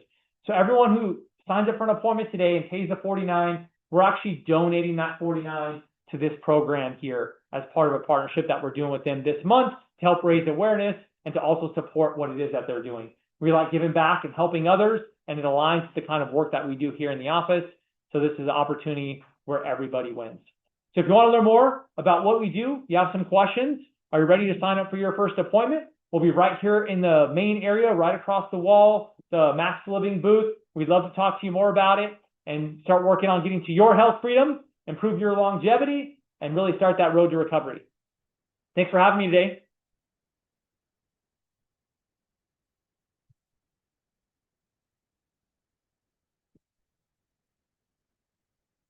I'm ready. Do you need a certain place because of the microphone or anything? No, you're fine. Okay. All right. Good afternoon, everybody. Thank you for being here. My name is Richard Smith. I get the privilege and honor of being your presenter today on creatine. This is a compound that's been around for a long time, and I hope today to be a messenger of what some of the latest research and data say to create some actionable insights for you and how you might use some of this data, and so that you also feel empowered about this information and not outside the loop, so to speak, on what the actual data show. First and foremost, I own and operate a company that sells creatine. So please take that into consideration with a grain of salt. We also make hydration powders. To the best of my knowledge, it's as altruistic as it can be. It started in my college kitchen 20 years ago, where I was making sports drinks for athletes at Cal Poly in San Luis Obispo, and got into grad school, deferred because it was very expensive. I did not end up going, and accidentally started a sports drink company in 2006 with our personal training and coaching money. And then that turned into a company that helps firefighters as well. In 2012, we started working with our local wildland guys out of the Cal Fire San Luis unit, who were having stomach problems from alternative sports drinks. And so we tried to troubleshoot that with some higher carbohydrate or lower carbohydrate options. And that turned into our tactical electrolyte mix, and essentially taking a tactical approach to dehydration for firefighters in the field. And so that has grown from 2012 to present. But I just want to disclose that I own and operate this company. And besides that, I have no other conflicts. So some quick, fast facts is creatine. You've probably heard of it. It is everywhere right now. It has really resurged back into the public eye for some good reasons. There is strong evidence that it helps us make energy. We'll talk more about that. That it helps us recover from high intensity efforts. That it can improve body composition in conjunction with resistance training. Unfortunately, we can't just take creatine and get jacked. It doesn't work like that. It has to be in conjunction with resistance training. That can look like a wide variety of things, whether that is more high intensity interval like a CrossFit or more traditional like a bodybuilding, but we won't get body comp without that. In addition to improving exercise performance, we see there's emerging evidence on cognitive health, and that is probably what has really brought this back into the forefront, as mental health and mental wellness plays such a large role in the tactical space for firefighters, law enforcement, operators, in our armed forces, and especially with aging adults. So we're looking at creatine. The researchers, I'm going to say we, but we, the collective research of scientific academia, are looking at creatine with a variety of aging conditions, from Alzheimer's and dementia and other things. Creatine also doesn't work if we take it every now and then. It doesn't work like that. It is something that has to be taken consistently, and we'll talk more about that. Okay, so what is it? If you look it up and you want to go back to high school chemistry, that's what it looks like. It's 3 amino acids put together, arginine, methionine, and glycine. The cool thing is that your body already makes it. Like it's not something that has just new in the history of the world existed in the supplement industry. We've already made it. And it's made in the body every single day by the liver and kidneys, which is really cool.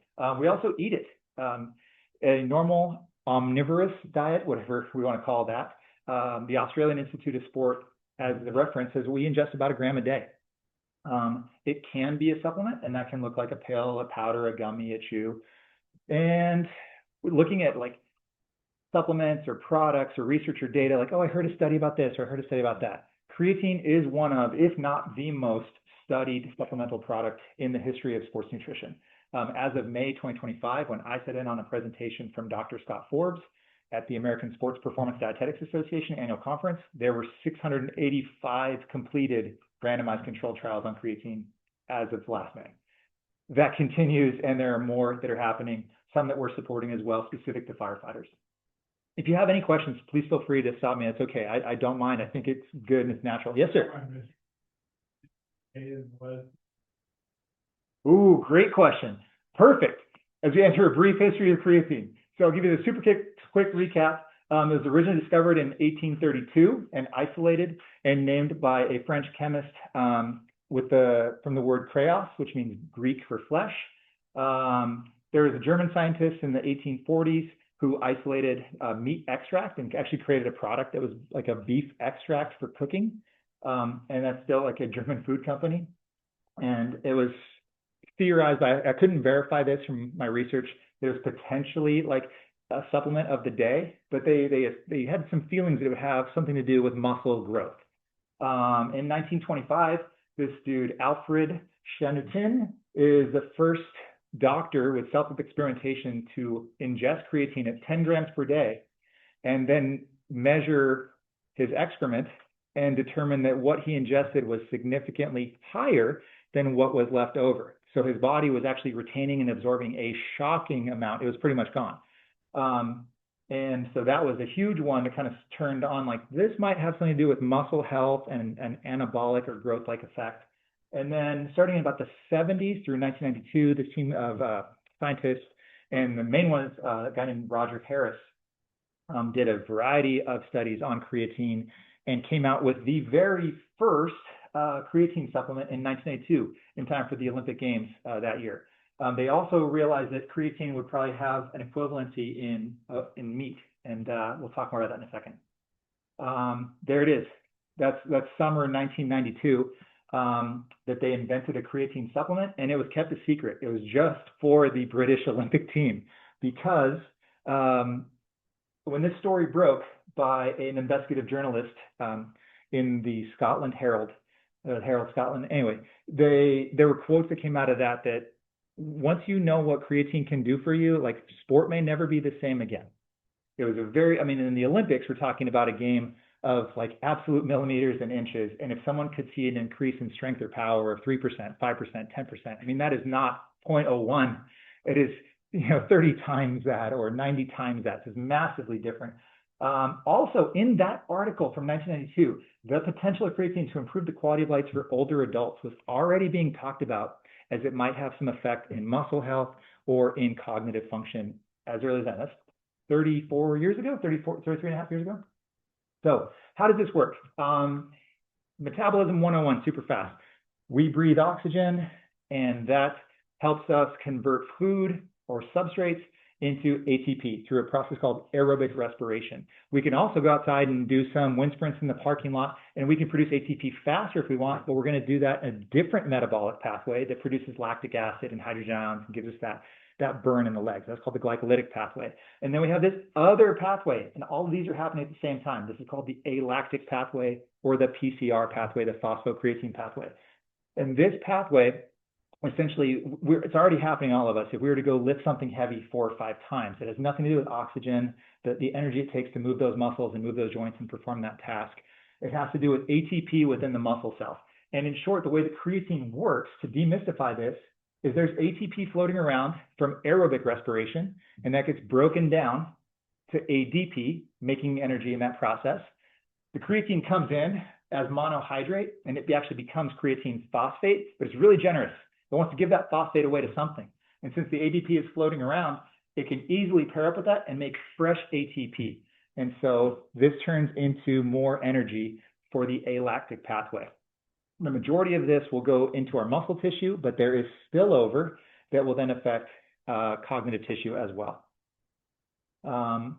This is largely a recap of that. Majority of creatine stored in the muscle. When we have that need for energy, we can pull from it. The phosphate partners up with the byproduct, ADP, making new ATP. ATP is just the golden goose. That's what we're chasing. That's like why we eat food. That's why we debate about which food. That's why we train as athletes. It's so we can be more efficient at making ATP. And here's our quick little recap on the different pathways. The alactic pathway and the glycolytic pathway both happen without oxygen. So there's anaerobic pathways as opposed to the aerobic pathway. Can definitely jump more into that, but I don't want to waste too much time here. Cool though, right? Like, this is already happening inside all of us. It's just phenomenal that we get to learn about and discover it. Where's this going down? It's going down predominantly in the muscle tissue and what's called the sarcoplasm. So this gel-like stuff that surrounds these myofibrils. And if you've ever seen a cross-section of a muscle from like anatomy, it's almost like a Slim Jim with like 5 other Slim Jims, like wrapped up with saran wrap, with like 5 more wrapped up in saran wrap, and then like 5 more and 5 more, and then they're all wrapped up again. And all that saran wrap is connective tissue and collagen. And this is all happening inside of that. Super cool. So since most of us eat creatine in like a normal omnivorous diet, can we just eat more? Yes. And this is the amount of creatine, like the concentration per pound in common foods. I'm not sure how common, I don't eat herring very often, but it's the winner, 3 grams of creatine per pound. But if you say, well, isn't it in red meat? Yes, but in order to get a recommended dosage of 5 grams, you'd have to eat 2.5 pounds of red meat per day just to do that. So that might be cost prohibitive. There might be some other health ramifications. Well, isn't milk like a really high in protein, a good source of, animal protein? You would need 100 pounds of milk per day to get 5 grams of creatine. You would need to double that to convert to cups. That'd be 200 cups of milk per day. So, common sources of quality protein, even tuna would have to eat over 2.5 pounds of tuna per day. And you start to run into some other ramifications of potential exposure to heavy metals or what's the saturated fat content. And so, yes, you can eat more, and that's probably not the most sustainable way for us to do this over the long term. The source of this is from Dr. Scott Forbes, one of the creatine researchers of our day, who's based in Canada. Okay, so running through some common benefits that are more well known before we get to the firefighter stuff.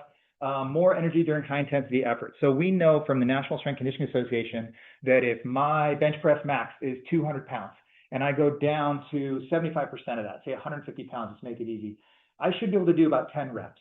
That'd be normal. Well, now with creatine in my system, I will be able to do more than 10 reps.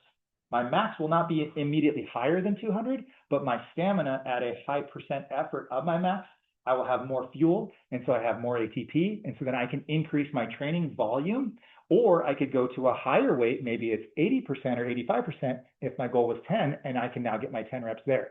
That training stimulus then translates over time into how athletes get bigger, faster, stronger, and we see those lean tissue adaptations enhanced with creatine. Also, because that ADP cycle is being supplemented with creatine, the turnover, like the recovery rate between set 1 and set 2 is faster. So if there is a high intensity interval effort, maybe it's running a ladder, maybe it's a sprint up the tower, maybe it's something related to the fire service, and then there's a short rest, and then there's another one, and a short rest, and there's another one, our performance will be improved with creatine supplementation. Again, we also see improvements in body composition in controls versus the intervention group with creatine present, but it has to be in conjunction with resistance training. You cannot just take creatine and get more muscular.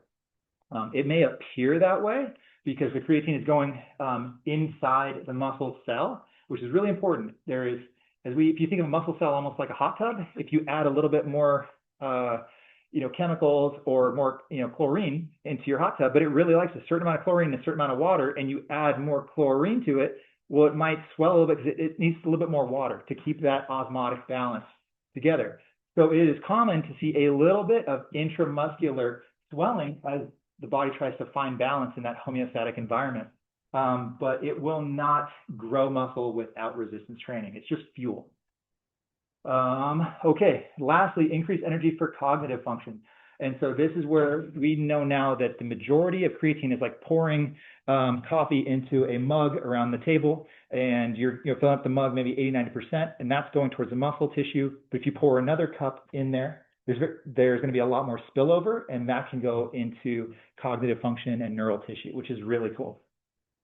So the stuff that's emerging, but still needs to be studied more, is how this affects bone health.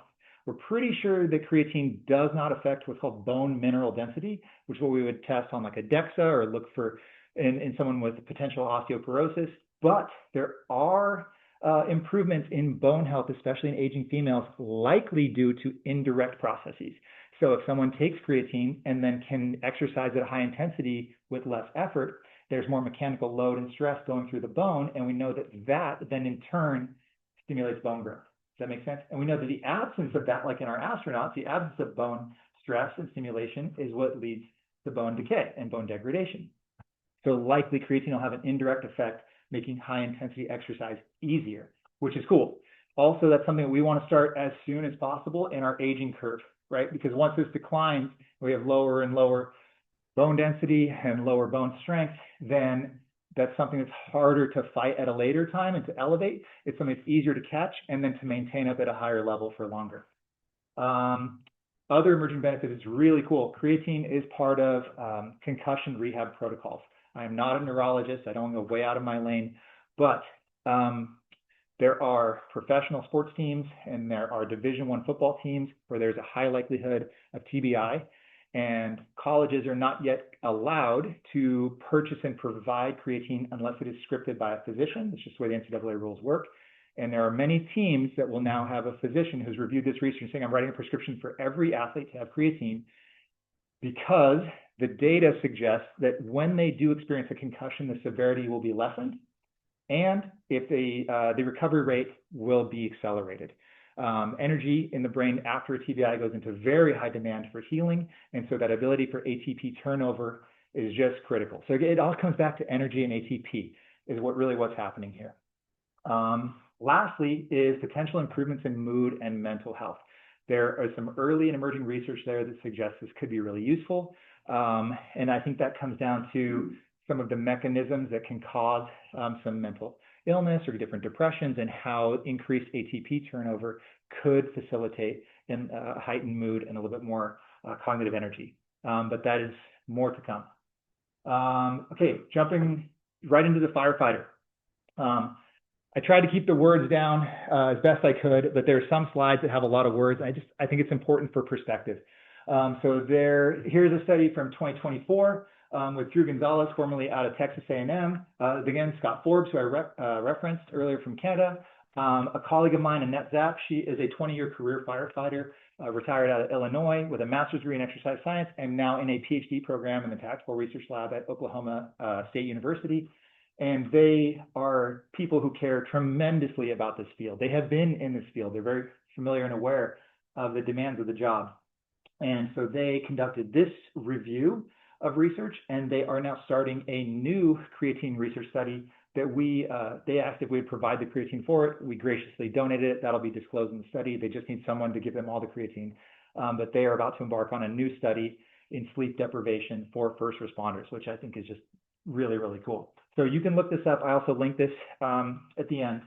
But inside this, they have some great diagrams, and they're calling out very specific potential benefits from brain and mental health to muscle and bone health to performance outcomes and cardiovascular health.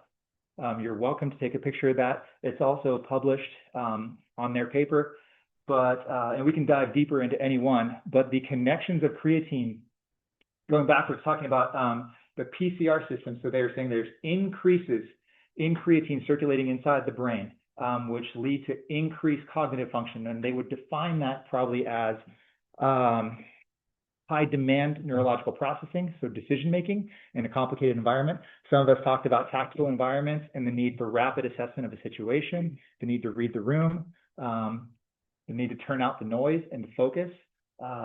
Those things can be deprived for a sleep deprived individual. So certainly someone in the fire service, certainly someone in a medical profession or in shift work, certainly someone in law enforcement or a special operator could need every bit of help they can get for cognitive function after sleep deprivation. And so that's just specific to brain and mental health. But the other one I think is really interesting for the fire service is the potential benefit for cardiovascular health, because we already know we have a higher propensity for cardiovascular disease and for all kinds of issues there. So there is some emerging evidence that creatine supplementation can reduce reactive oxidative species and oxidative stress. So that means free radicals and essentially the entire stress of the cardiovascular system, which is really cool. And improving essentially the tissue health, the endothelial tissue of the entire cardiovascular system. So that is something that we can dive deeper into, but we already talked a little bit about skeletal muscle and bone health. We already talked about performance outcomes, but I think specific to the brain and the likelihood of a TBI for an operator or someone in this line of work, and for cardiovascular health, I mean, it's just unbelievable, essentially, that the amount of things that this can touch. I left all these words up here on purpose as an illustration of this is just the intro of their paper. Firefighters, police officers, special operators, they do gnarly work in gnarly places, is the first sentence. But I left it there so you can read it, and they understand that. In addition, they have hard decisions to make, very challenging decisions. And they're not always a finely tuned race car just ready for the first day. They're on second shift, third shift, sleep deprived, helicoptered into a remote area medical situation. And so certain things can exacerbate these conditions and make decision-making, critical thinking more difficult. Creatine supplementation can help. And it's not an opinion per se, it is the data and the position of the paper and the researchers. With several benefits specific to firefighters and tactical athletes due to its efficacy regarding physical performance, muscle, cardiovascular health, mental health, and cognitive performance. So they go on then to talk more about that in their review of literature. And just going down the list, again, anaerobic exercise capacity, so the ability to do work repeatedly can be enhanced with creatine. So again, on an emergency call, going up and down stairs, asymmetrically loaded, dragging people to safety. I mean, I can't think of more critical anaerobic capacity situations with high decision-making and high consequential outcomes. Certainly something that you all know even more personally than I do. Improving muscular performance outcomes, which we already talked about to a degree there. Aid in thermoregulation. This one is fascinating. So a common risk factor to firefighters or operators is dehydration and essentially overheating. So heat stroke or heat exhaustion. And so what creatine does, going back to our hot tub analogy, is once it's ingested, it's absorbed into the muscle tissue where it mostly sits waiting as creatine phosphate. And if you think of that hot tub, it likes to have a certain amount of chemicals and a certain amount of water. So if you add in more of the chemicals, well, you need more of the water. And so you'll see an increase in intramuscular, like cellular hydration. So imagine like pre-hydrating prior to going into something where it's going to be exhaustive and depleting. And so instead of going in at base level hydration, you're actually going in hyperhydrated to a degree. This is contrary to a lot of the thoughts of like the 90s and the 2000s when I was told by my sports medicine professional that creatine causes dehydration and cramping. Actually, the opposite is now true through the research. Perhaps what was happening is during supplementation, participants weren't consuming enough water as their body was asking for more. And so there was an acute issue. But the research has shown actually the opposite, that it creates hyperhydration and can help with us in defense of high heat stress work environments. Recommend creatine with electrolyte? Yes, yeah, I would. Together and right? Sure, yeah, with your preferred electrolyte and perhaps a small splash of carbohydrate from any choice, or like a little bit of honey or something like that, unless there was a specific dietary need and you're under medical care for not doing that. But the presence of carbohydrate will allow you to open up a glucose transporter, which will absorb electrolytes and fluids at a faster rate and a more complete rate than just going through a passive aquaporin or a water channel. Yeah. Wouldn't the salt affect it the same way? The sodium does not trigger what's called the GLUT4 protein receptor. So the GLUT4 is this protein that crosses the membrane and essentially, goes from the bloodstream across into the digestive system. And it is actively trying to find the glucose only and nothing else. And it grabs the glucose kind of like a bouncer and pulls them through. That discovery actually won a Nobel Prize in the 20th century because it enhanced hydration status of kids dying from cholera and other diseases around the world. So when we were trying to rehydrate those kids, the medical teams around the world, and having issues with them, unfortunately passing from diarrhea and dehydration, it was discovered that if we added some sugar and salt to the water, that hydration, it was enhanced. And so then they started playing with different ratios until they figured out there's a specific amount of glucose and sodium and potassium that would enhance body water uptake, because there was a doorway in the digestive system that we did not know about. And so that's where you see the advance of something like Gatorade and then contemporary hydration solutions that work better than water or faster than water. They're leaning on the data from the World Health Organization that showed that taking advantage of these glucose transporters specifically could then enhance water and sodium uptake. And they actually figured out it's about 210 water molecules, I think, per glucose molecule. And then inside of those water molecules are sodium ions. So it's a package deal, which is pretty cool. And creatine can basically piggyback along with those through the uptake. But it's not required for absorption. It just might enhance to a small degree. Okay, jumping back to firefighters. Megan Lautz, the Rescue RD on Instagram, she's at Rescue RD.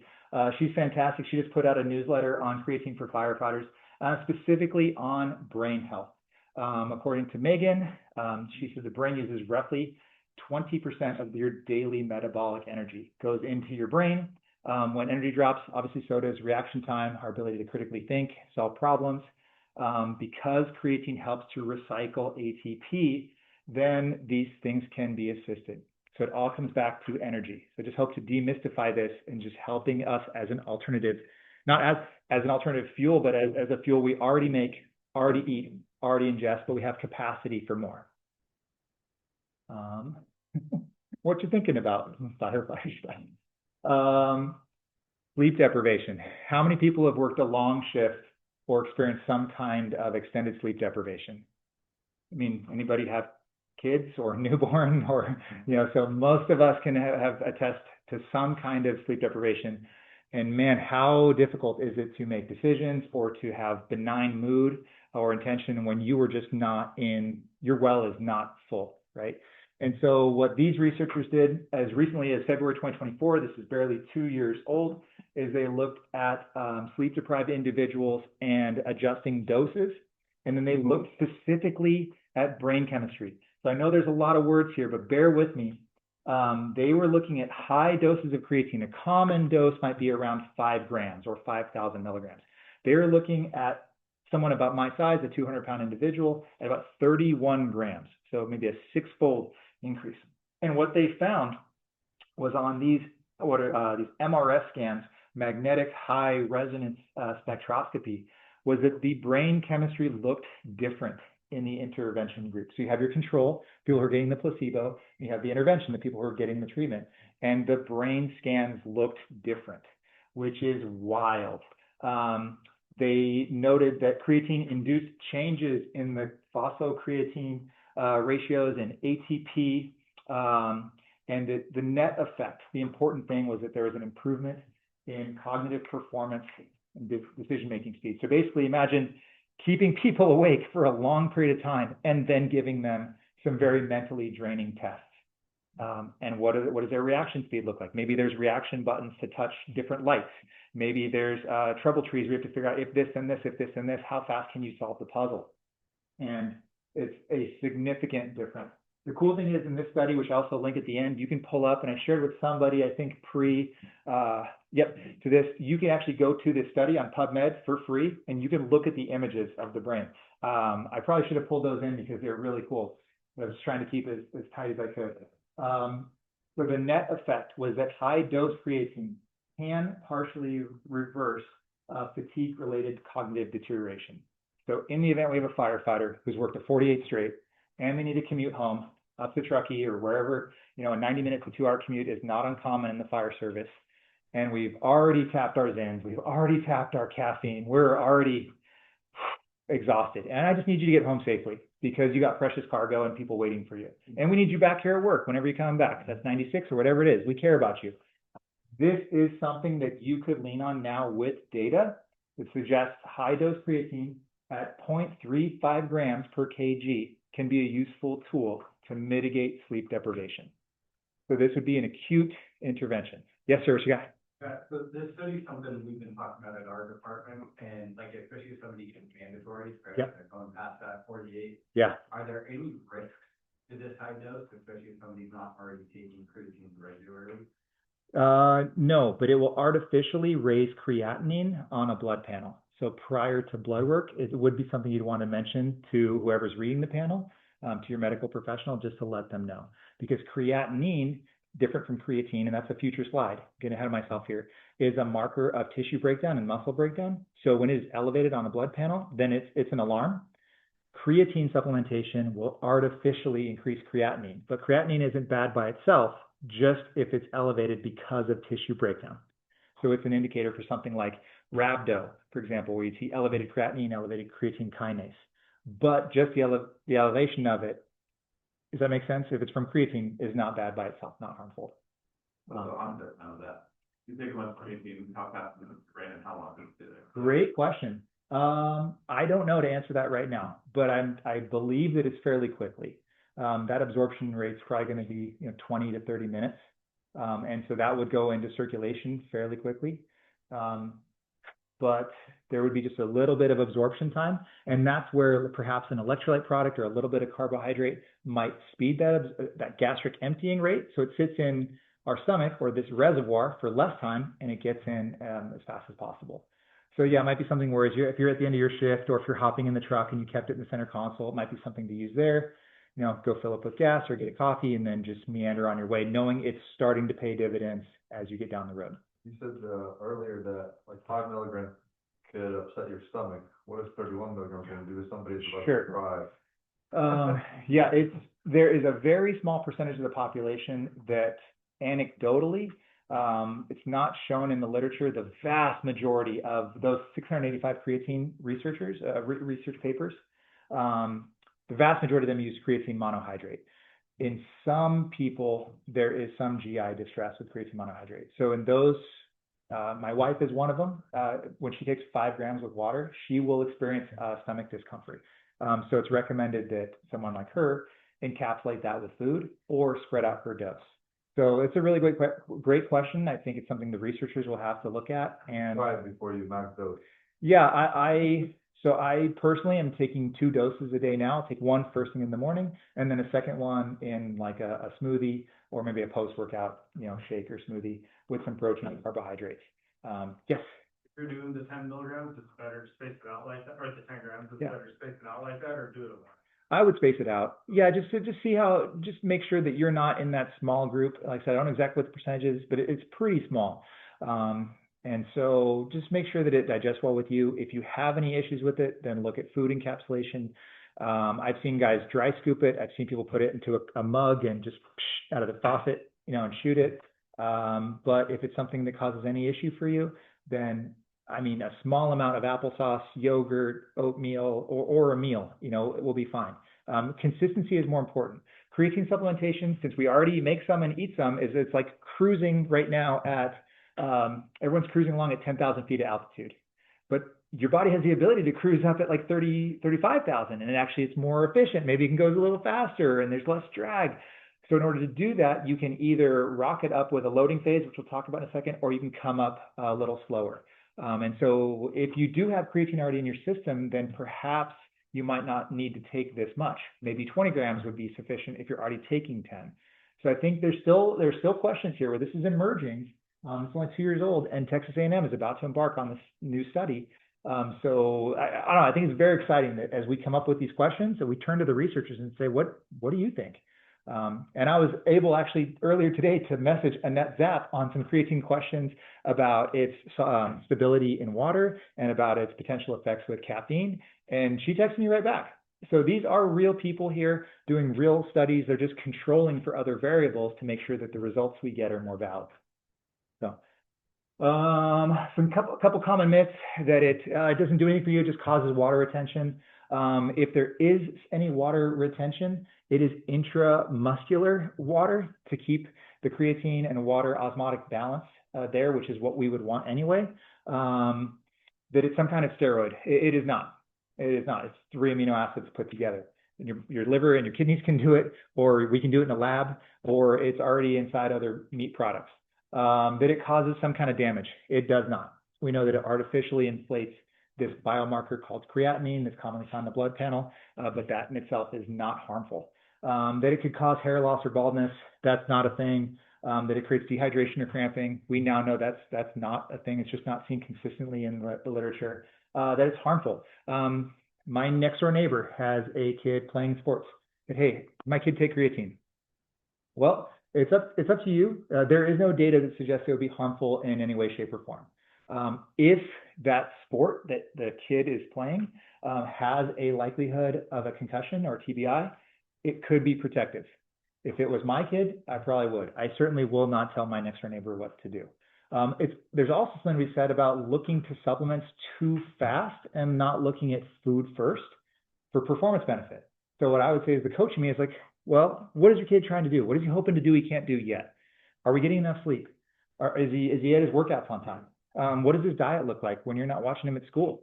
What does that school lunch look like? Are you packing his lunch? Do you get an after school snack before practice, right? You start to ask these questions like, oh man, we're not doing all this other stuff. Well, we got to pick that low hanging fruit first.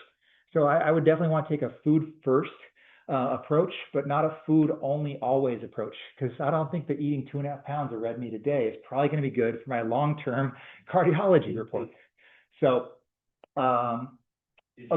Did you get a reply back on the water? Because that was one of the things I heard, that if creatine in the water for greater than an hour starts breaking down into creatinine. Yes, Annette Zapp was kind enough to reply right back, and she said certainly within a few hours it starts to break down. Her recommendation was to consume it immediately. So to put 5 grams in here and to sip on it over the course of 6 hours is essentially not recommended from some leading researchers. They would recommend maybe first throw it into a small amount, chug it, and then top off with fresh fluids. You've already consumed 99% of the creatine, and then, you know, hydrate from there. Another common myth is that there's, oh, our creatine is better. Creatine ethyl ester or creatinine is better. This one absorbs better. And it's a common myth. The vast majority of the creatine studies are done with creatine monohydrate. It is boring. It is basic. It is not sexy. It is not fancy, which makes it difficult for a supplement company to differentiate it from another brand. If it is third-party tested creatine monohydrate, it is something worth considering. And then you're basically looking at price point and, you know, any other benefit for yourself. Here's a paper that backs up what we were talking about with elevated creatinine. So again, I hope to be more of a messenger and to give you less opinion. Here's what the data says. As far back as 2014, we could see that this biomarker of muscle breakdown would become elevated from creatine supplementation, but it wasn't actually an indicator of muscle breakdown. So we don't have to worry about that. This kind of just recaps that. So the breakdown of creatine, or what's called the metabolite, is creatinine. And that gets filtered out, and it's not problematic at all. But if you do anticipate having blood work, then I would just let your healthcare practitioner know. This just happened for my 72-year-old father, where he had a blood panel, and it was highlighted as a red flag in the follow-up doctor's appointment. I asked my mom, what was the red flag? She's like, oh, it was some creatine on his blood panel. I was like, okay, they didn't test creatine. I guarantee you they did not test creatine on a blood panel, but they did test creatinine. So that's just something to be mindful of. Doses. So how much does the research suggest? If you're looking for just muscle health, like I just want to get in the gym, I want to make my life a little bit easier, and instead of being able to push only 5 reps at my 80-85% 1RM, I'd like to get after it a little bit more. Well, then probably 3 to 5 grams is sufficient, because you're already producing a little bit, you're already eating a little bit. So it's kind of like pouring that first cup of coffee into a mug that just has a little bit left over, and you can pretty much fill it up and maybe just get a tiny bit of spillover. Okay, that tiny bit of spillover might be a little bit of cognitive health. But if you're looking for any bone health, there's been no study that was effective in changing bones less than 8 grams. So I think that still has more research to be done there. And if you're looking for brain health, we really have to pour 2 mugs worth of coffee into that mug, right? So we have a lot of spillover. That creatine then saturates the muscle tissue first, and then goes into circulation, and then can go into neural tissue. And again, just recapping that short-term sleep deprivation study, it is likely somewhere in that 20 to 30 gram acute dose, depending on if you have been using creatine or not. Consistency is the key. So just whenever you would want to take it, if it's morning, if it's post-workout, I just do it every single morning, first thing when I wake up. Warm mug, water, creatine, electrolyte packet if you're feeling fancy, or splash of juice or something to make you want to drink it. Then I get my coffee, then I get my kids' breakfast going, and it's just part of my morning routine. Question. Yes, sir. Actually, 2 questions. So let's say you're going for that 10 grams per day.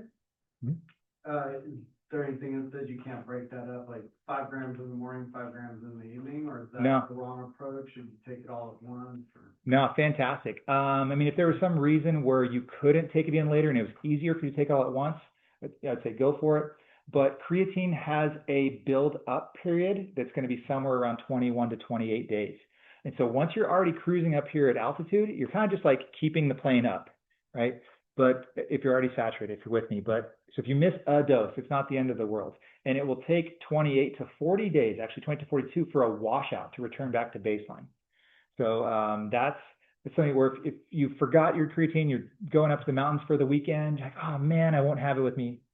You'll be okay. You're going to survive basically 3 days. It's going to still be in your system. It would take 28 for you to get back to baseline. Now, there may be a little bit of a rapid fall, and then it'll kind of plateau. Like that's really common in biology. But once you get up to altitude, you tend to stay there. And then I would say, just personally, I like to spread it out just for maximum absorption, but whatever works well for you would be okay. The second question, so the last bullet there, back to the short-term sleep deprivation, the kind of bumping up your mental acuity with that single high dose. Yeah. What about like if you know you have like a high endurance, high workload type event coming up, like is there any benefit to like a single dose spike? Like if you typically take 10 grams a day, Yeah. you getting like endurance or muscular performance benefits out of taking 20 grams the night before a big kind of a little pick me up, a little boost. Yeah. Is that only for mental acuity? Great question. I don't know of the data that would support my answer on that. I don't know if that's known or if it's, I don't know. I know that once we saturate the muscle tissue, like filling up the coffee cup, and we keep pouring the coffee, that's where we have excess creatine, right? To then go into the brain and go into nervous system tissue. So I think there's a good chance that if you're already at somewhere around 10 grams per day, and I think on the next slide, we do what's called a body mass relative dose. So this is a 0.1 to 0.14 grams per kg of body weight. So using me as an example, at a 200-pound human, divide that by 2.2, get your kgs. So I'm 91 kgs. So on the lower end, I'm about 9 grams per day. On the higher end, 12.7, 13 grams. So I'd say somewhere around 10 grams of creatine is probably what I need. Now, perhaps if I had a newborn baby, or I was doing extended shift work, or I was really depleted or exhausted, then perhaps I might consider upping that. But I did feel a difference going from 5 grams to 10 grams, just a subtle sharpness, I think, in mental acuity. Also just being in my line of work and recalling rapid conversations with people from a long time ago and remembering people's names, there was noticeable effect where I was at a outdoor conference called the Sea Otter Classic. It's down in Monterey. It's a 75,000 person bicycle festival that lasts 5 days for us. And we were sponsoring the event with hydration powder. And I started interacting with a guy named Brian. And I said, Brian, have we ever met before? And he was like, no, I don't think so. I don't remember you guys. And I'm like, Brian McCoy. And I was like, I think we've talked before. He's like, I'm pretty sure we've never talked before. I said, would you mind if I looked you up on my phone? Because I could check my email and I have all of them. And Brian McCoy and I had emailed back and forth in 2009 at a conference about distributing fluid in Canada, and again in the spring of 2010. And I had not talked to him since. That's the kind of thing where I felt like someone was running into the back of my mind, like grabbing, like looking for a file, found it, and like ran back. There's just a little bit of sharpness that I feel like at 42. And as a father of two little girls who I want to play with, and I want to pour my effort into them and pour my effort into my wife and into my work, I need all the help I can get to show up in the best version of myself. So creatine is not expensive. You can get high quality drug tested, third party tested creatine for 30, 35, 40 cents a serving per 5 grams or 5,000 milligrams. So for the potential benefits and for what else I spend money on, that's a latte or a coffee or something, my gosh, it's a fraction of the price. So this is another contemporary dosing methodology, just to recap, is dosing based off body weight, 0.1 to 0.14. Yes? Two questions. One of them is really quick for dosing. I've seen things online with others versus the gummies, and gummies, you're not able to control the dosing as well. Yeah. Can you speak to that? Yes. Yeah. In short, there are a large variety of gummy products claiming to have creatine in them. I think a large amount of them coming from suppliers outside of the country and showing up on Amazon with some fancy masculine branding, which would probably appeal to many firefighters. And third-party tests suggest that the creatine levels are all over the map, and that gummies in general are probably not a reliable source as a dosing mechanism, because backing up in the manufacturing process, you first have to create a blend that you then liquefy with pectin and into this gel-like substance, and then you have to partition and dehydrate, right, into this gummy-like candy. And it's just possible that either not enough creatine is being put in, or that the creatine is not water stable, so it's breaking down during that liquefaction process. And so even if you assume the best, the bottom line what happens is that the creatine dose per gummy has been shown to be inconsistent. And the dose is also relatively expensive. There's a brand of hydration powder and creatine gummies that is branded and targeted for firefighters. And I think it's $50 for 30 servings of creatine from their gummies.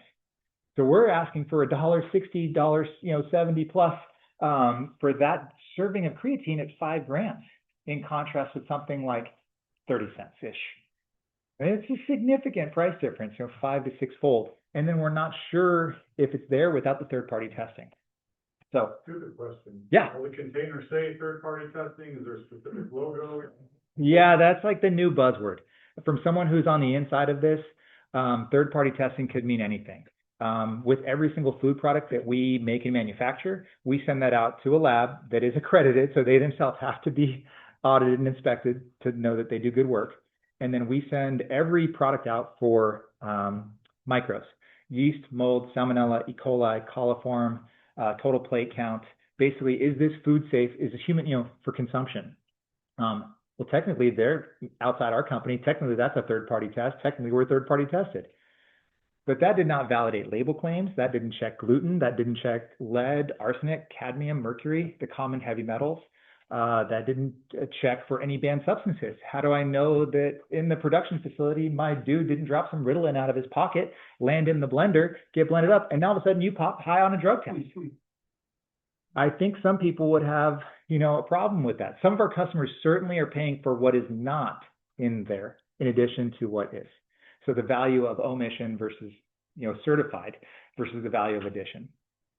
So what we do is we have one lab for food micros. Then that lab has the option of adding on heavy metal testing and gluten testing. So we do that there. And then on the creatine, the collagen, the whey protein, the oral rehydration solution, the high sodium electrolyte, and our electrolyte tablets, we send to another lab in the UK for drug testing. And they take 2 weeks essentially to look for 280 plus banned substances. They won't even tell us all of them because they don't want it to be more public, like what some of the new PEDs or performance enhancing drugs are. And then they will send us back a report of analytical results. So that's how we define third-party testing, but that would be unique to the company. And I think it's really important that the consumer become aware that that's just like a new buzzword. And once companies like, oh, you want that one because it's third-party tested? Well, we have that, right? And it just becomes like this well-intentioned, but then in practice. Okay, guys, we're almost out of time. To load or not to load, this is a quick recap.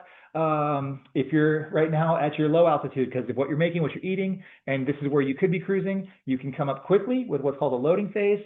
That's been pretty well documented, taking 4 servings a day at 5 grams, spread out, and then dropping back down just to a maintenance dose, and that will saturate tissues quickly. Or you can cruise up at a nice, slow, easy pace at 3 to 5 grams a day. That's been also well documented. Tissue saturates in 21 to 28 days is when you'll get up here. You have a 28 to 42 day washout period to go back down to baseline. Good. How do you know what to pick? If I was shopping, the American Sports Performance Dietetics Association, or ASPDA, recognizes 2 third-party certifications above all the others. There's some new ones, a new one called Labdoor. There's a newer one called BSCG. There's some other ones that are trying to kind of get in on the action that, oh, people want third-party tested stuff, so we can test it.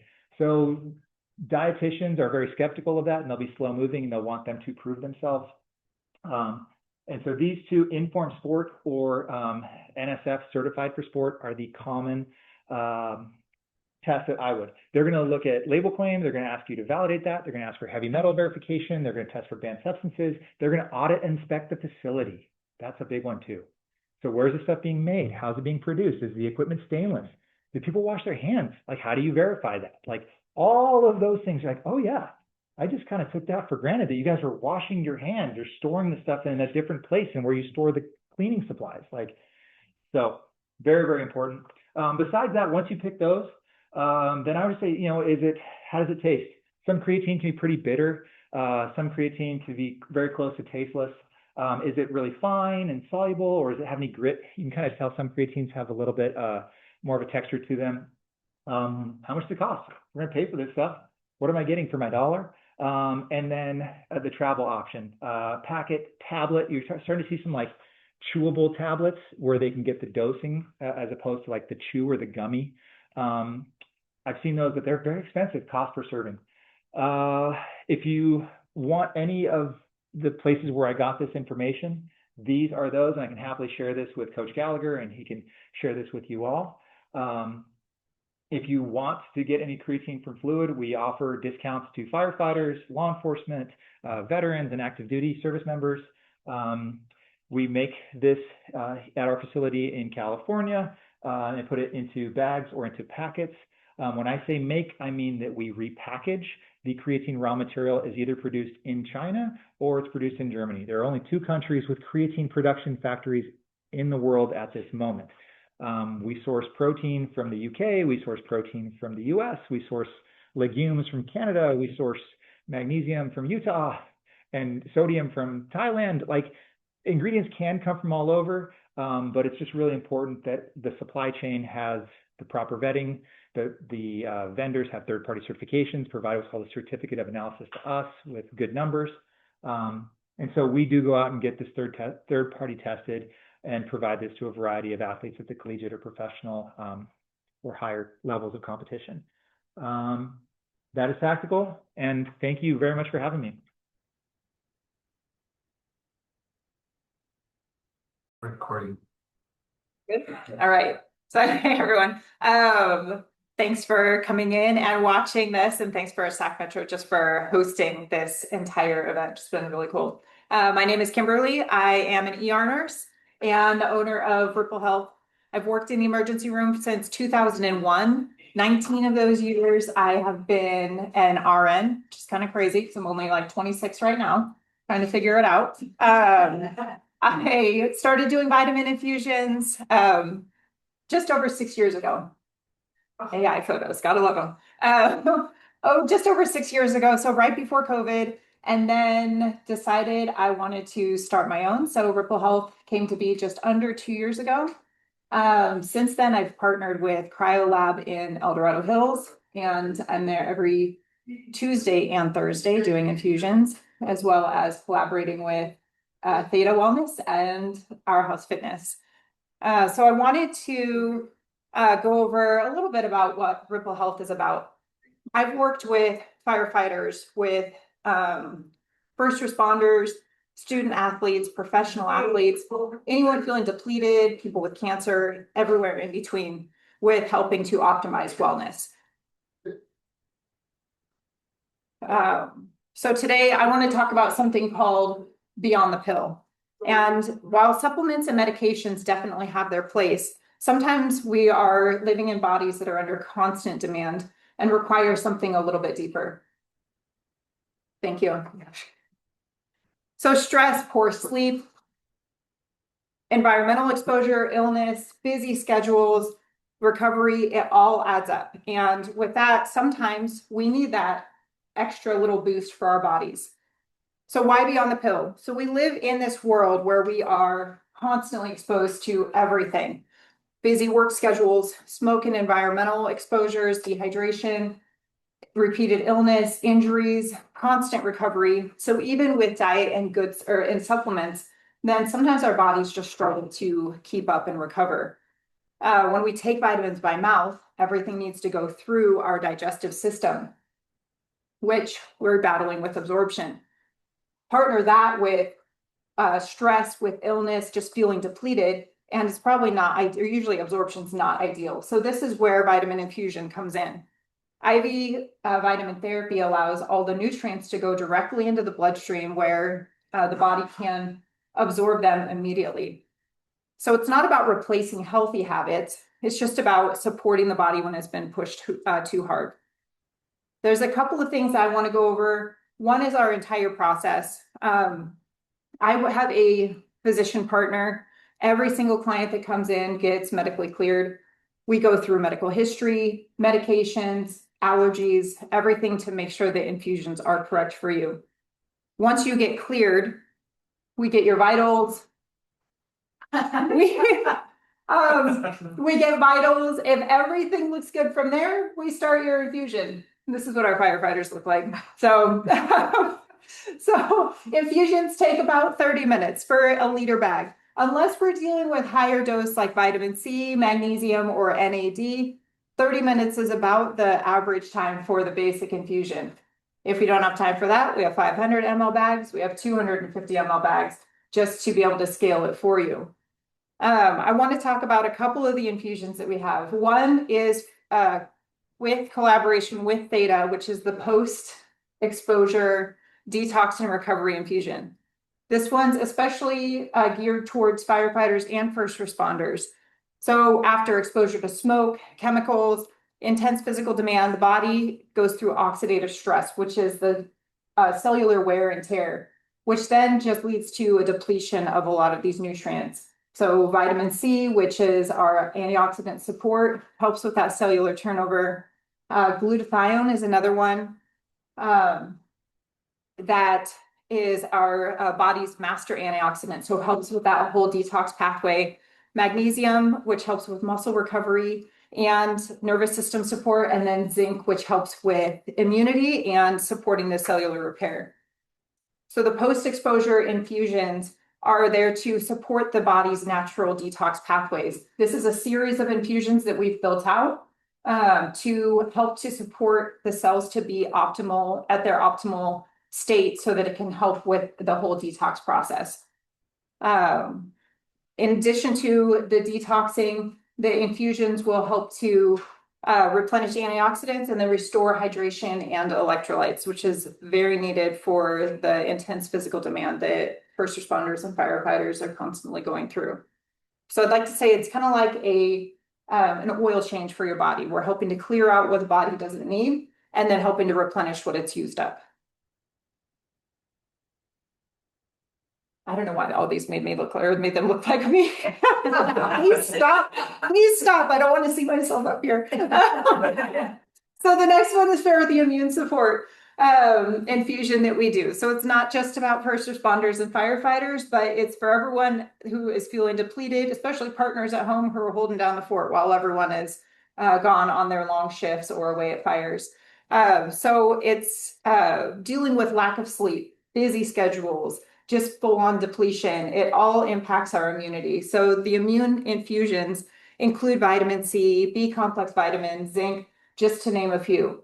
We can do super immunes where we double that in case, if you're feeling really run down, then really giving your body a little power dose there, as well as hydration. So with all these, the nutrients help with recovery, help with boosting the immunity, helping with the energy stores to get you feeling back or getting back on your feet. All right, the next one that I'd like to talk about is our surgical pre and post-surgical infusions. This one I built out as well it's a series of infusions for before and after surgery. So surgery, even when it's planned, is a stress on the body. You get cut one day, you have weeks or months of recovery from there. It's just a huge stress. So adequate hydration, vitamins, minerals, protein, amino acids, your body needs so much to get back into balance and get on a road to recovery. So with this, the pre and post surgical repair will help with that tissue repair, assist with the immune function, and with energy levels. So with all of these infusions, everything is coordinated with a medical provider. I'm partnered with a physician where everything is coordinated through him. Every infusion is cleared. I also like to coordinate with your care team if you have a specific doctor or whatnot that you're working with. If you have chronic issues, I want to make sure that everyone's on board with your wellness plan.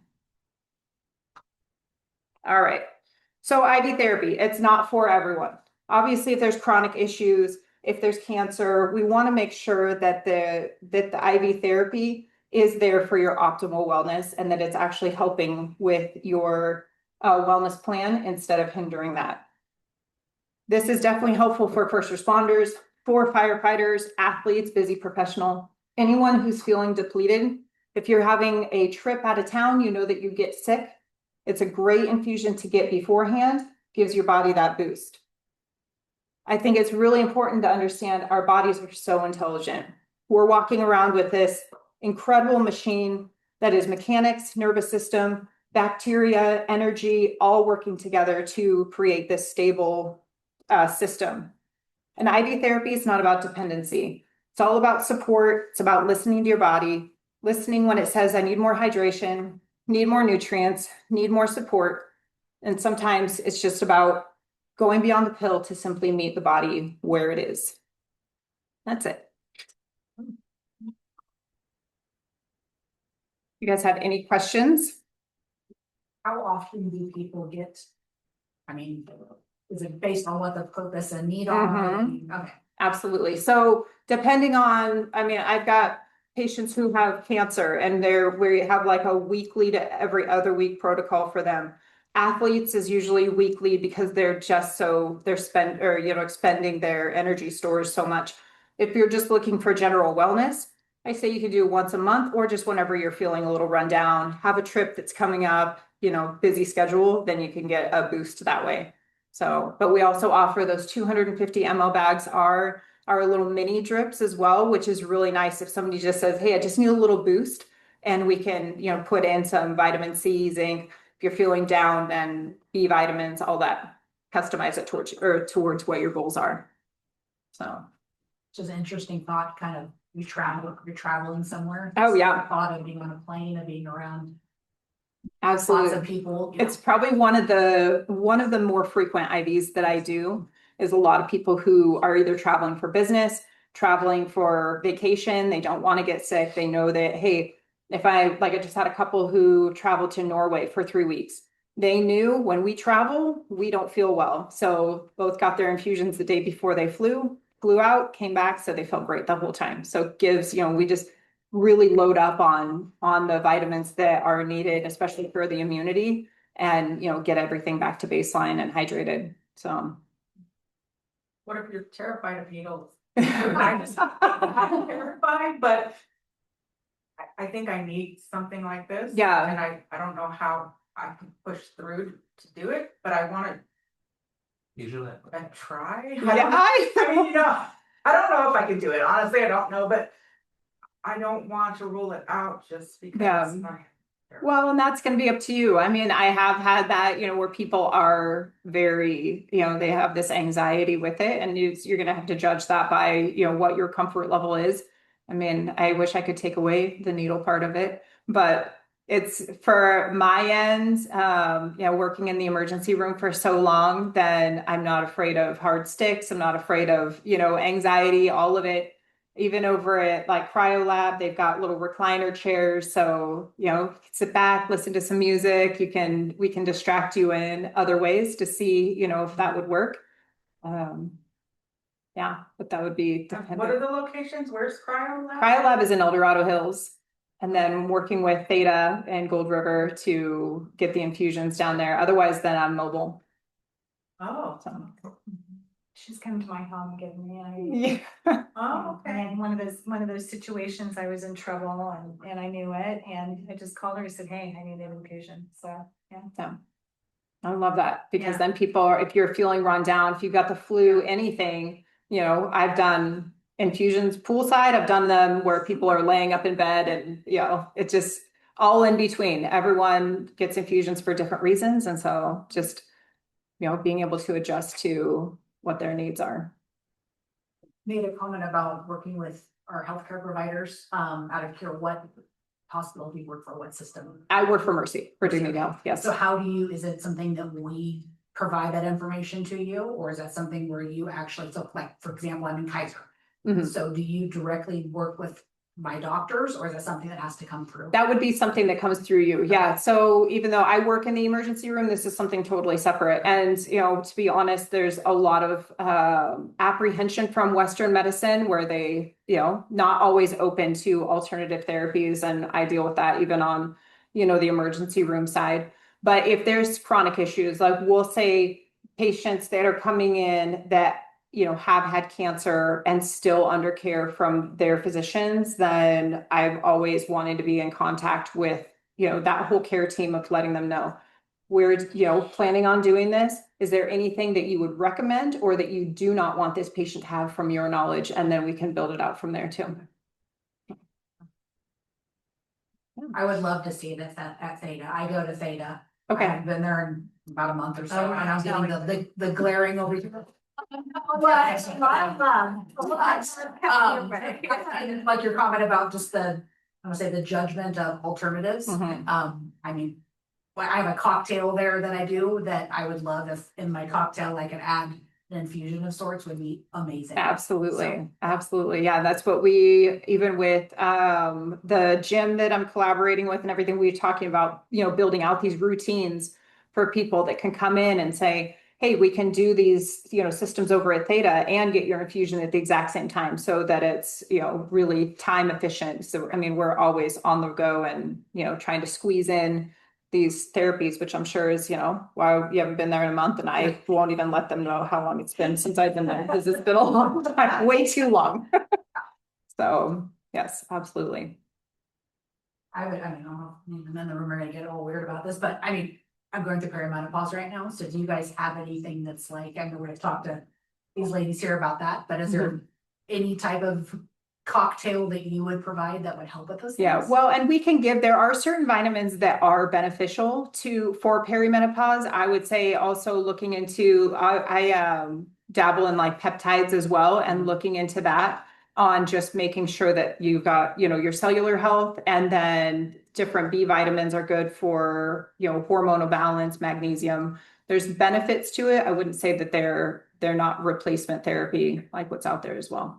So it's all, a lot of these are just supportive therapies, you know, that are in conjunction with, you know, what your care team is providing as well. So I wish so.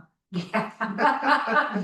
For my own knowledge. Yeah, seriously. The big buzz right now is hormone replacement, and perimenopause is massive. So, yeah. Like a mobile food truck just driving around. Oh my gosh, right? I'd be like, I'd have to figure that out. The mobile mobile menopause unit. Yeah. Oh my gosh. They'd be waiting in the front. I mean, I might have them like banging on the door, you know? And a hot flash right now. So. I think it's great. It sounds wonderful. I love it. I mean, just, yeah, the combination, the theta, and again, it's new. It's, you know, it's the thing everyone, I've kind of dabbled in a little bit of research on. That's why I'm here today, because I was just curious to hear. But you never know, right? You see things on the internet and you're like, how legit is that? Right. Absolutely. Yeah. And so many of these therapies are, you know, up and coming and trying to, you know, figure out the supportive therapy with these other ones too, on what's going to be the most beneficial, and everybody's different on how they're responding. So, right. Yeah. That's all good. Yeah. All righty. I don't know how to stop this thing from recording, but you can stop it any time. All right, so I'll give you my resume. I am Mr. Carr. As I have been around enough talks already today that you have a little bit of information about me. This is rest, recovery, and the central nervous system, and I will get into a little bit of breath stuff. But first, this is my bloodline. This is a little bit of maybe a famous picture in some circles. Everybody in my family before me kind of came through first responder and military. I probably have more in common, aside from the mustache, more in common with your children rather than the industry in general. But it's something that I'm called to speak on, and so hopefully you enjoy. Originally, talking with Gallagher a few years ago, it was more about cardiovascular endurance and how it pertains to the fire industry. Luckily, that changed quickly into the peer support officers were more interested in how we calm the central nervous system. There are a lot of takeaways, everything from, you know, putting yourself to sleep at night to how much oxygen can you, or how little oxygen can you use on your back with a high work rate. This is essentially my curriculum. Breath, body, thoughts, and feelings are some basic skills to develop. While they are simple, they are not easy to master. This is the basic foundation that I believe everybody should be having K through 8 in the schools that we don't actually deliver. And so really you have your two most precious resources. I don't know if anybody knows what they are. But I tried to instill this in the academy. The two most precious resources are your time and your attention. And so what are you putting your time and attention on? Is it going to be these, or is it what we were grown up to think about, bigger, stronger, faster, harder, and just pushing through the David Goggins through life? Okay, we need to have the foundational skills in order to manage what life throws at us. And at the end of this cycle of the academy, I'll be putting this information up on my YouTube channel, so there'll be a kind of a self-paced learning in the future. This is some of the science behind it. I don't want to get started and get deep into it because I don't want to put you guys to sleep. I do have a lot of slides to get through, and I do know that there's short attention spans.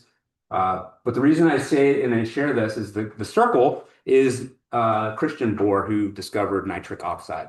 What I find interesting is his son with the dot above his head is Niels Bohr. He is a physicist that was given the Nobel Prize. And if you can look closely, he is a mouth breather.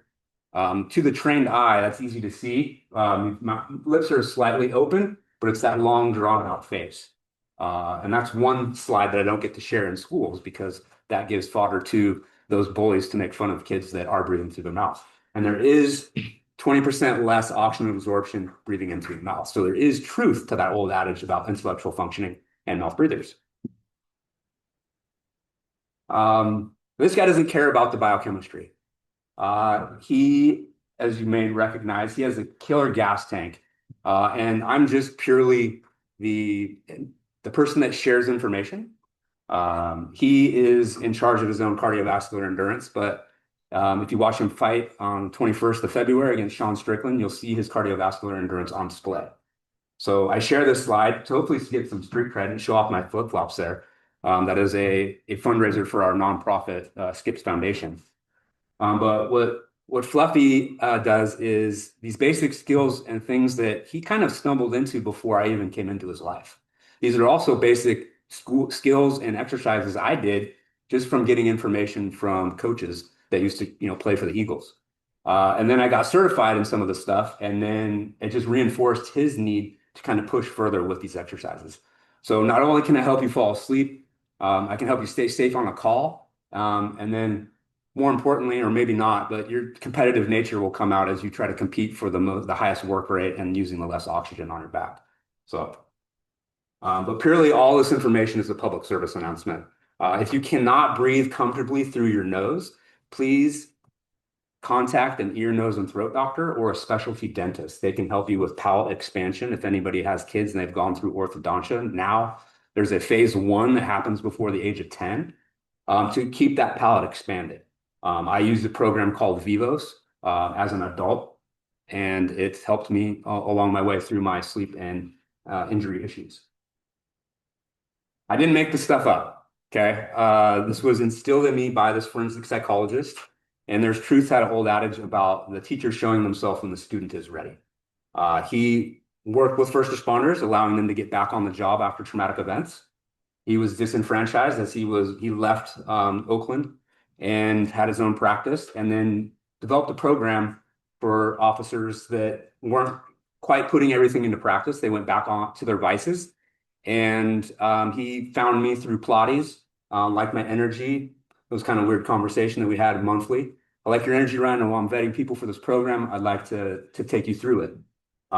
He did so, and the rest is history. I thought that I was going to try to get this information back into schools, but as soon as this mentor said to stop trying to get your contacts in schools, that's when Gallagher called in the fall of 24, and he said, "Hey, what do you think about teaching in the academy?" So I don't quite know what the universe has in store, but hopefully with your help, we can get this information not only department-wide, but we can get this into the schools within your district as well. So you can read my resume a little bit as I talk about the 4 areas: breath, body, thoughts, and feelings.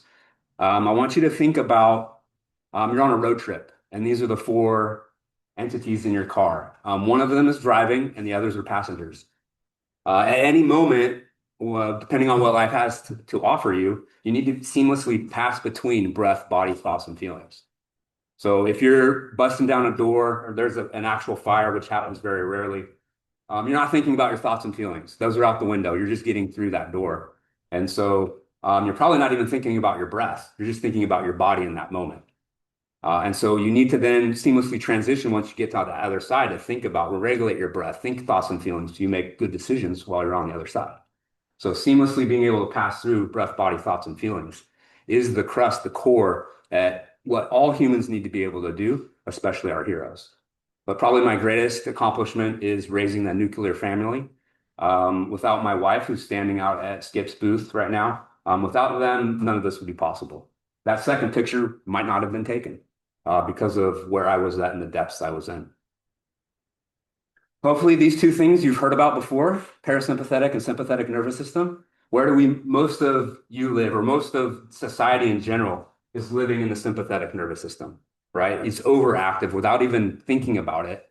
We're living there. And so how can you really rest, digest, and repair if you're stuck in a fight or flight?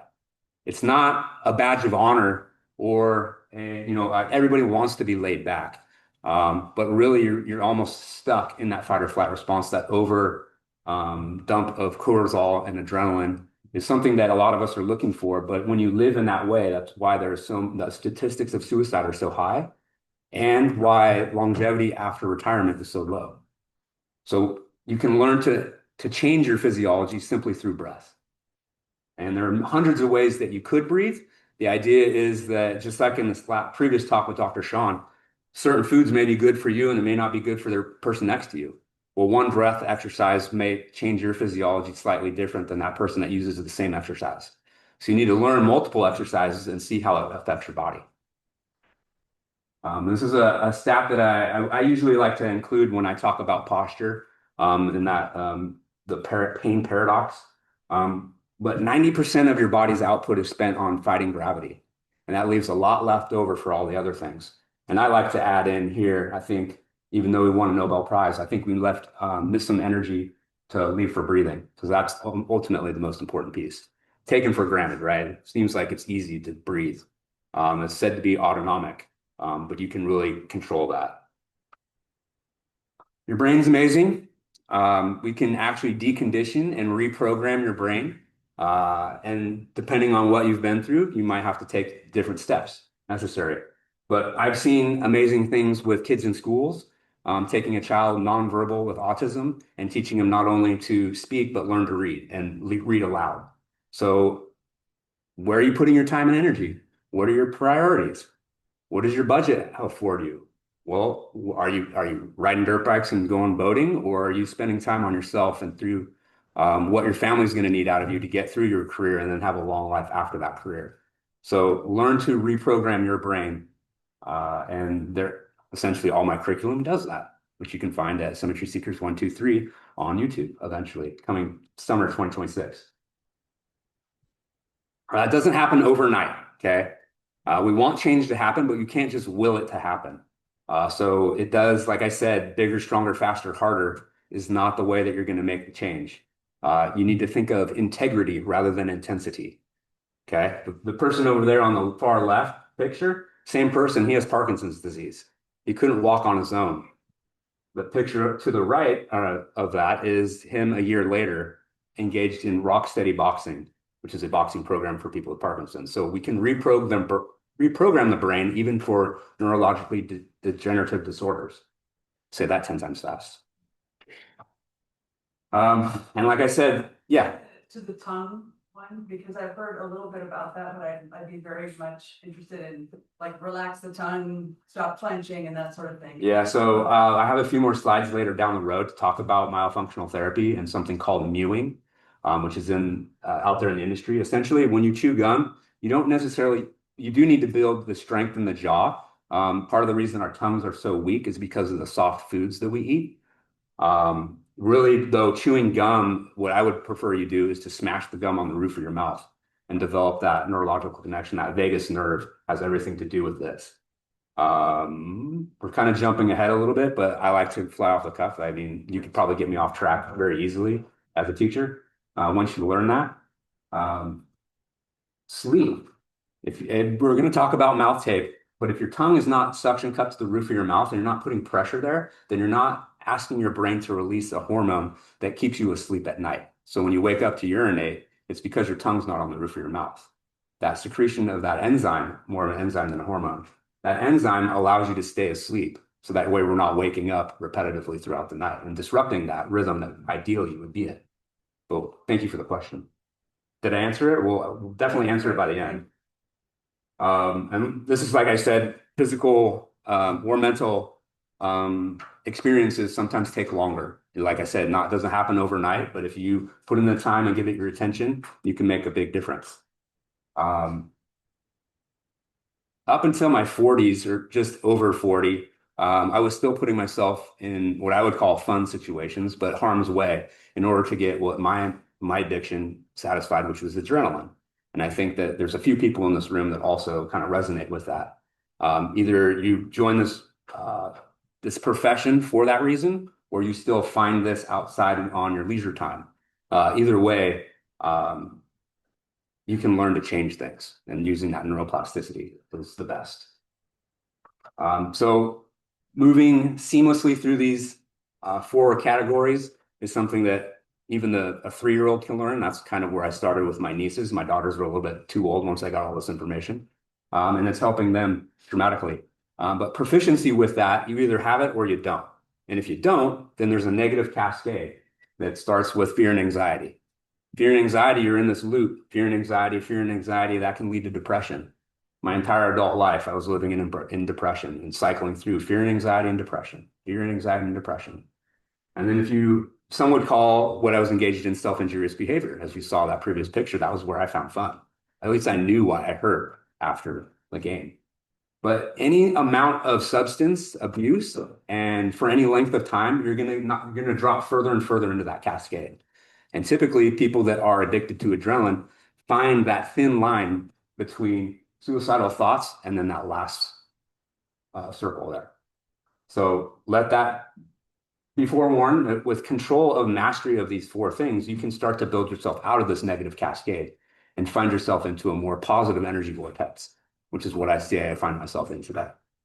But obviously you're going to want to search and find professional help and accessing the number of people that are out in that other room. I'm not a psychologist or a psychiatrist. I'm a certified behaviorist, and I have just a wealth of life experience that either take it or leave it. Doesn't matter to me, no skin off my nose, but help yourself and your families. So where do we start? I say you start with breath. Okay, it's the easiest, basic way to interrupt your central nervous system. And I would argue you could probably teach somebody under 3 to do this as well. Probably heard of this guy, Andrew Huberman.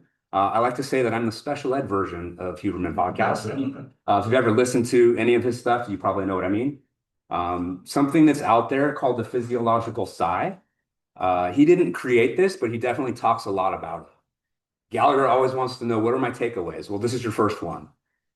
I would challenge you to every morning practice the physiological sigh. Even if there's an alarm that goes off before your feet hit the floor, practice the physiological sigh. I'm going to do that with you. If you want to join me, you can.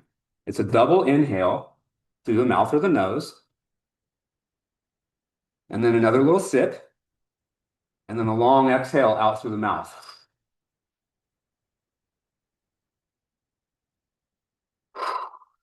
Any transitional time, you get off of the rig, you're doing something else, you do a physiological sigh. Are we ready to get inside? But like I said, first thing out of bed, you're changing your physiology. Instead of that cortisol dump, as soon as the alarm goes off, take a second, literally, to breathe the physiological sigh, and then move on to the next thing. I'm sure you could shave off a second of your transitioning, putting your coveralls on and everything. 1 second to do this physiological sigh. There's probably something you can do that entire length after the physiological sigh to the next thing, to getting on the rig, to being on the rig, to getting off the rig. Okay, the last session in the academy, I'll be talking about what all these exercises that I taught them. Now, this is where I would suggest you use it. But again, physiological sigh. There'll be other times to take pictures if you want. Otherwise, my slideshow will be out in the other room, and you can do that there as well. Listen to Teddy Roosevelt. You're going to make use of the things that you have available to you.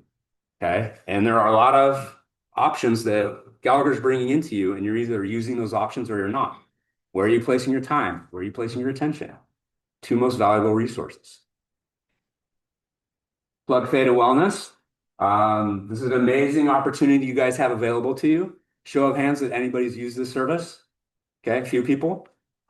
Although there's something they also do that I find very few people have accessed, and that's the alpha and omega scan. That's going to actually tell you what device you should be using and what frequency that device should be used at. If you're just going in there and getting in a red light therapy bed because Joe Rogan said so, you're not really getting the maximum out of what Theta can offer you. Okay. These are out-of-pocket services. But again, where are you placing your time and attention? Okay. If at the very least, go spend $20 and go to the Chinese foot massage in the strip mall. Otherwise, you can build up to something greater. I found a sensory deprivation tank at Symmetry for Health, and I started working there after going through some of my postural alignment stuff. We since then got rid of it, but I'm still going to use Cloud9 and make friends with people. That way I can find my treatments and defer the cost. So do what you need to do, but make your priorities match what you want out of life. And here's Align Smart. You can come see us at the booth. This is now a worldwide program. Our international training facility is in Folsom, which is why I still work there. I can take measurements, but really what I do is I train trainers to take these measurements. And I teach other people like yourselves to take a measurement, a quick rough measurement of the people that, Uncle Joe at the holiday party, walking around like this. Take a rough measurement, get alignsmart.com, take a picture, they get a free routine for 2 weeks. So use services out there. There's other things out there in the world. I'm just trying to spread information and let you make the best decisions you can for yourself. Again, you can take a picture of this if you'd like to get a free copy of our book, and it explains more. There's hundreds of variables. Like I said, there's hundreds of breath work exercises, but hundreds of variables go into making you who you are and where you are today in this life, and how you process and get through the different experiences that you have. This is not a disorder. I want to make that clear. It's real, and it's something that is true. These experiences happen, and it is what it is. You have to figure out how to get beyond that experience. I'm not saying get past it or just get over it, which society says to do. Time isn't necessarily going to help. It's what do you do with that time post-event? It's taken me almost 40 years to figure out my own situation to get through the sexual trauma that was perpetrated on me at the age of 7. So start at some point, there's going to be echoes of things that are going to happen in your life unless you take the work and get through it. Now or never, I would prefer you do it now, because never is going to end your life a lot quicker because of the stress that you're holding on to is going to hold you back on whatever you are trying to do. So this is my quick palate cleanser, quick plug for Skip's Foundation. Conversations like this help destigmatize mental health and abuse in general. So check us out. 50% of the sale of the flip-flop goes to the foundation. The foundation gives scholarships to 4-day men's sober retreats on our land, led by myself, another much older UFC guy, meaning UFC 24, Dave Velasquez. And there's some shamanic psychology that is brought into these environments. We do breath work, obviously, contemporary cold plunge, and traditional sweat lodge, among other things. We have archery, mountain biking trails, hiking, whatever. So come check us out. I'd love to support the foundation to get more people out there. And our next one is in February at the end of the month. This is another great read. If you've never heard of it, you should pick it up. Like I said, there are echoes of the things that you've been through that are going to stay with you. The body does truly keep score. And just like a scar you're going to grow up, my grandpa used to say, is you're going to heal up and hair over before you get married twice. So that scar that you're going to have. Really, that scar, you're going to get over it eventually with time, but it's something that you need to work through, that scar tissue. And this book will help explain that. I like to use the term emotional heritage to describe something else that's out there in the world. We are searing our DNA with the things that we're going to pass on to our children. There's a reason I'm afraid of snakes.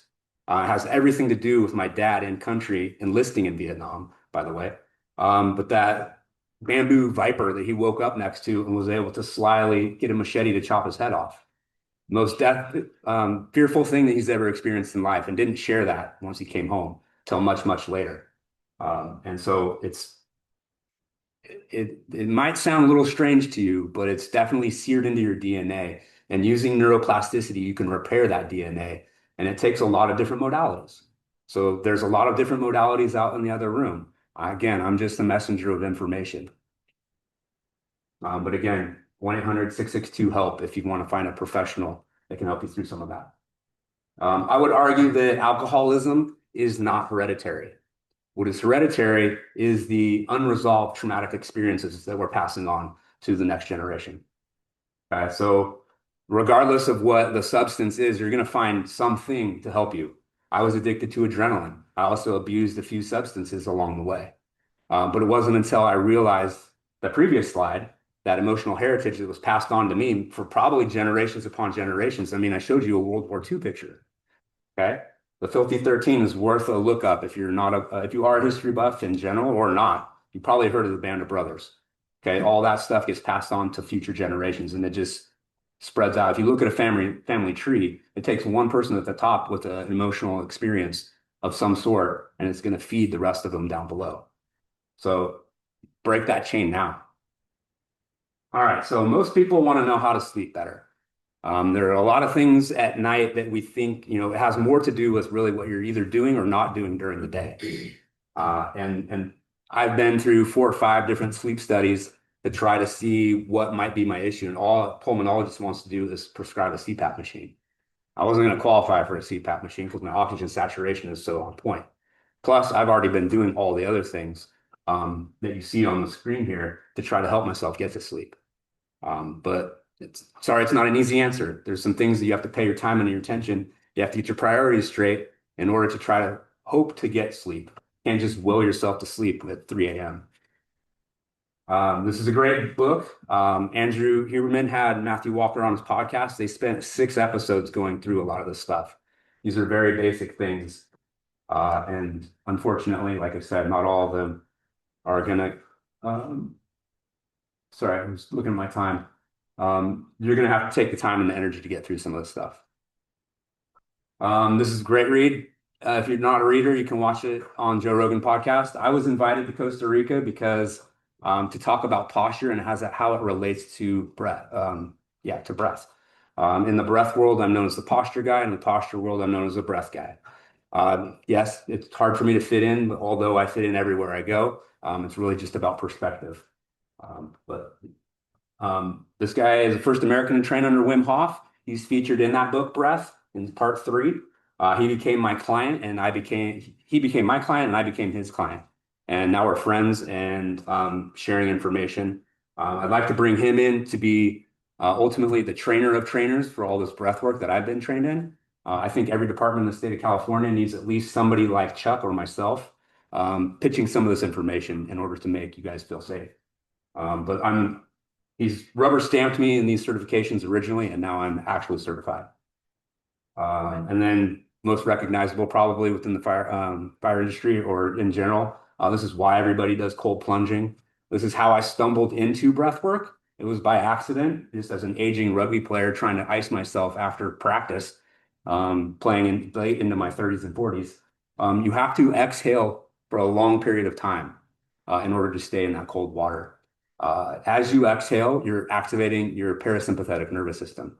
I used to say in the classroom, and I still say this in our clinic, the longer you exhale, the quicker the clock moves, which obviously isn't true. Kids under 8 would believe me, but I got a couple smiles, and really I just want to hammer home, it's a silly phrase, but hopefully you remember the longer you exhale, the quicker the clock moves. I like to hum in the sauna. It kind of freaks people out. I don't know if there's any truth to agitating those water molecules in the air, but I feel like it's doing something positive with the energy that I'm creating. So, take it or leave it. Back to nitric oxide. There are some few things that nitric oxide does. The first 2 can be helped with a mouth breath if you have a stellar mustache like this guy. Unfortunately, the only place that nitric oxide is created is within the nasal passage. And if I was humming, I'm exhaling, I'm calming my central nervous system, I'm agitating those oil glands to release more nitric oxide. So on my next inhale, I'm getting more oxygen absorption because I'm getting more nitric oxide.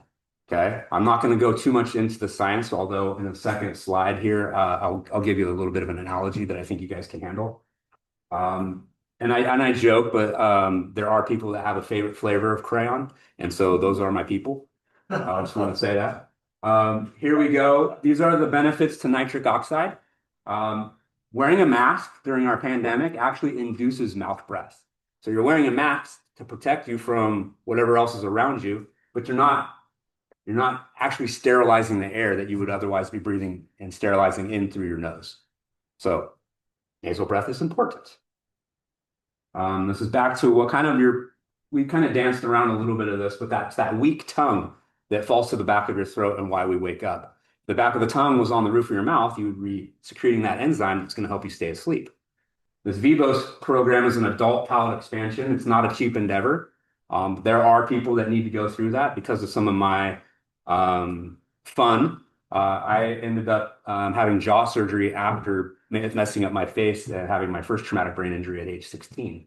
I had to go through this palate expansion, and it was I was going to prioritize as well as I could to make sure that this happened.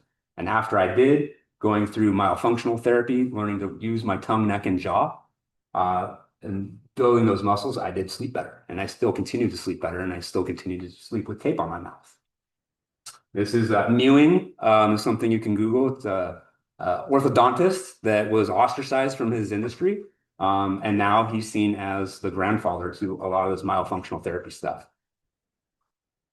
Probably heard of hostage tape. That's not something that I recommend. You don't need to spend $1 a day on hostage tape. I can use HippoFix, a quick little snip, even with a mustache like this, and I'm going to sleep way better than if I didn't. I'll put tape on my mouth if I'm just riding on an airplane. So I'm going to meditate and close my eyes. Maybe I fall asleep, but if I'm falling asleep in that position, because of my jaw situation, I know my jaw is going to open. So I do this every night and every time I travel. Oxygen managed mask is out at my table at that Skips booth. This is what I would suggest that folks use. Fluffy has one of these when he's doing his light cardio. He's wearing this. You can change the restriction of the air, and actually what they like to say is bring the mountain to you, the oxygen advantage. There is a medical application to help people with asthma, COPD, and emphysema. And I think it's a travesty that we're not talking about how kids can help with their asthma in PE. We just set them off to the side and prescribe them an inhaler rather than actually developing the skills lifelong skills that they can develop that will help them much greater.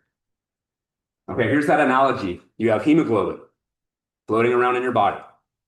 Okay, oxygen is bonded to that hemoglobin. As it goes through the body, we need a catalyst to make that hemoglobin release oxygen. We find carbon dioxide in the form of rapids. So when the raft, the hemoglobin, the passengers, the oxygen hit rapids, we get separation.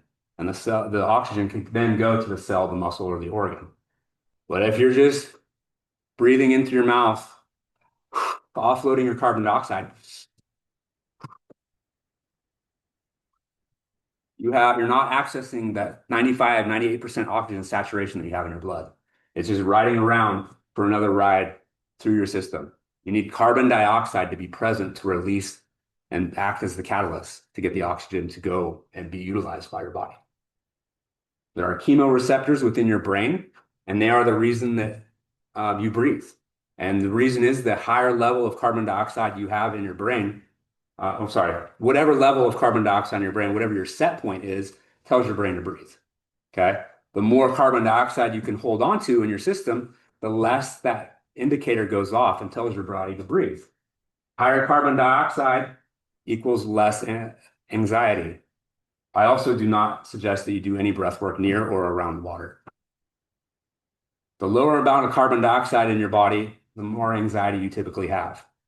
There are psychotherapies out there, and one is just giving a dose of a high concentration of carbon dioxide. That's going to mainline straight to the amygdala and force you to deal with pain, deal with the fear. Some people aren't going to hold their breath like a Wim Hof method to make their body get to a point where you can control that, build that resilience. And so some people that have a lot of anxiety would benefit from just a high dose of CO2. I plugged this already. Again, you can come see me at the booth. This is also at the booth. These are our 4-day retreats on the land. This is your reading list. This is my curriculum that was set down by me, to me from Gary that we saw earlier. And now I would like to, with whatever time we have remaining, we can maybe do an 8 breath. It is really quick. We have time to do maybe 2 rounds. That way you can practice the first time and you might not make sense of the directions. I don't want to be pretentious. There are so many breath exercises out there, and it seems like to have some validity, you almost need to create an exercise. So that's what I've done. All the pieces to this exercise, all the ingredients to this recipe are separate exercises that I would already have taught the cadets in the academy. And we've done a little bit of some power breath already. But we're going to start today with getting high on your own supply and then relax to the max. Okay, so I'm combining a lot of exercises in one, and it really should only take you 3 minutes to do 1 round of this. So depending on what kind, obviously you do the physiological side, when the alarm goes off, you get out of bed. This is something, if you don't have to rush right out, you could do this as a group, or you could do this individually. I invite you to join me if you'd like. These are the directions here. We're going to do a 1 minute breathe up, which is that power breath.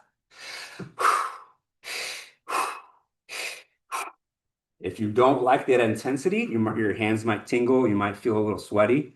If you don't like that intensity, you can breathe through your nose. That's going to be a little bit less intense.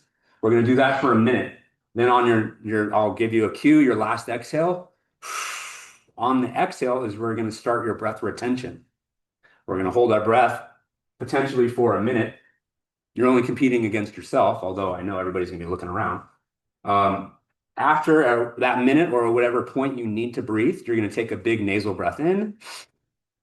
You're going to hold at the top, and you're going to squeeze your butt, clench your Kegel muscles, pushing your potty muscles, pushing from the base of your spine all the way up to your head. You're going to get a head change, and that's free to you. At the end of that, as you're holding and pressing and squeezing, you're going to count to 10 in your mind, and then you're going to exhale slowly through your nose and hum if you'd like. Then you're going to breathe like a samurai, which means playing dead. If you were a child and you want your brother to think that you're dead, you're going to breathe as calmly as possible. So that way, if you had a feather under your nose, you wouldn't make the fibers of the feather move. Okay, that's what samurai used to do, is to breathe so lightly and so calmly that you can't see a change in the breath in the body, and you can't hear anything, obviously, but you're not even going to make the feathers move. Okay, so 1 minute power up. Exhale, hold for however long you can. And then when you need to, during that time, you're going to plug your nose. You're going to feel your diaphragm flutter. You might swallow. During that time, you can even mentally think, inhale, exhale. I'm inhaling. I'm exhaling. I'm inhaling, exhaling. You can play that trick with your brain in order to go a little bit longer. After that minute, big inhale through the nose and hold for 10 seconds as you squeeze. And then you're going to breathe calmly like a feather breath for a minute. Okay, well, we're going to start this regardless if you're going to join in. Maybe some people just want to watch. And then maybe we'll just do this once maybe, and then we'll pause for questions. All right, let's go ahead and breathe up.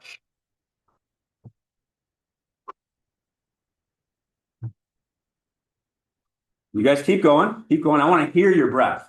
Right now is not the samurai breath. If you feel like you're going to spit on the person in front of you, go ahead and cover your face if you want. Okay, you are not the passenger in this vessel. You're the driver, you're the pilot.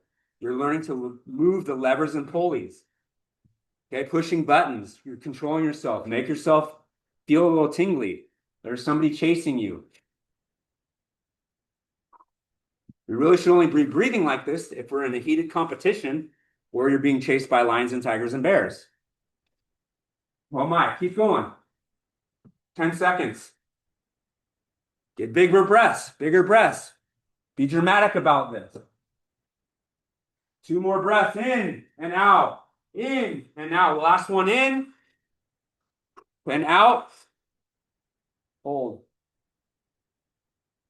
In the academy, we would have already talked about building a mind palace if finding a happy place is too challenging. I suggest you close your eyes. Think of a vacation that you were on. beautiful hike you went on, finding that serene location. You're safe there. That forensic psychologist had me build essentially a dojo in my favorite location, paying attention to the sights, the smells, the sensations. This is building resilience. The longer you hold, the more carbon dioxide you're allowing build in your system. Once you feel like you need to take a breath, pause for another second or two. You have control over the situation. That's 1 minute unless you'd like to go farther. At any point, you're going to take a big breath in, hold at the top, squeeze your potty muscles from the base of your spine all the way up to your head, moving from the root chakra all the way to the top of your head, to that third eye. Holding for 10 seconds, and then exhaling slowly. And then I'm either setting that 1 minute timer and breathing calm. Okay, we got high on our own supply first. You held your breath, and then you're relaxing to the max for another minute. And if we wanted to do another round, we would do another round, starting with that 1 minute power breath. But linger there in your mind palace, or that happy place.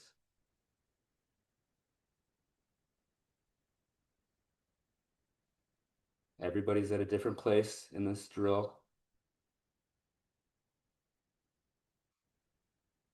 That's about a 3 to 4 minute round. I did a lot of talking. Should be closer to 3 minutes.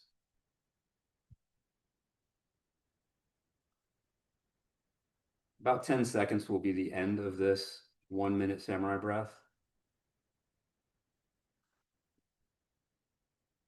Your spiritual secretary may be speaking to you at this time, that email response that you needed to send, how to manage that conversation with your wife that may not have gone very well. The answer to those questions will come up during that samurai breath, or maybe even during that breath retention. I am Mr. Carr. I am with Cemetery Seekers 123. This is your information, not mine. Take it and use it how you will. Any questions? Good. Thank you for your time and your attention.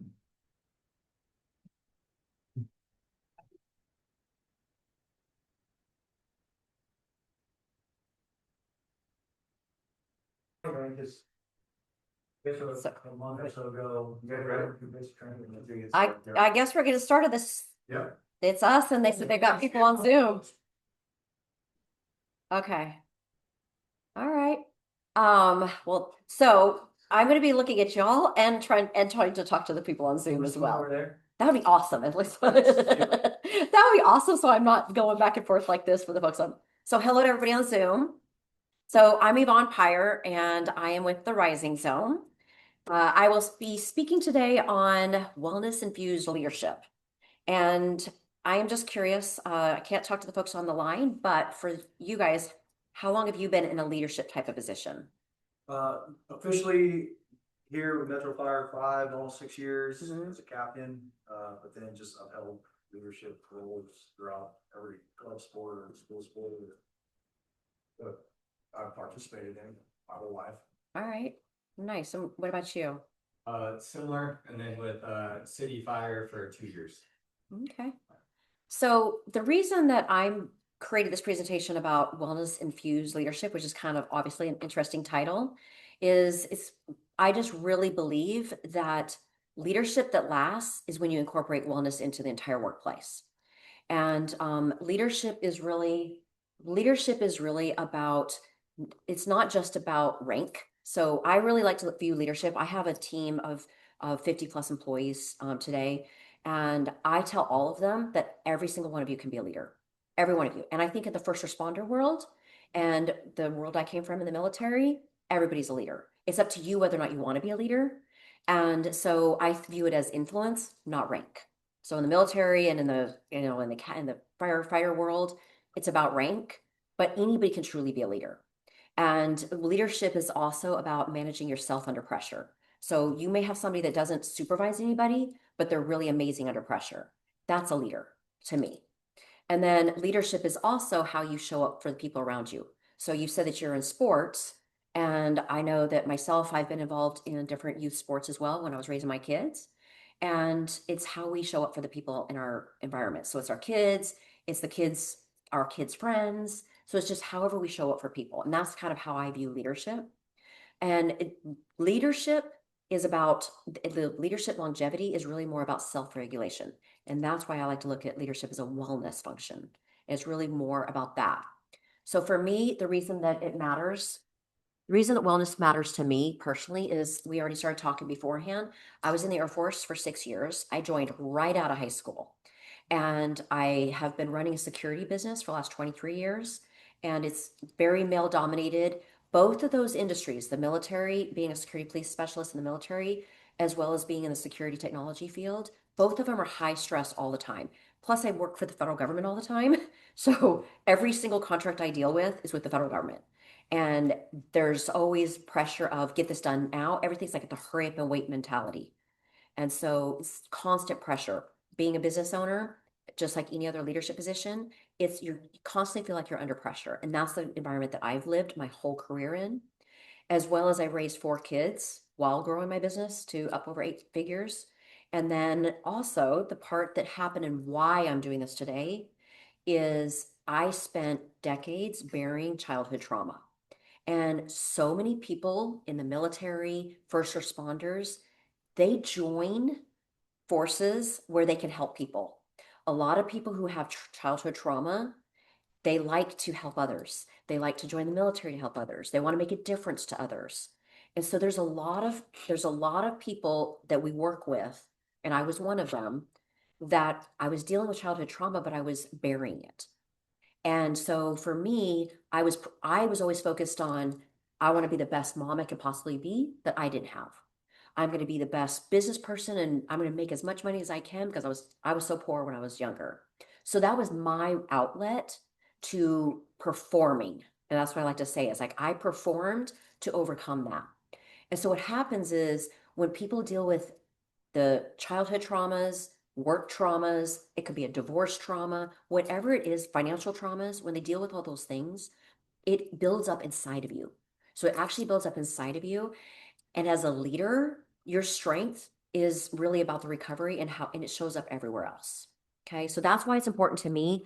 2015 is when I went through my kind of meltdown of realizing that I need to stop hiding this. And I found that as soon as I let my guard down and I shared the challenges that I was going through, I showed up as a more authentic leader. So before I was performing, and after I went through my own healing journey, both mentally, emotionally, physically, I was having so many physical ailments that once I went through that healing journey, I became a better leader. And that's really what I want leaders to understand is that when you do your own work, you show up as a better leader. And then people who aren't supervising anybody or not technically leading anybody, they can do that work and they can show up as a better coworker leader. So that's why it's important to me, and that's why I focus on this subject. So what is wellness? So what wellness is not. Everybody thinks wellness is a spa day, it's a day off, it's a luxury time. Those are nice, very nice to do, but they're really not what truly helps you with your overall wellness. Wellness in high pressure professions, it's more of a performance protection. And the reason for that is that when you are taking care of yourself and truly recovering, then you show up better in your life, in your personal life, in your professional life, and as a leader. So in the beginning, for many, many years, when I was in the military, we'd had and I'm sure it's same in the firefighter world, we had a work hard, play hard culture. So I worked my ass off like crazy at work. And then my way of relaxing and my time off was I had fun and I partied or did whatever. And that kind of culture creates constant stress on your body. And then my idea of fitness or wellness, we didn't use the word wellness back then. It was more just health. My idea of health was I'm kind of eating good and I'm going to the gym. But that's not all that wellness is. And then when the term wellness started coming around, it became spa days. It became I'm taking time off. I do think time off is important for people, and I actually force my staff to take time off when I see that they need it. So what wellness really is, though, is there's many different models out there. When you look up wellness and all the different dimensions of wellness, I subscribe to the Global Wellness Institute, and they have a version of this, but this is the 6 that I like to focus on. And when I look at the 6 dimensions of wellness, these first 3, the physical, mental, and financial, those are what we all focus on.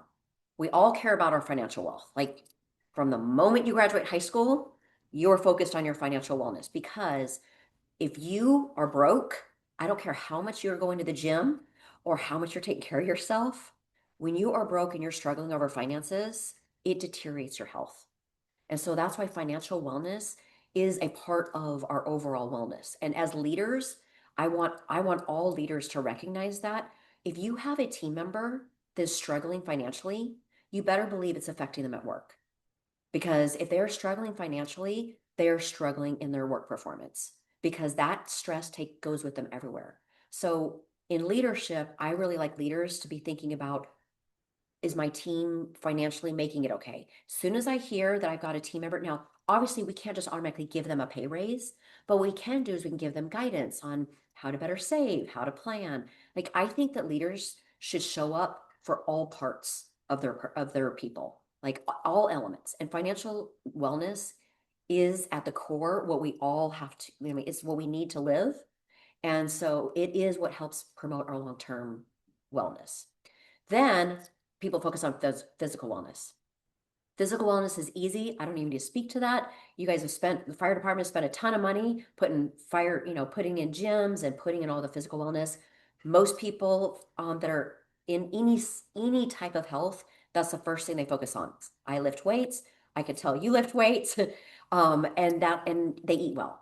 That physical wellness helps you with your strength, helps you with your daily habits, and that is a critical element of wellness, but it's a piece of wellness. The other one is mental wellness. Post-COVID, I think, or even during COVID, there became more and more emphasis on mental wellness. So I think that that's the beauty of what came out of COVID, is that more people are focused on mental wellness. And you see that being talked about in the workplace. You see it being talked about nationwide or even worldwide. So those 3 elements of wellness are common, and people do talk about it, and there's a lot of training around it. As a leader, I like to see leaders also talking with their team about it. And that's what I do, is I talk with my team about it. The other side of the other 3 elements of wellness are the ones that are a little bit less talked about, especially in male-dominated industries. You know, as a veteran and as a security police specialist myself, and also I have a lot of friends that are firefighters, I know that it becomes like a kind of a, I don't want to be viewed as weak if I talk about what my issues are at home. And the reality is we all have issues at home, and we all have challenges that are going on somewhere in our lives.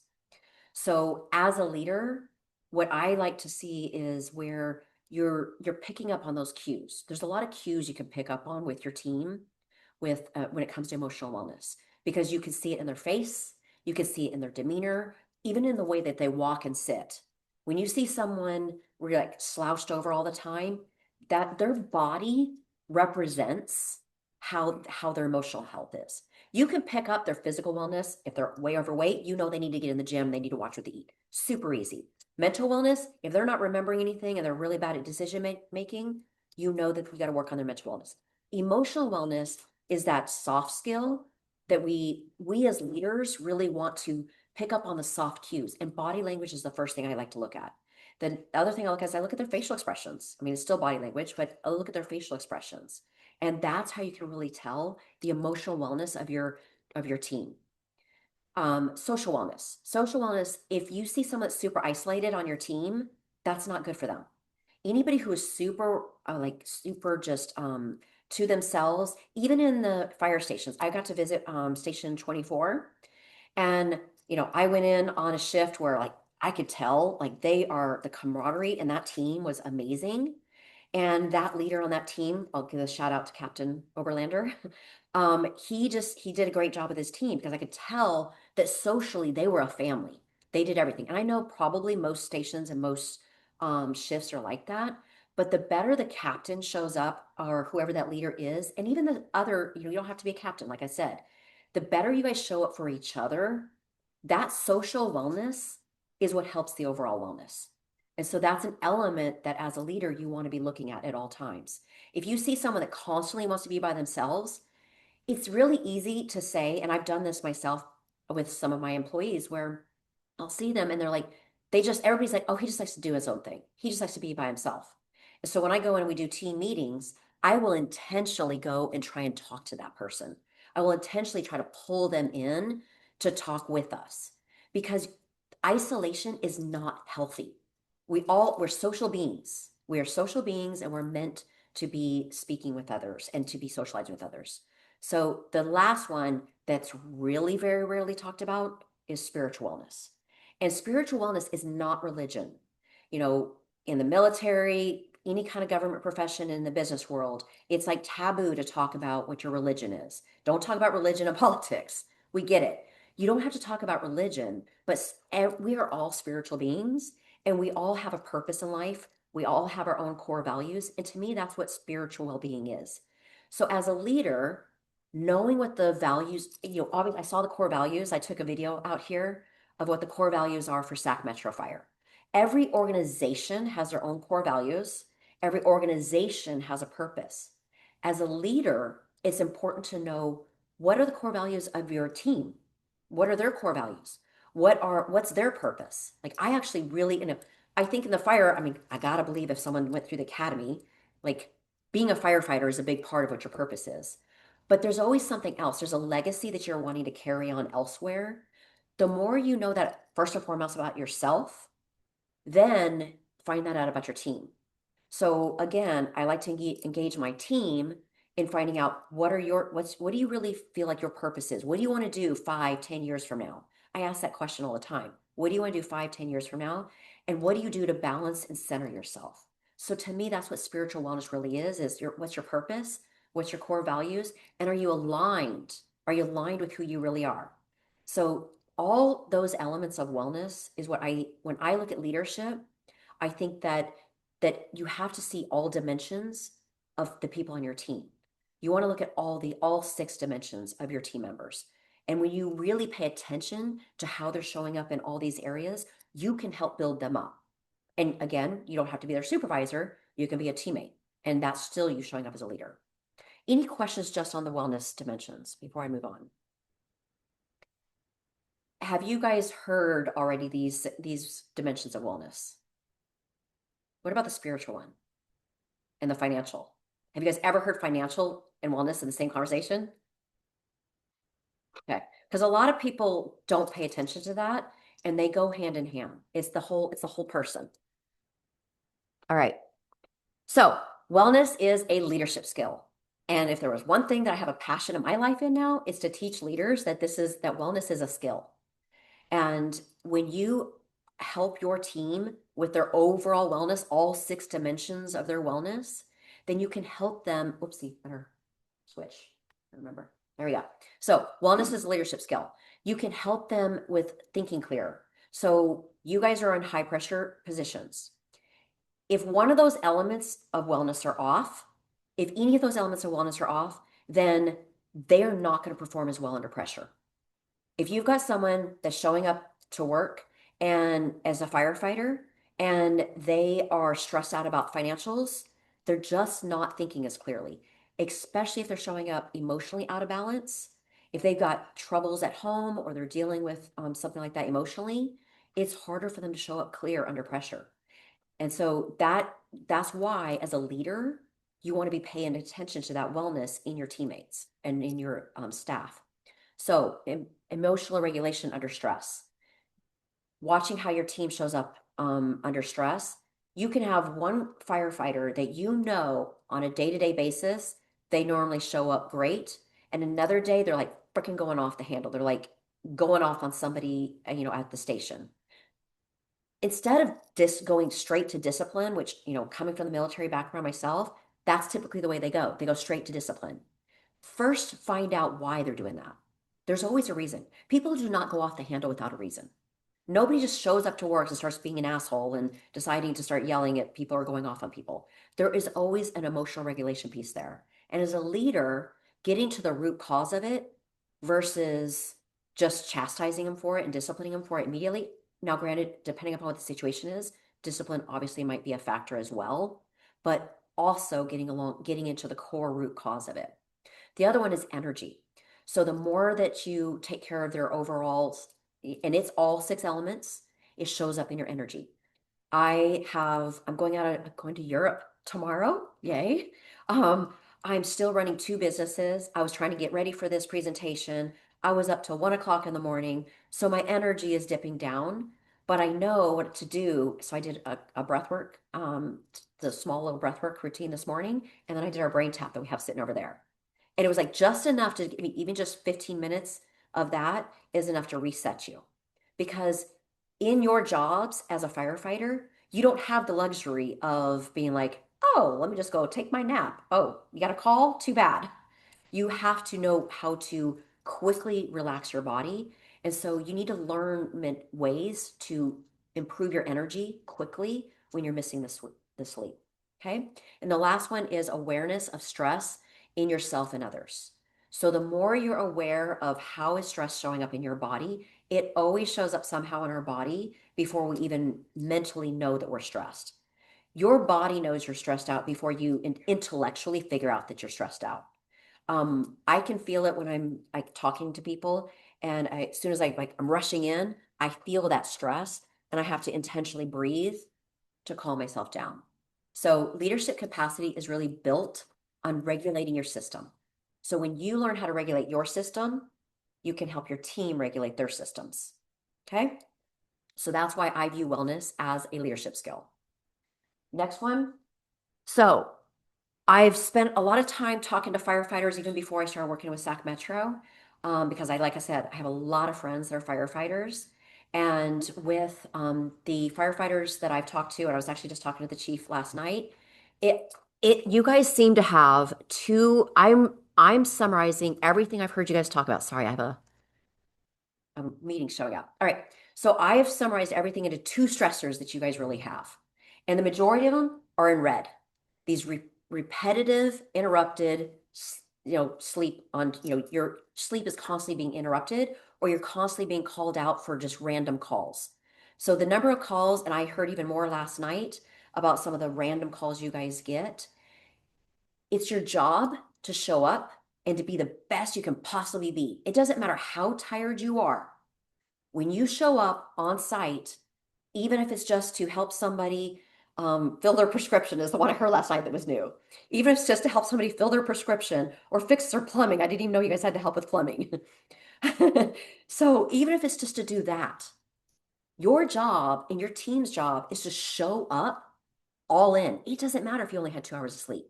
You got to be all in because they're your clients. So you guys get a lot of these repeated, interrupted.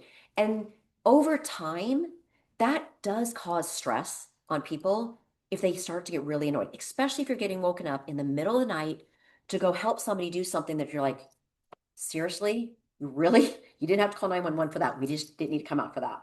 Those are like these repetitive small interruptions in your sleep, but it builds up in your body and in your system. Of course, there's the other one, the high intensity major incidents. Those ones you guys have protocol for. I know that what's the name of the debriefs? We just had one with Roseville Fire recently. Critical incident stress debriefs? Yes, critical incident stress debrief. So we just hosted one for Roseville Fire after a big incident they had with a couple of children in Roseville. It's obvious. You guys have a whole protocol and you guys know what to do when you have a major incident. However, that stress stays in your body. And what people don't realize is that builds up over time. So you've got those small repeated stressors, and then you've got those major stressors. So recovery is different for each of those. So with the first one, with the stressor 1, that repetitive kind of load on your body of just constantly being called out in the middle of the night during, and disrupting your sleep, that stress is, I mean, it's expected. You're just expected to deal with it. Like it's not going away. It's part of your job. So what's important is to learn, how do I handle repeated sleep interruptions? How do I handle, as soon as that alarm bell goes off at night, it's an adrenaline spike. That adrenaline spike is it's a dopamine for you guys, and it's an adrenaline rush, but that actually affects your body. When that bell goes off, and it actually creates, even if it's during the day, that actually creates a biological stress in your body. And so learning how to relax your body back down from that is important. So even as, I don't know if you noticed in my inflection, but just talking about the bell, it's like my body is like building up in stress. You guys are experiencing that all day, every day. And so learning ways to take yourself down quickly from that is super important. Next is really that low level calls. It actually causes limited recovery windows. So again, you're getting called out just about the time you're like, I'm going to take a nap. And then the bell goes off. Or I'm just now going to sleep. The bell goes off. That is a constant stress on your body. So that's the first one. And that's, even though they're routine calls, they actually do cause a physiological stress in your body. It's not major, but it is constantly causing a little stress in your body. Number two is those major incidents. So the major incidents, these are clear. Have any of you heard of the book, The Body Keeps Score? Okay, you have. Good. Anybody else heard of the book? It is a very, very science-based book. So if you like the science behind things, it's a tough read, but it's a really good book. The Body Keeps Score is all about the fact that every single stress you've ever had in your life, your body is holding it somewhere. So if you guys right now, when you think of stress, where do you immediately feel it in your body? Just do you feel your shoulders, your stomach? Where do you feel it? When you think of stress, where do you feel it in your body? You feel it in your gut. What about somebody else? The back of your head. Okay. So I used to always feel it in my shoulders, and I still feel it, but I know how to relax it now. Every single one of us have a place in our body that we will feel stress. It's just a lot of us don't know how to recognize it. And I hate to say it, but men are the ones that have the hardest time recognizing and paying attention to their body. But the more you can pay attention to your body, you can get ahead of the built up stress. Okay? So time passing does not eliminate stress. The stress I told you guys that I had from childhood trauma, then being in the military, and then being in a male-dominated industry, raising 4 kids, I had a lot of challenges with my kids. That stress doesn't go away. Like, if you have deaths in your family, it never really goes away. You have to actually do intentional recovery around it. So the intentional recovery is the key here after any kind of high intensity exposure. Okay, so what does it do on your body? Unrecovered stress, it actually takes your performance and decision making and it degrades it. So how you show up every day and how your team shows up every day, slowly, it's not always, because most of us that were in the military, police officers, firefighters, you guys are trained to show up. You are trained to show up and do your job no matter what. So it's a slow build in the body. So that slow cognitive processing, I've seen some scans when I went out to Station 24. I did a neurological check on everybody out at Station 24. And the captain was like, I think 33, Captain Overlander is like 33 or something like that. And he doesn't mind me sharing, just so you know. So I'm not sharing any kind of HIPAA information. He doesn't mind me sharing. But when I did everybody's scans, and his scan came up, and it was like his spine was like orange and brown, like it was like coloring bad. His brain was like totally shutting down. And so I got him in for a 6-week program. And it was because he was slowly, like, he didn't look like there was any big problems with him. He looks actually incredibly healthy. He's a young, healthy looking dude, but he was slowly kind of deteriorating, from his mind, from his brain. So your cognitive processing starts to decline. It starts to narrow your decision making. It reduces your situational awareness. It shortens your emotional patience. So I talked to you earlier about you know, those people that snap and start going off on people, that's an indication of stress. There's nobody that shows up to be a firefighter and takes an oath to be a firefighter that wants to show up and be an asshole at work. They don't. There's something going on that is building up inside of them. And as a leader, it's our jobs to recognize that in our team. The next one is increased physical inflammation. This is the obvious one. So even though I got this as number 5, all our stress shows up physically in our body. So back to the way you keep your stress in your body, you'll feel it in one place first, but then it'll eventually start to take over your body. This is where you start to get sick. You can't eat. People who have a lot of digestive issues, when you have a lot of digestive issues, there is stress in your body that has not been healed yet. You've got to recover the stress in your body. So next, step 1 to recovery. Step 1 is just a focused reset. So depending upon the person will dictate what kind of structured recovery they need. So what we typically look at is if you really want to recover from any type of stress in your life, I like to look at it in 6-week increments because you can do a lot in 6 weeks, and we would attack one stressor at a time. Some people need more than that. You know, I needed years of it because I had buried stuff for so many years. So I needed multiple. But when I looked at things in 6 weeks increments, that's when I was able to recover myself. I went from, you know, having mentally and emotional challenges. I was on ADHD medicine. I was on anxiety medicine. I was on depression medicine. I was on so many medications. It was ridiculous. And I was physically hurting all the time. I got off all medication and I got off of all types of, so I got off of all of my antidepressants and all of my anxiety medicines by doing recovery services. And I'll speak to what it was that I did, but multiple sessions is what you have to do a week. So there's multiple sessions plus daily, like small little daily practices that you can do at home. And in y'all's case, you can even do them on the station. So again, with the case study we did with the captain at 24, what we did is he was coming in a couple times a week into the rising zone. And then we sent him home with a brain tap, and he used it at the station and he used it at home. And he also was doing some small little, now he's actually really into wellness. So he was really embracing the daily exercises. And then and we matched what he needed to what the services were for his recovery. And within 6 weeks, his scan came back, and I actually have another presentation. I should put it in future presentations. But his scan went from orange and yellow and brown to like greens and yellows, which is like your brain and your spine is in alignment. So it was pretty phenomenal, but it was through that 6-week intense program. Now he comes in a couple hours a week, and that's all he needs.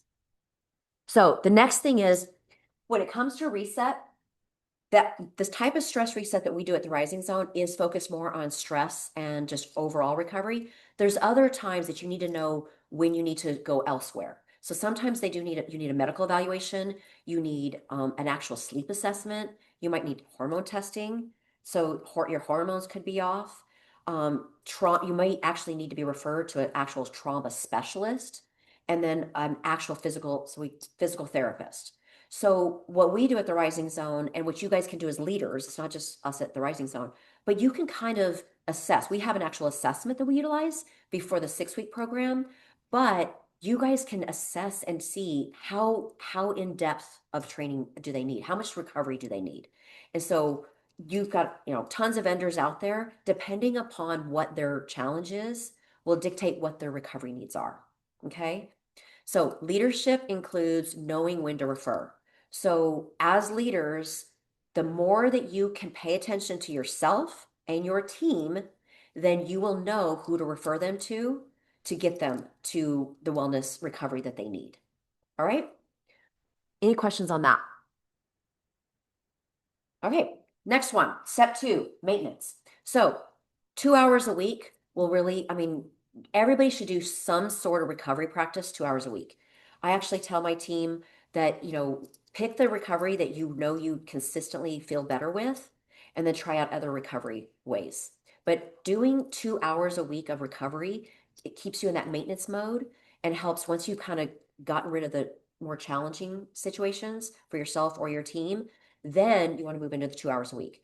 On-site recovery, there's things that you can do, and I'm going to show you guys a quick little breath work at the end here. But there's things you can just do at the stations. There's things you can do at home that just give you a quick recovery. And typically I always lean to breath work.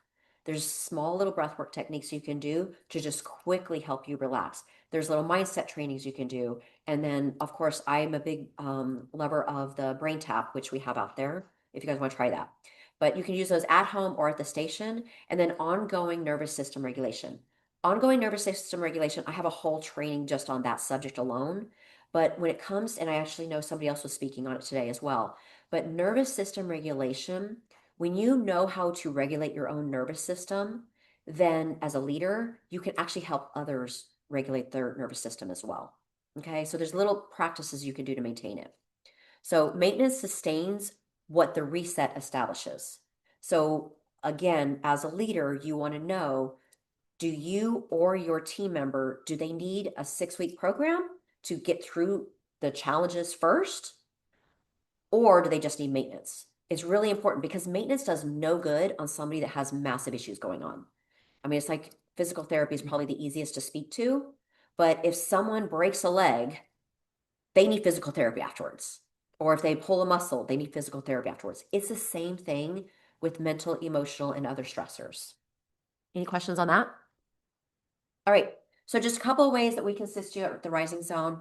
First, just you can ask us about our 6-week stress recovering readiness training. So we do have a 6-week program for that.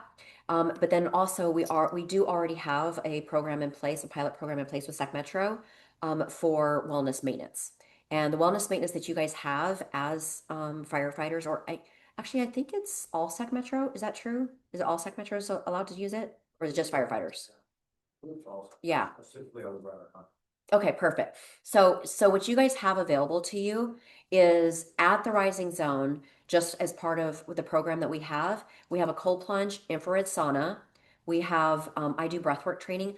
I really actually want to do a specific, I'm talking with Roseville Fire and Rockland Fire about putting on a firefighter specific breathwork, because there's different types of breathwork training. I'll give you a short little exercise here at the end. But there's an intense one that helps with like emotional release and physical release. It's actually an 1.5 hour like workshop I do. We also have hyperbaric oxygen chamber, energy enhancement system. This is hyperbaric oxygen chamber, energy enhancement system is the two the firefighters love the most. They come in after their shift, and especially if they've been woken up a lot the night before, going in and putting the brain tap on, sleeping in the energy enhancement system for an 1.5 hours or 2, it knocks it out. Like you can go and spend your next 3 days off duty feeling revived. And that's the program that we know everybody has really loved. Oxygen, I love oxygen therapy, the hyperbaric oxygen chamber, because it helps me with my mental clarity. So because sleep is my biggest challenge too. I'm not a firefighter, but I'm constantly staying up late like I did last night, just trying to get work done. And so when I go into the hyperbaric oxygen chamber, it helps me with my mental clarity. It also helps with inflammation. So there's different modalities, but I personally love it for the mental clarity. And that's what I think a lot of the firefighters use it for as well. Lymphatic drainage actually drains the lymph nodes. So it's like a Nordic suit. It's a compression Nordic suit, but it touches on all the different lymph nodes. We have a pants suit as well as an upper body suit. And then the brain training we include along with everything else as well. Okay. And the brain training is what we had over at Station 24 for a while, and they loved it. All right. So just to summarize, utilizing leadership as a reset tool, I want to have you guys do a short little breath work. So how many of you have never done any type of like breath work practices other than what you do at the fire academy? Because obviously you guys do things at the fire academy as well. Okay, awesome. Then you guys have done it. All right. So the most common one, what we're not going to do, but the most common one, I was trained by Dan Brule. Have you guys heard of Dan Brule? Dan Brule is like worldwide renowned for training on all different types of breathwork, but he kind of got his name known as being the one to train the Navy SEALs. So he trained the Navy SEALs on the 4-box method, and that's the one that's super common. Are you guys familiar with the 4-box method? So that's a super common one, but the one that I really like to teach all leaders that I think that you should just do because it's the easiest one to do, and it's It's a quick reset and it helps relax you immediately. And that's the 4-6. Have you guys done the 4-6? Okay. I like the 4-6 because what happens is the longer you exhale, the more you relax and you drop into your parasympathetic nervous system. We're always in overdrive in our sympathetic nervous system, but when you utilize the 4-6 method and you exhale longer, it helps you relax faster. So what I want you guys to do is sit up really quick for me. And those on the phone or on Zoom, if you're with me, just sit up in your seat really quickly and just get yourself as straight as you can. And then before you close your eyes, the way you're going to breathe is you're going to breathe in and out your nose and in and out your belly. So you're going to breathe. The key to getting your belly is you'll get more breath in. So you can just watch me first. I'm going to breathe in and then I'm going to breathe out.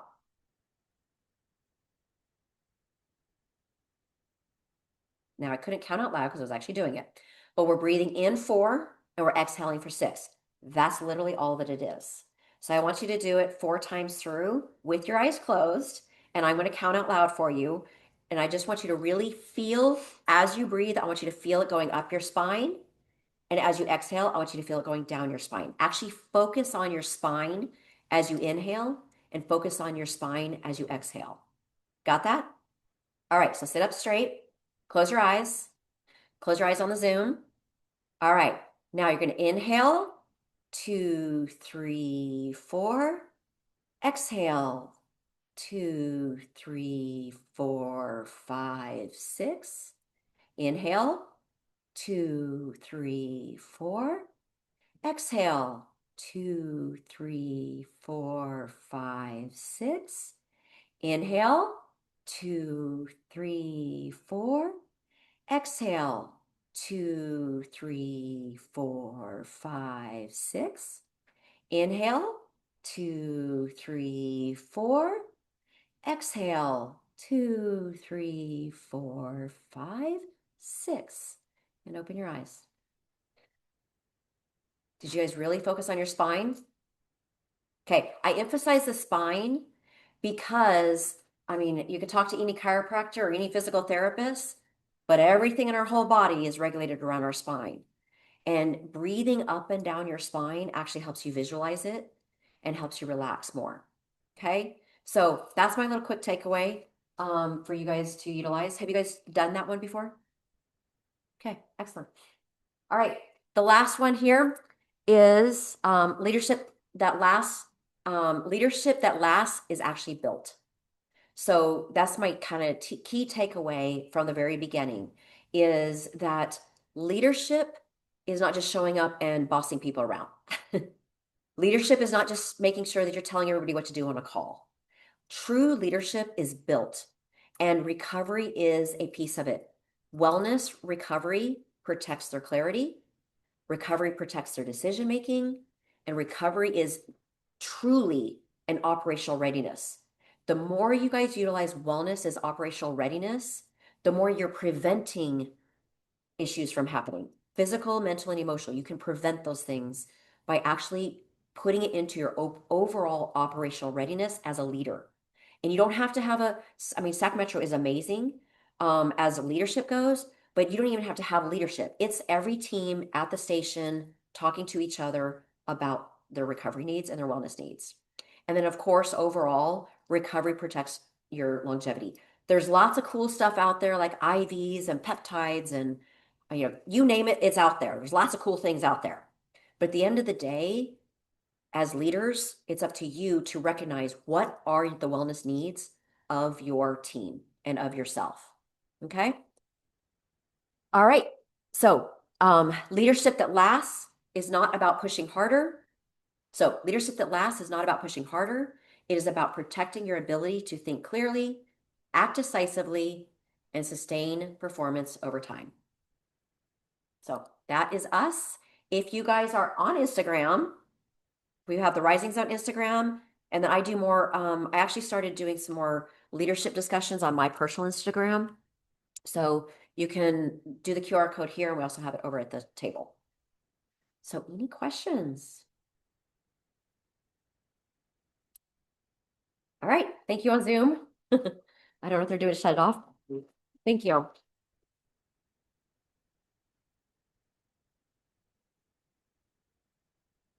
You could tell it's the lunchtime crowd because everybody was like, I'm tired and I'm hungry.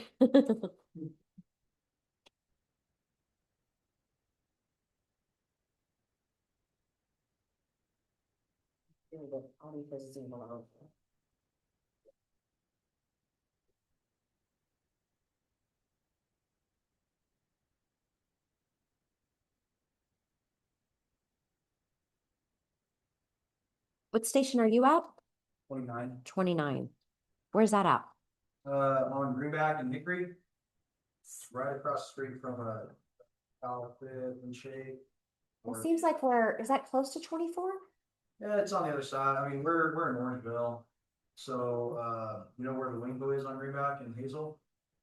Yeah, I don't go to that area, but yeah, I know what you're talking about. That's us. We're a block from that. How busy is your station?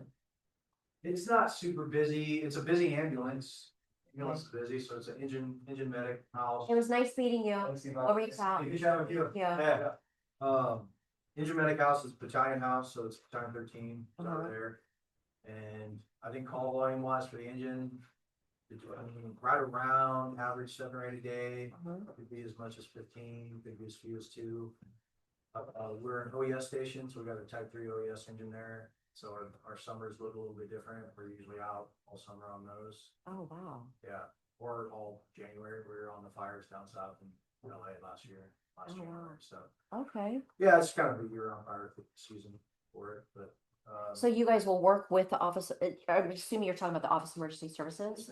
So you guys will work with them on any of their major incidents. Yeah. So Metro Fire has 3 OES engines, 2 type 1s, and then we have the type 3. And so, and it's just a grass engine and put screen, and it goes all the state fires that they call us to. Oh, yeah. Interesting. Are you captain on there? I am, yeah. Okay. So you already approached this on the way outside, 115. Yeah.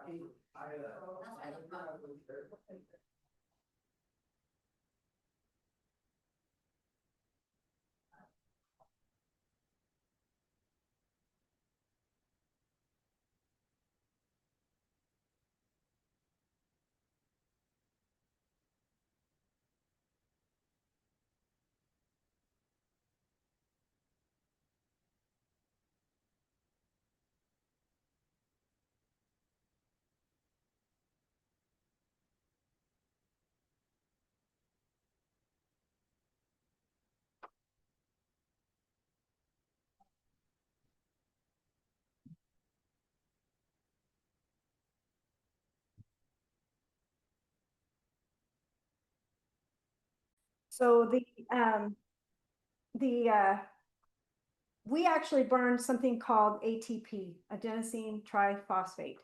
And that's going to be a little bit important a little bit later. So adenosine is an amino acid, and it's got 3 triphosphates. It's got 3 phosphates on it. Sure. Yes. And now you can see I made a really pretty presentation for you guys. Thank you so much. So let me just get to where we're at. Oh, what did you do with the thing? This is up, but now this is disconnected and it's looking for my thing. Are you on the same Wi-Fi? No, it's a different one. Okay, this needs to be on the same Wi-Fi. Oops. Okay, put it on that same Wi-Fi and then let me know. Okay, so you have the car burns gas, we burn ATP. So the carbohydrates we actually put into the cell, and the mitochondria is your little powerhouse of the cell. It's a little thing in that's your engine. Okay, so you got your engine in your car, your mitochondria is your engine in your cell. We put in carbohydrates, the little mitochondria, the little engine in the cell, turns that into ATP because we need fancy energy. So we have this extra helper. It's like high octane fuel or whatever. Well, that's ketones, but that's another story. So the mitochondria produce a waste byproduct. So the primary thing, the poisoning that you can get if you turned a car on and stayed in the garage and got on your phone, okay? That's not what people usually do, but we'll make it light and fluffy here. Thank you.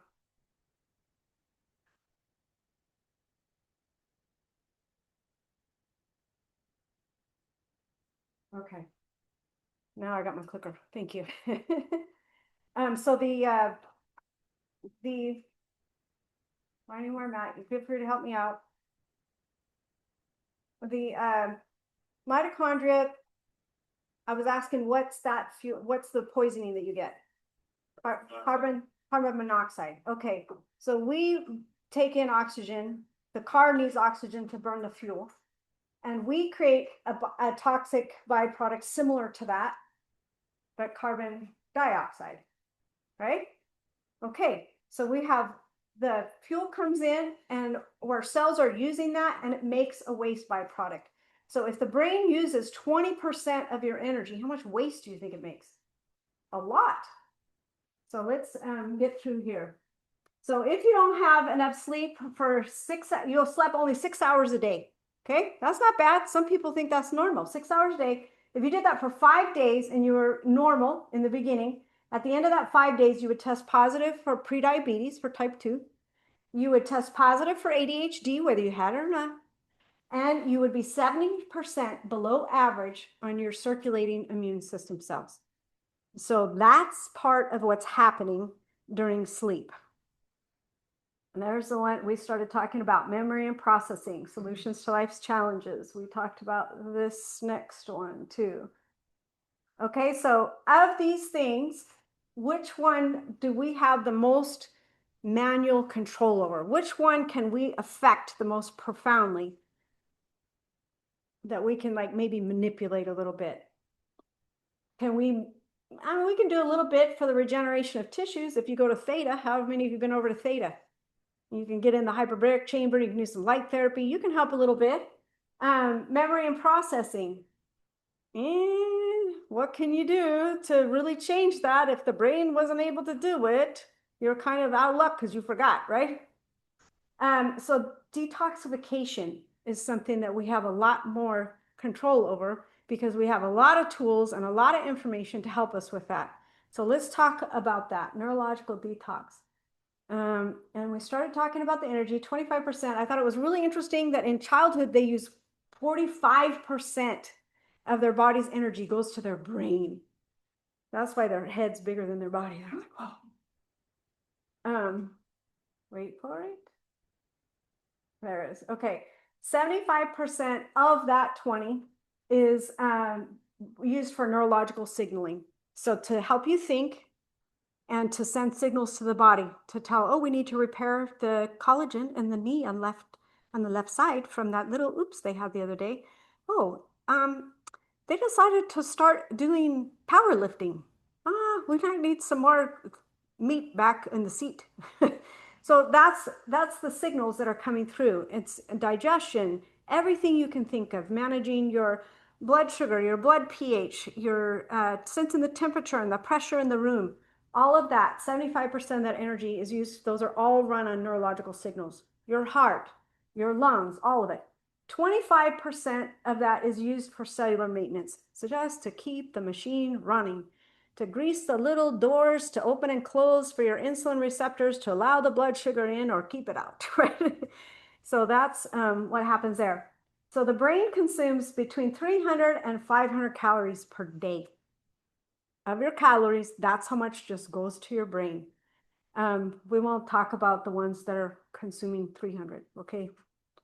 Because we've all seen those on the road. So there's the car analogy. Now you can see it. I was talking about it. The brain has to take out the garbage. So how much garbage is there? I'm just noticing there's a little delay between me and that. So there's an average of 3 pounds of toxic proteins and other metabolic waste. So not toxins from the environment, just metabolic waste, just from doing its thing. 3 pounds a year. That's about a quarter pound a month. How many of you had a quarter pound hamburger? A month. That has to be cleaned out of your brain. So you're missing that when you're not getting enough sleep.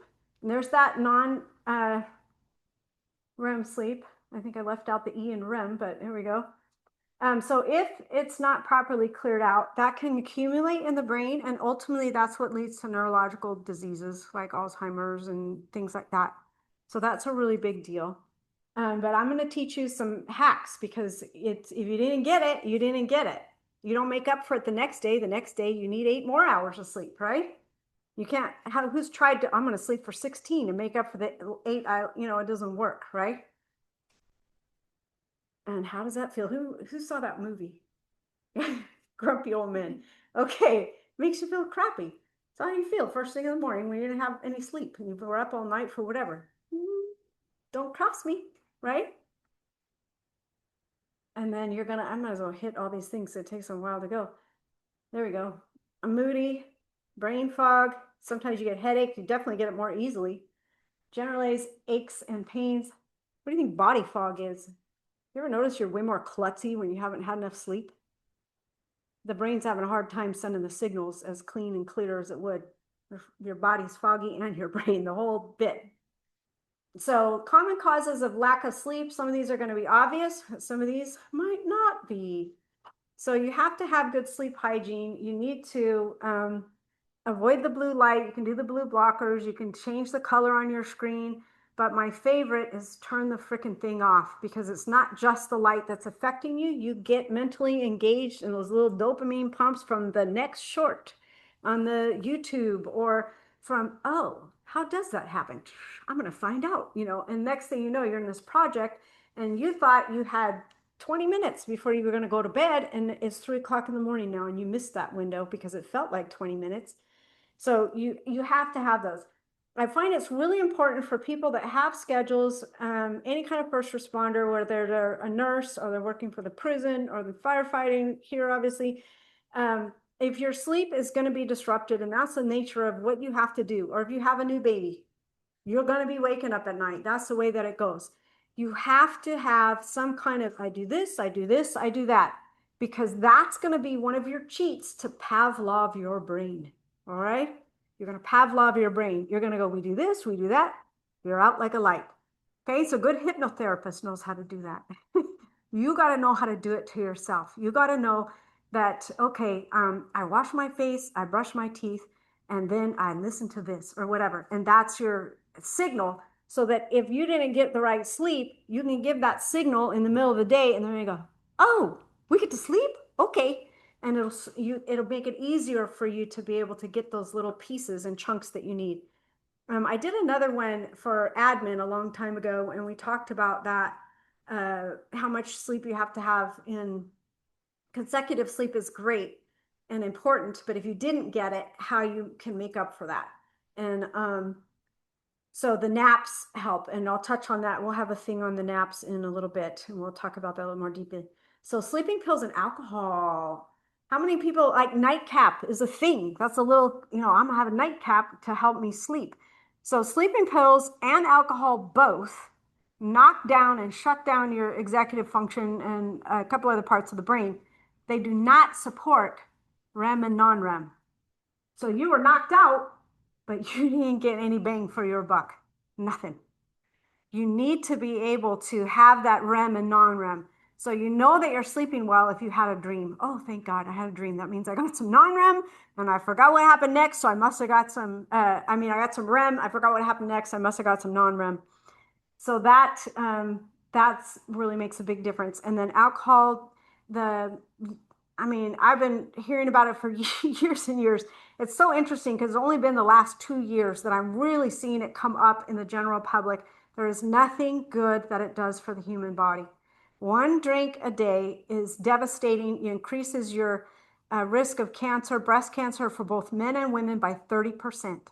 30% is massive. So, and I felt super validated because all the research is showing the same thing I've been saying in clinic for years and years and years, which is 2 drinks a week or less. Anytime people drink more than 2 drinks a week, I start to see it in their symptoms. The first thing is craving more sugar and having more, your neurological imbalances. You're craving weird things because you're throwing your brain off. And then I see it in their testing and their lab results and stuff. You start seeing that. So if alcohol is your method of choice, I tell people all the time, look, I'm not the cops, I'm not the judge, I'm not the pastor. I'm just here to tell you the facts, how your body works, and how to help you work it within it. So I learn about everything I need to learn. I have to learn about cannabis. I got to learn about mushrooms. People ask me all kinds of stuff. It's private, it's personal, it should be, and you should know. And if you're in a point in your life where you're like, I need something, it helps to be able to make a choice that's educated, a choice that's responsible, and what's going to help me the most, and not just numb yourself with something that's ultimately going to make it worse. So senior citizens have trouble making melatonin. They got a lot of things going on. They'll go to sleeping pills a lot, and it ultimately makes it worse, and it deteriorates their brain even faster. This is when I put parentheses, because I'm not going to go into this, but it does come up in these conversations. And this is kind of there can be jaw issues. There can be, weight is always a given. If you have too much weight, it's going to be kind of compressing on you, and you're just too relaxed and tired to lift that up to breathe at night. It's more complicated than that, but that's part of it. And there can be some nutritional reasons that can contribute to apnea as well. So that's pretty interesting.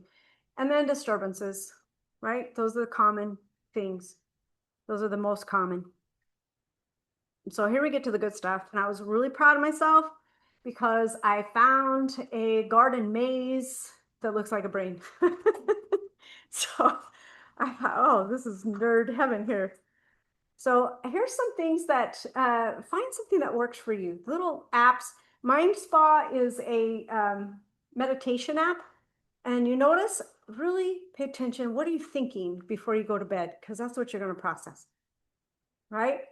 So if you want to have nightmares, go ahead, watch that crazy show. But if you watch that crazy show, you better clean the slate, do something before you go to bed to switch that channel in your mind so you don't have crazy dreams that are not any fun. Make sure I'm standing in front of his camera in the wrong thing. I don't know if he's doing me or the slide here. So Pure Nature is one that has all different kinds of recordings. They did a nature live recordings from all around the country. And so they're not loops, they're not mechanically made, and you can pick one that you really like from an area or a soundscape that you like and listen to it. And that's one of the things that you can use to train your brain. Hey, it's time to go to sleep. It's time to relax. Find something that you like. If you have something you enjoyed in your childhood and camping, or you lived on a farm or whatever, you lived in the city, maybe it puts you to sleep to hear the cars driving by. Find something that you like, and it's hours of real recording, and so it's not loop. So that one's interesting. Brain waves, if you're really techie and you want to go, oh, okay, I want this type of brain wave. I want to have deep, restorative sleep, and I only have so much time for a nap. You're going to put the brain wave that goes for non-REM and do your best to get that brain into some non-REM for that short time. Better Sleep is one that I really like. That one's one of my favorites because this one, it has all different kinds of sounds you could imagine. Everything you can imagine, the individual sound. And you can pick and choose from each individual sound to make your own little soundtrack, your own playlist that you want to hear.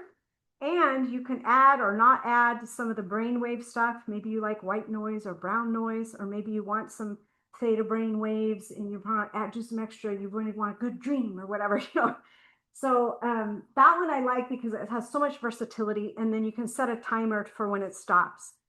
And if I hear mine stop, I know that I'm a little off that day, because I usually set my timer for 30 minutes and I never hear it. I'm out. And that's, that's how it should be. So let's talk about lifestyle components that we can affect our ability to sleep. Duh. Let's start with this one. Common sense, y'all.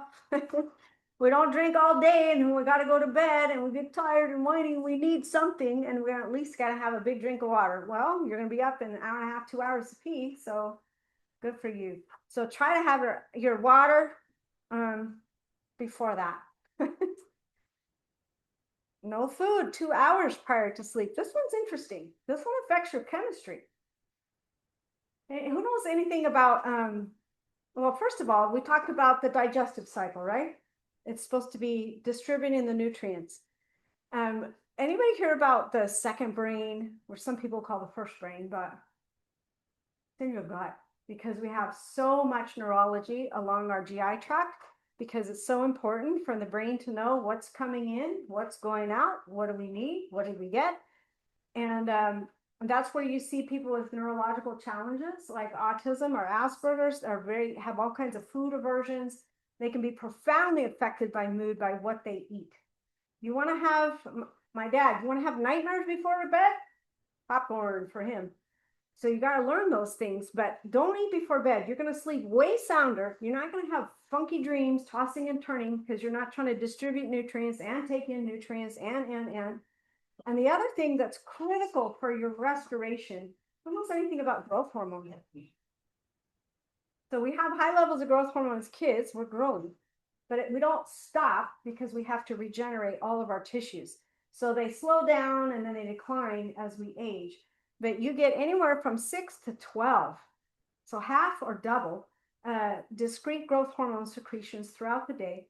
Those are dependent on how much sleep you got, right?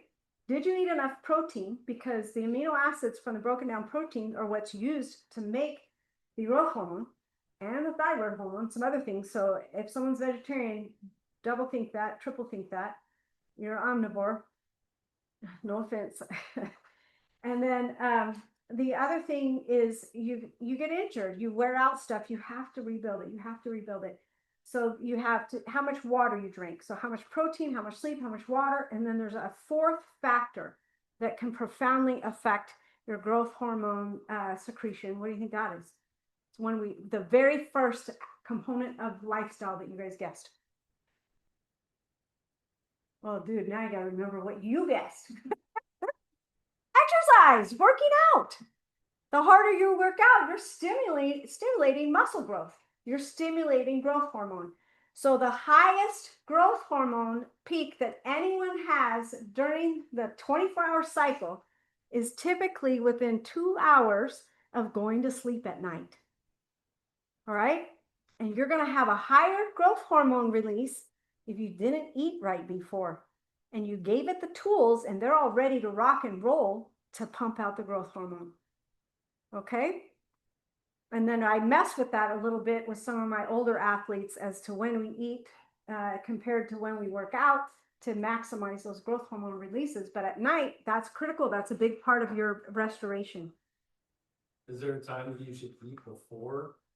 If it's not to eat 2 hours before, but you have something to eat 3 hours before, that help with that at all? You're gonna have to eat at some point because you got to get enough protein, and most people struggle to do that. So for a healthy individual, if they're sedentary, I put them on 0.8 grams of protein per pound of healthy body weight. But most people, if you're active, you need at least a gram of protein per pound of body weight. So for someone like myself, it's not a whole lot. You know, I have to eat about, 110, 115 grams of protein a day. But how much is that? So if I have something the size of my cell phone, that's 15. Divide that into, and if your healthy weight is, let's say it's 150, 170 or something, that's a lot more. I hope you got a fork in your pocket. You know what I'm saying? So you have to eat at some point. So just don't eat for 2 hours before bed. If you're starving, sometimes I get people with genetic SNPs and they have issues with making dopamine and serotonin. And these people, you don't come across them, you come across little glitches, but some of them are really big. If they're big, these are the people that will sleepwalk to the kitchen and it looks like a rat got in the cupboard. Their boyfriend or their spouse will be like, yeah, this is happening. But it's because of the genetic SNPs and them managing their dopamine and serotonin, and food can be a quick dopamine hit. It's not great in the long term for managing it, but it can be a quick fix if the brain's like, oh God, things are off. So in that case, or if someone's having a lot of adrenal fatigue or they're having some really severe blood sugar handling problems, they need to eat more frequently, then protein is going to give you your second highest growth hormone release. Fat, your third. Carbs will be the lowest growth hormone release that you could get for the day. And then eating carbs and spiking the insulin before bed really jacks up your liver and your adrenals and sets you up to gain weight all night long. So that one's really a big deal. Oh, and I said it and I didn't even see it. So that's good. Okay. So try to get back on your routine. That's really hard to do because all you want to do is sleep. You're stuck in the trauma of remembering the sleep that you lost, the sleep that you didn't get to have. allow yourself to be exposed to morning light. It's going to stimulate your pineal gland, and that's going to set off the hormones for the HPA axis. HPA is hypothalamus in your brain. P is your pituitary. It's in the center of your brain, between your two eyes there. And it is the dominant gland that talks back and forth, getting the signals from the brain or the hypothalamus and then down to the adrenals. So A for adrenals, H for hypothalamus, P for pituitary, A for adrenals. And then you want to work out at the appropriate intensity. If you didn't get, if you got a little less sleep and you feel, it wasn't perfect, maybe work out moderate to heavy, maybe work out 80, 85% of your normal intensity. But if you got hammered, you know, if you did a massive fire all night or flooding or something like that, you know, maybe a nice walk in the park is an appropriate workout for you. You're still signaling the muscles, hey, we need you, don't leave yet, but you're not beating them with a stick. And you're not increasing the cortisol more and more by adding insult to injury. You have to keep in balance. The adrenals they sit on top of your kidney, but they're considered a post-modified neuron. They are a part of your brain. And so anybody have nerve damage or hear somebody that had nerve damage or bad concussion? It doesn't heal very fast, does it? The adrenals are the same. It's hard to heal those. Take care of them. You need them to wake up in the morning, if nothing else. And people think of only cortisol. Cortisol just means it came from the adrenals. There's 109 estimated hormones and neurotransmitters is just a fancy word for hormones for the brain that come from the adrenals.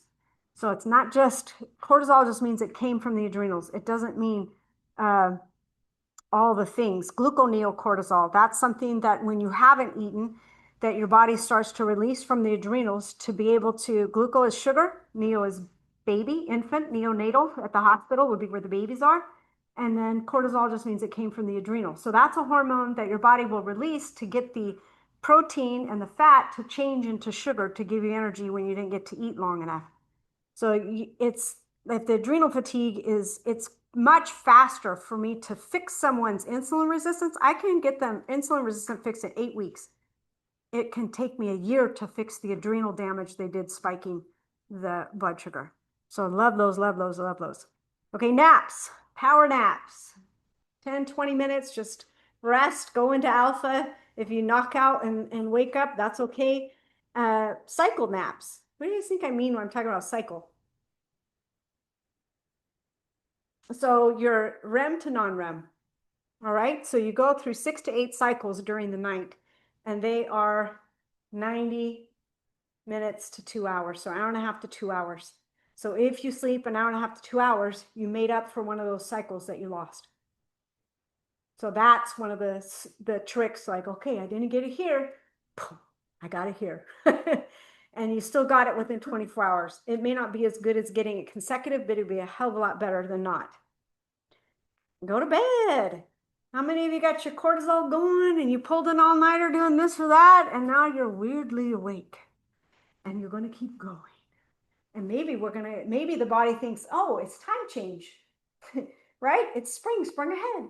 So next thing you know, you're going to bed at 3 o'clock every morning because you're doing the video games or the this or the that. And you're throwing all your system off. So you need to, like, okay, I have to try extra hard to go to bed. And we're going to talk about things to help you with that. So here's the adrenal support. Always in the morning, that's when your cortisol levels are highest. And then during the day, they go down. When they go down, melatonin goes up. All right? And melatonin helps you. It can help you sleep, but it's a massive antioxidant. It's a massive antioxidant. I'll just leave it at that for the brain and for the body. And so we actually store it in layers of the skin to help with sun damage. And then we there's no negative feedback loop. So all the other hormones in the body, because melatonin is a hormone, but all the other hormones in the body, there we go. I don't want to get to, let me stop on the melatonin because that's in here later. You guys are writing this down. There we go. Okay, and then last scroll there was talking about all the bad things about caffeine. Caffeine's a medicine, okay? But you got to treat it like a medicine, not a drug. You can't abuse it. But if you use it like a medicine, I actually use that to revive people's adrenals. And people are like, what? But I did that last year. So if you missed that talk last year, Coach is busy finding the other ones people want to hear that they missed. But your B6 is important for your Krebs cycle, your energy production cycle. Little secret, the cortex, or the center of your adrenal, burns up a lot of B6 when you're under stress. Having to stay up all night is stress. So the B6 is really important. And then as pyridoxine HCl, the majority of the supplements for B6 on the market right now are P5P. They consider that, oh, that's the converted form and it absorbs easier. But what they're not addressing is that we don't convert all of it. And only a small percentage of the population has a problem with conversion.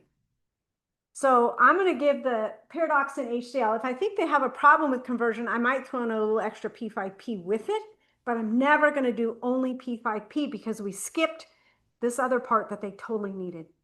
And that's critical for your adrenal cortex, like I said, but it also plays a big role in making progesterone, ladies. You guys are under stress. You notice your cycles are all wackadoo. It used all the B complex that you needed to get your good progesterone levels. Men, you guys have a little bit of progesterone too, and your testosterone. Your adrenals balance between when you got too much and too little testosterone or estrogen or whatever. There's the adrenal hormone goes into DHEA, which ends up going into testosterone or estrogen, wherever it needs to go to kind of keep things balanced and plug the holes and bridge the gap. Licorice root, they always say, if you'll see things everywhere, like, don't take this if you have high blood pressure. So let's talk about that for just a minute. How does licorice work? Because they've been using it for centuries, and it helps with blood sugar. How it helps with liver? How does it do that? The secret of licorice root, whether you have it in a tea or a capsule or whatever, is that it increases the half-life of your cortisol. So it makes your cortisol last longer. You burnt up all your cortisol at night, your adrenals are tired, you got up in the morning, now you want them to have a regular day and go to work or go to school or go take care of the kids or whatever it is you have to do. Give them some support. So make them not have to work so long. You can give a little bit. So how much would you do? 500 to 27 is a lot bigger. But if you tend to run low blood pressure and get lightheaded, I would do a higher dose. If you tend to have issues with high blood pressure, I would do a lower dose, right? So use it wisely. Understand how does it work. Nothing, very few things are all or never. It's using it at the right time in the right place in the right way. And lithium is very interesting. We're talking about, oh, I have a lithium battery in my car or in my, whatever it is. We got those little quarter-size lithium batteries. 1 to 5 milligrams. Most people hear about lithium in relation to bipolar. It's prescribed in 200 milligrams plus. It's a big difference between 1 milligram and 200 milligrams. So at a low dose like this, and you got to take it low, and I'll get into that in a minute, but at a low dose like this, you have, it affects that HPA axis, all right? So what it does is it signals the hypothalamus to tell the pituitary to tell the adrenal to make more cortisol. Well, that's great if you need it, but it's not great if your adrenals are pooped out, right? You don't want to kick them when they're down. The second thing it does is it reduces adrenal cell apoptosis.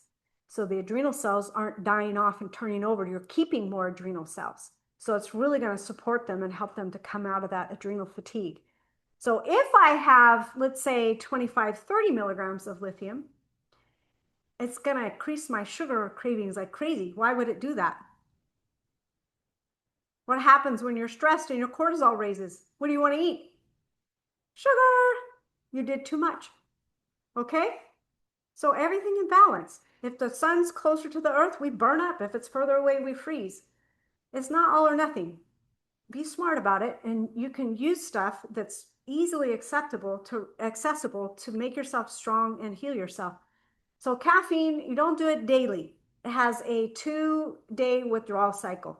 So if you're doing it every other day, you're never going to experience the symptoms of withdrawals. Okay? You're going to have 150 milligrams or less. Why? I don't expect you to know, but I want you to think about it. Because when I hit 180, I punched the adrenal. I no longer helped it, I punched it. And I set off a spike with the cortisol unnecessarily. And I can only squeeze so much juice out of the turnip before it's dried up and dead. Okay, so you can't do that. Coffee is an interesting source of caffeine, and I'm not sure if green tea is the same, it's lower. Black tea is a little bit different. But coffee for sure has all of the ingredients to help make dopamine. So it makes a dopamine release, but as that dopamine gets used, it also provides the building blocks to make more dopamine. So for people that have dopamine-related depression, I actually also use caffeine to help get them in natural dopamine cycles with one day on, one day off, because we have up and down, that's our dopamine cycles. Well, of yay, and then yay, that's normal. Because when you're like, you got to go out and gather or do something to make yourself feel better. When you're like, yay, then you're adventure. That's how Mother Nature kept you motivated all the time. So that's normal. So that's, caffeine is a medicine, but how do you use it? Now, just know that caffeine, if you have a beverage that only has caffeine, it depletes different nutrients than if you have coffee. But the one that will be the same is you want to add 250 milligrams of B6 on days that you do that to whatever it is you already take, and 15 milligrams of zinc, because those are definitely going to be depleted. I nerd out on this stuff. Is this as interesting to you guys as to me? You guys having good questions and things? I mean, not having questions, but like, I hope it's not one of those. I remember being in classes like, well, this is really interesting. I would have questions if I knew what the hell to ask because it's going so fast. So please stop me if you have a question. So this is detox support. This is going to be massive for the daytime, and we have detox support for nighttime. So detox support for daytime is vitamin C. You're going to take 1,000 to 400 milligrams, split that dose up a little bit in the morning and a little bit in the afternoon. Just depends on you and your body and how beat up you are, how sensitive you are to vitamin C. But I would not take it in the evening because it does play a role in the energy production cycle, the Krebs cycle. So if I had to stay up at night and I had to, it was a day where I was not allowed to have caffeine, and I'm not supposed to have it after 12 o'clock anyways, but dude, I'm dying and I have to get through this. All right, remember those terrible road trips? Just let us get there. There's nothing. So I would take a lot of vitamin C and a little extra B vitamins because my body's going to know what to do with those, and it's going to know how to flush out what. It's not just going to automatically make it stay awake. It's going to support it to stay awake. It's going to support those energy production cycles. Glutathione is a powerful antioxidant, and 500 to 1,000 milligrams would be lovely. Some people have SNPs where they have, SNP is a long, it's SNP, and it stands for a really long thing that I have somewhere on my phone, but there's no way I'm switching out that the thing is working now. So, but they have patches that you can wear. I put those on right over my liver. That's great. And there's little Shay's Apothecary in Sacramento, and she over by Butano and something, but she makes these with vitamin C and glutathione in it. And sometimes they last for 24 hours. I'll double patch if I'm really tired. And then at night I'm like, what's going on? I'm like, oh, take off the patch.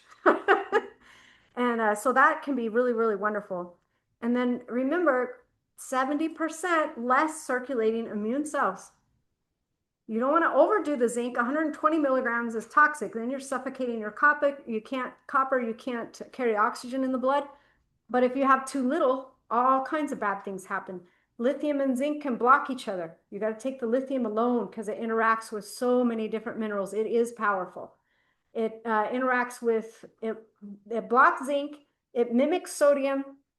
But you need the sodium because it is not sodium. It interacts with potassium and with calcium. So that's where I'm like, do the lithium, do it alone.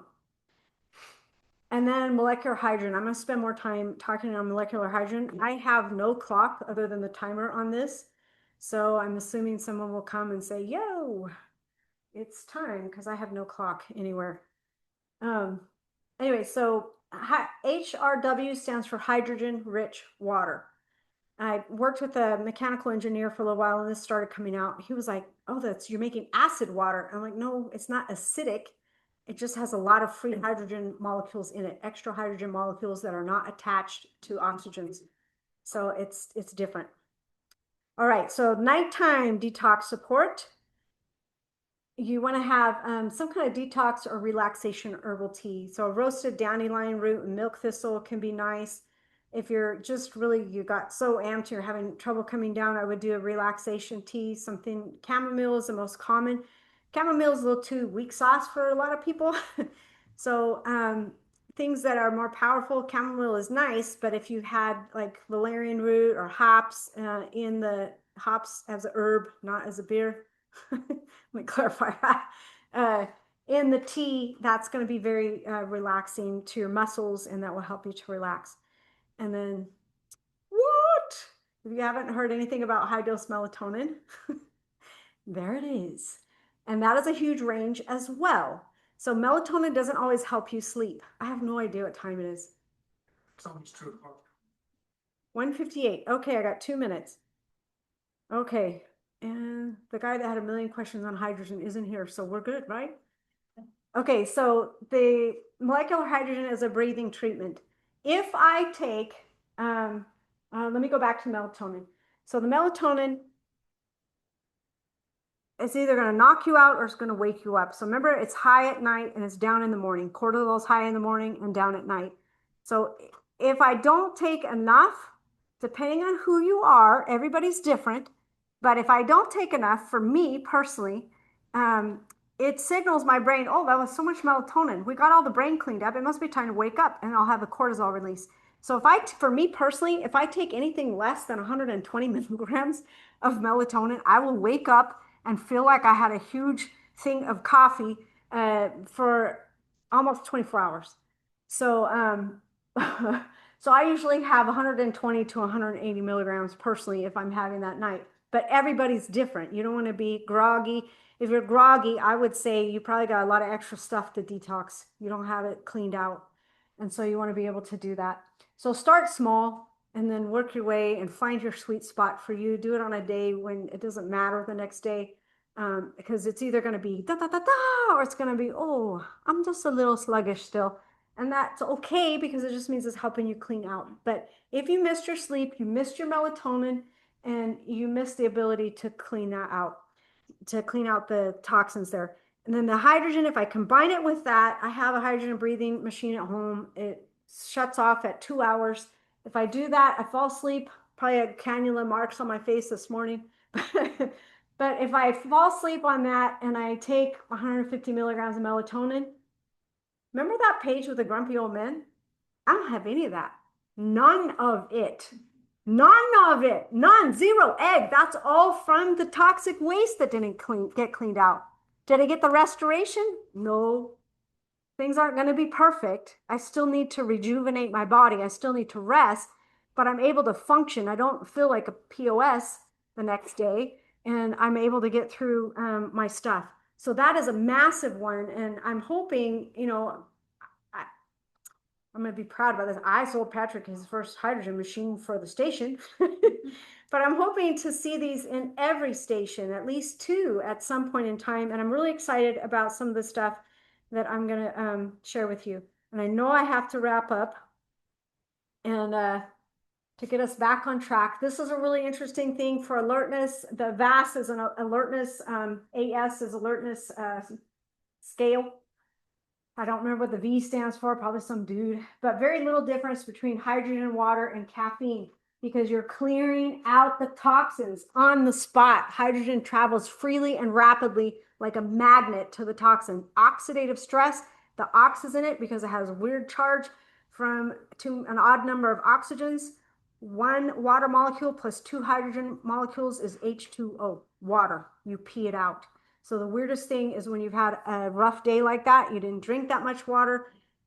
People that really have a lot of toxicity, I can put them on the hydrogen and it's like they drink a big gulp. And it's all the toxic waste that got neutralized that they just get to pee it out. All right, and I got to go quick on this, so I will let you look at that. Hopefully you got it. That was good. So there's 3 different ways to get the hydrogen in. hydrogen-rich water. It's not toxic. Difference between, so what's better? It's all good for you. None of it is bad for you. If I drink it, it's going to hit my GI tract first. Whatever's left out will go from there. If I breathe it, it's going to hit my lungs and sinuses first, and then it will go out from there. If I take a bath, I'm really excited because this is new. Excuse me, I'm inhaling too much and not getting enough moisture. So what's the comparison? The hydrogen water is really good for you, but you have to drink 2 liters of treated water to get 30 minutes worth of a breathing treatment, because this is so much more concentrated, you get in a lot faster. So not bad, just different, right? And it's who can sit for how long. I said I did mine for 2 hours. You know why I fall asleep on it? I can't, look at me, I can't sit for 2 hours and just breathe on the thing. So, and then the bath, this is really exciting to me because this, from some of the studies, we're able to get enough concentration in the water to get full body saturation in as little as 15 minutes. 15 minutes. So age spots, wrinkles, all that stuff is oxidative stress, and your ovaries and your testes slowing down. So this is really exciting. I have a ton of references on here, and I worked really hard. I have this code at my booth, but I have it in here for you guys too. If you scan this, it takes you to a company called Q Life. I worked for a month trying to get them on a different time zone. I really have these important people, and you need to give them a discount on your machines. It's the only company I know that makes a bath device. And they're talking about popping it in cold plunge. Now, people go cold plunge not very long, but imagine the bang for the buck to have some hydrogen in there too. Super hydrogen rich, plunge and pop out. But I would go to bed with this, you know, it cools the skin and helps you go to sleep better to just have a bath before bed. And this other QR code is me. So I got that, and that's it. I finished. What is it, 202, 204? 204. Okay. Any quick questions while he breaks down my stuff and gets the next guy's thing up? It's the hydrogen molecular water. Have you heard of the Blue Zone company in Capitola that does the Kangen machines? That does the... No, it's not. That's by electrolysis. And that is, that adjusts the pH, but it does not add hydrogen. Okay? And adjusting the pH by electrolysis is bad for you because you're not doing it by minerals. And so they're finding more people having heart issues because they're not getting the minerals that would normally be in the water that keep the heart pumping the right rhythm. It is clean. It's tasty, but I actually wouldn't recommend that one for those reasons. Great question. Anybody else? This is the place where I get to joke. All right. So today we're going to talk about reducing cancer in the fire service. Yes. And it's based upon doing it right, which is our white paper, which is right here. If you want to get a copy, if you don't already. It's a great program. It's built on what firefighters can do both on the job and off the job to reduce cancer. Obviously a light crowd, but very informal. If you have any questions, please just interrupt me. I have one quick question. Is yours the blue bottle or the red bottle? I don't remember. I think it's the blue bottle. Okay, thanks, Sydney.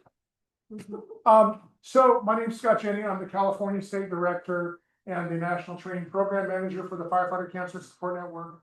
I'm a retired fire captain. I did 35 years in the fire service, retired about 4 years ago.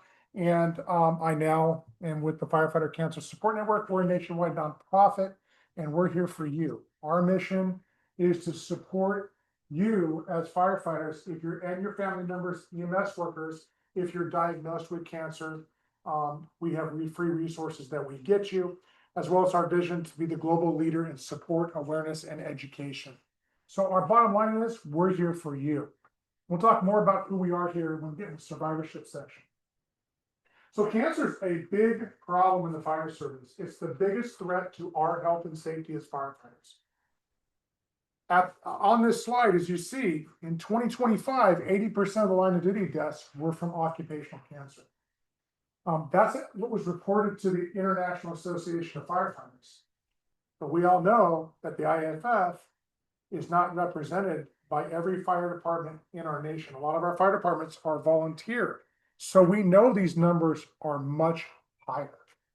In Canada, where they do a much better reporting on line of duty deaths from occupational cancer, the rate last year was at 94%. So we have a problem in the fire service, and we need to do something about it. We need to do it right to reduce cancer in the fire service. Little things that we can do to protect ourselves and reduce the possibility of cancer. But the biggest thing we need to think about is, what is your why? What is your why?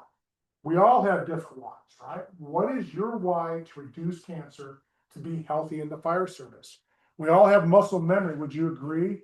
Where we still do things the way we were taught 10, 15, 20 years ago. We're still doing them the same way. But we need to know, is your why to be cancer safe in the fire service? Is it your family? Is it walking your daughter, or being at your son's wedding, or being a grandparent? That's my why. That's one of my whys. The other reason my why is here is they used to start all these classes with, raise your hand if you know a colleague or someone in the fire service that has either been diagnosed with cancer or has died from cancer in the fire service. We all raise our hands now, right? All of us do. We have a problem, but we haven't adapted our operations to address that and to really, truly change it. So we need to know what our why is. And this video here discusses that.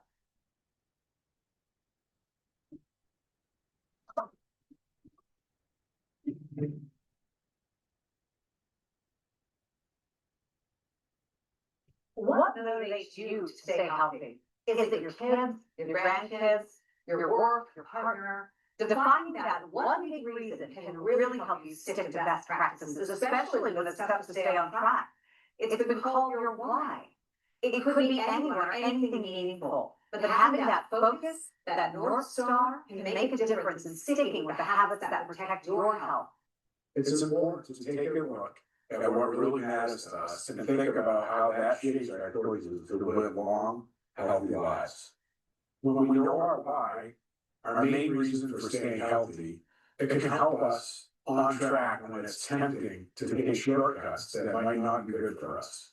For instance, not wearing full PPE in hazardous areas might seem easier or more in line with old habits, but it can cost us in the long run. The same goes for habits like drinking too much alcohol, eating poorly, skipping exercise, or using tobacco. These choices are known to increase cancer risk and impact our overall health. Knowing our purpose can remind us why it's worthy to choose differently. You think the risk of cancer would be enough to keep us motivated to make healthier choices? Cancer can bring intense physical, emotional, and financial pain, and for firefighters, the stats are clear.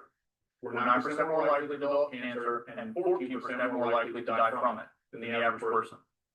Knowing this, along with science's clear link between tobacco use and cancer, you'd expect no firefighter would smoke. But we know that's not true. Many turn to tobacco or alcohol to cope with stress, even if it's only a quick fix and it's not just tobacco.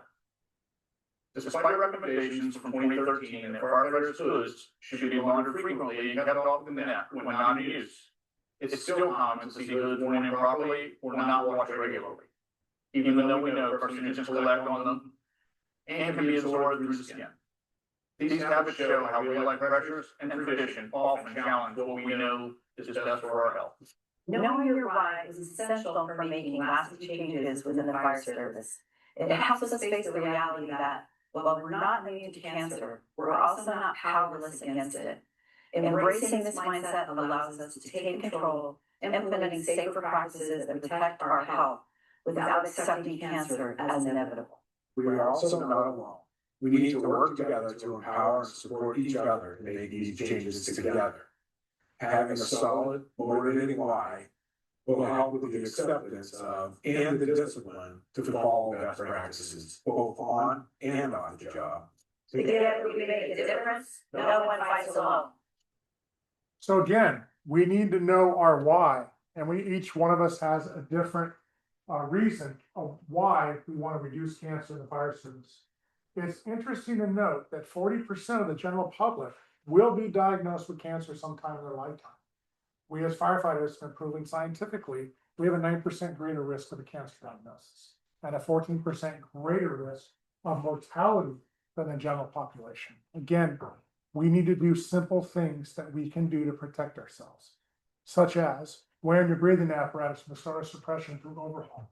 Dr. Hamrock from the Boston Fire Department, he's now a physician, says it perfectly. If you smell smoke, you smell cancer. If you smell smoke, you are being exposed. You need to keep that in the back of your mind. We need to do little things, doing our decon, using our wet wipes, showering with the hour. All of these things we can do to help reduce the possibility of cancer diagnosis.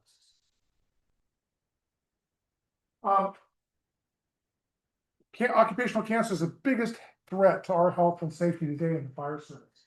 This whole program is built upon this program right here. It's called Doing It Right. It's our white paper that we reintroduced in 2023. We did the first one in 2013, and 10 years later, in 2023, we revamped it. And it includes 12 actionable steps that we can take to protect ourselves. How many here do you wear sunscreen daily at work? How many goes to a dermatologist on an annual basis? Good. A lot of fire departments don't do that. But again, we need to be doing it right to reduce cancer in the fire service, because these are trying to kill us. You know, a lot of us focus on the toxic twins, right? The carbon monoxide and hydrogen cyanide. But all these other chemicals that are in the makeup of the products of combustion are trying to kill us. Many of those are group 1 carcinogens, meaning they do cause cancer. There's over 265 known chemicals in the makeup of smoke. But would you agree, Eric, do we wear a breathing apparatus all the time like we're supposed to? No. And I forgot your name. Maggie. Do we do our decon every time we're exposed to combustion? We can try, but it doesn't always happen. Right. What about food in the stove? Is food in the stove a problem? Is that a big deal for us? I don't wear my VA when I go to food. Should we? Yeah. What's burning in that? What's burning in that pot? You know, Pot itself too. pot itself, right? We go in, light smoke up here. We go up. We grab a pot of beans. We take it outside. We put up our fans. We air it out. We're done, right?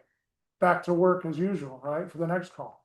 Have you ever done that and felt a little sick? Like an hour later, you feel like, oh, I have a headache, little mild flu symptoms? It's because you were exposed. We all know what IDLH is, right? Do you know what EDLH is?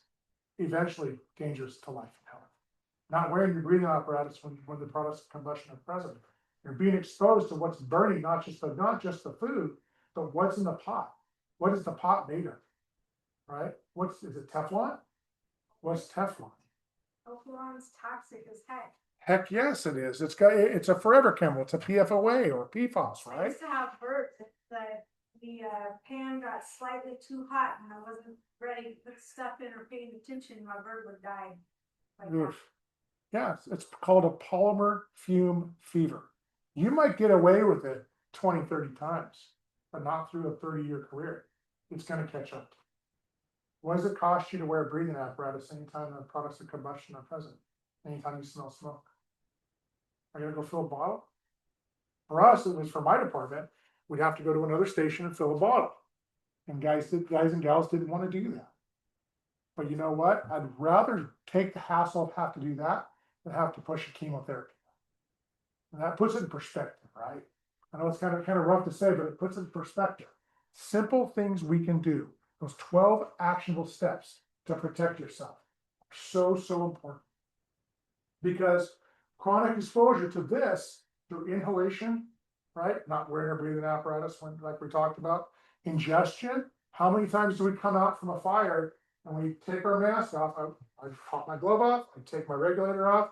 I take my helmet and my hood and my mask off. And oh, there's the cooler of waters that are outside the fire. And I reach in and then grab water, right?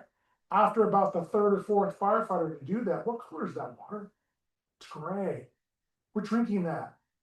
If I could go back in my career, I always say this, if I only knew what I didn't know. That's key right there, right? We know now. We know this stuff. So And we're also absorbing it through our skin. In the 35 years in the fire service that I did, our PPE has got really good for the thermal insult. Would you agree? Right? But it still lets particles of combustion penetrate the garments, right? Because they're microscopic. For every 5-degree temperature rise in your body, your absorption rate goes up by 400%. Where do we sweat the most as men when we're working on these fires? Where do we sweat the most as women when we're working on these fires? You look at the types of cancer that we're getting, because female firefighters of different ethnicity, and their Caucasian colleagues are getting different types of cancer, right? But for that 5-degree temperature rise, 400% increased rate of absorption. We're absorbing it through our skin. In 2050, have you all seen the pictures of the firefighters that they have like lit up like a blue light, and you can see all the areas of their skin that's lit up? That was the 2015, was called the fluorescent aerosol screening test that was done by the IFF. They took a firefighter, they put him in a chamber, they simulated firefighting activities, made him work for an hour. And then they injected this dye to see where it's penetrating the garments, that are PPE. And the firefighter lit up neck, jawline, crotch, legs, underarms.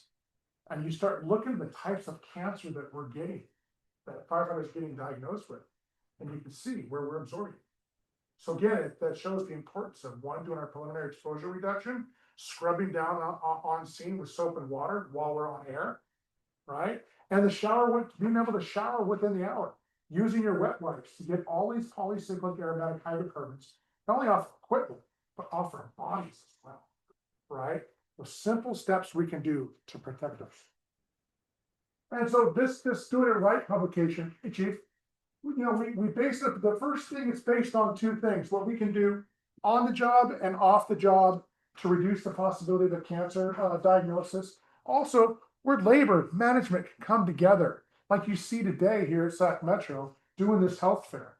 Would, Eric, 10 years ago, do we even address this? Would this even be a possibility? No. We're seeing a big shift in the fire service right now. They're really embracing wellness and health of our firefighters, and so it's so fantastic to see this. But this book helps reduce the possibility of a cancer diagnosis. So the first part of that book is what you can do away from the station. Positive behaviors can have multiplying positive effects, right? Simple everyday acts that we can do, right? Reducing alcohol intake, right? Using your sunscreen.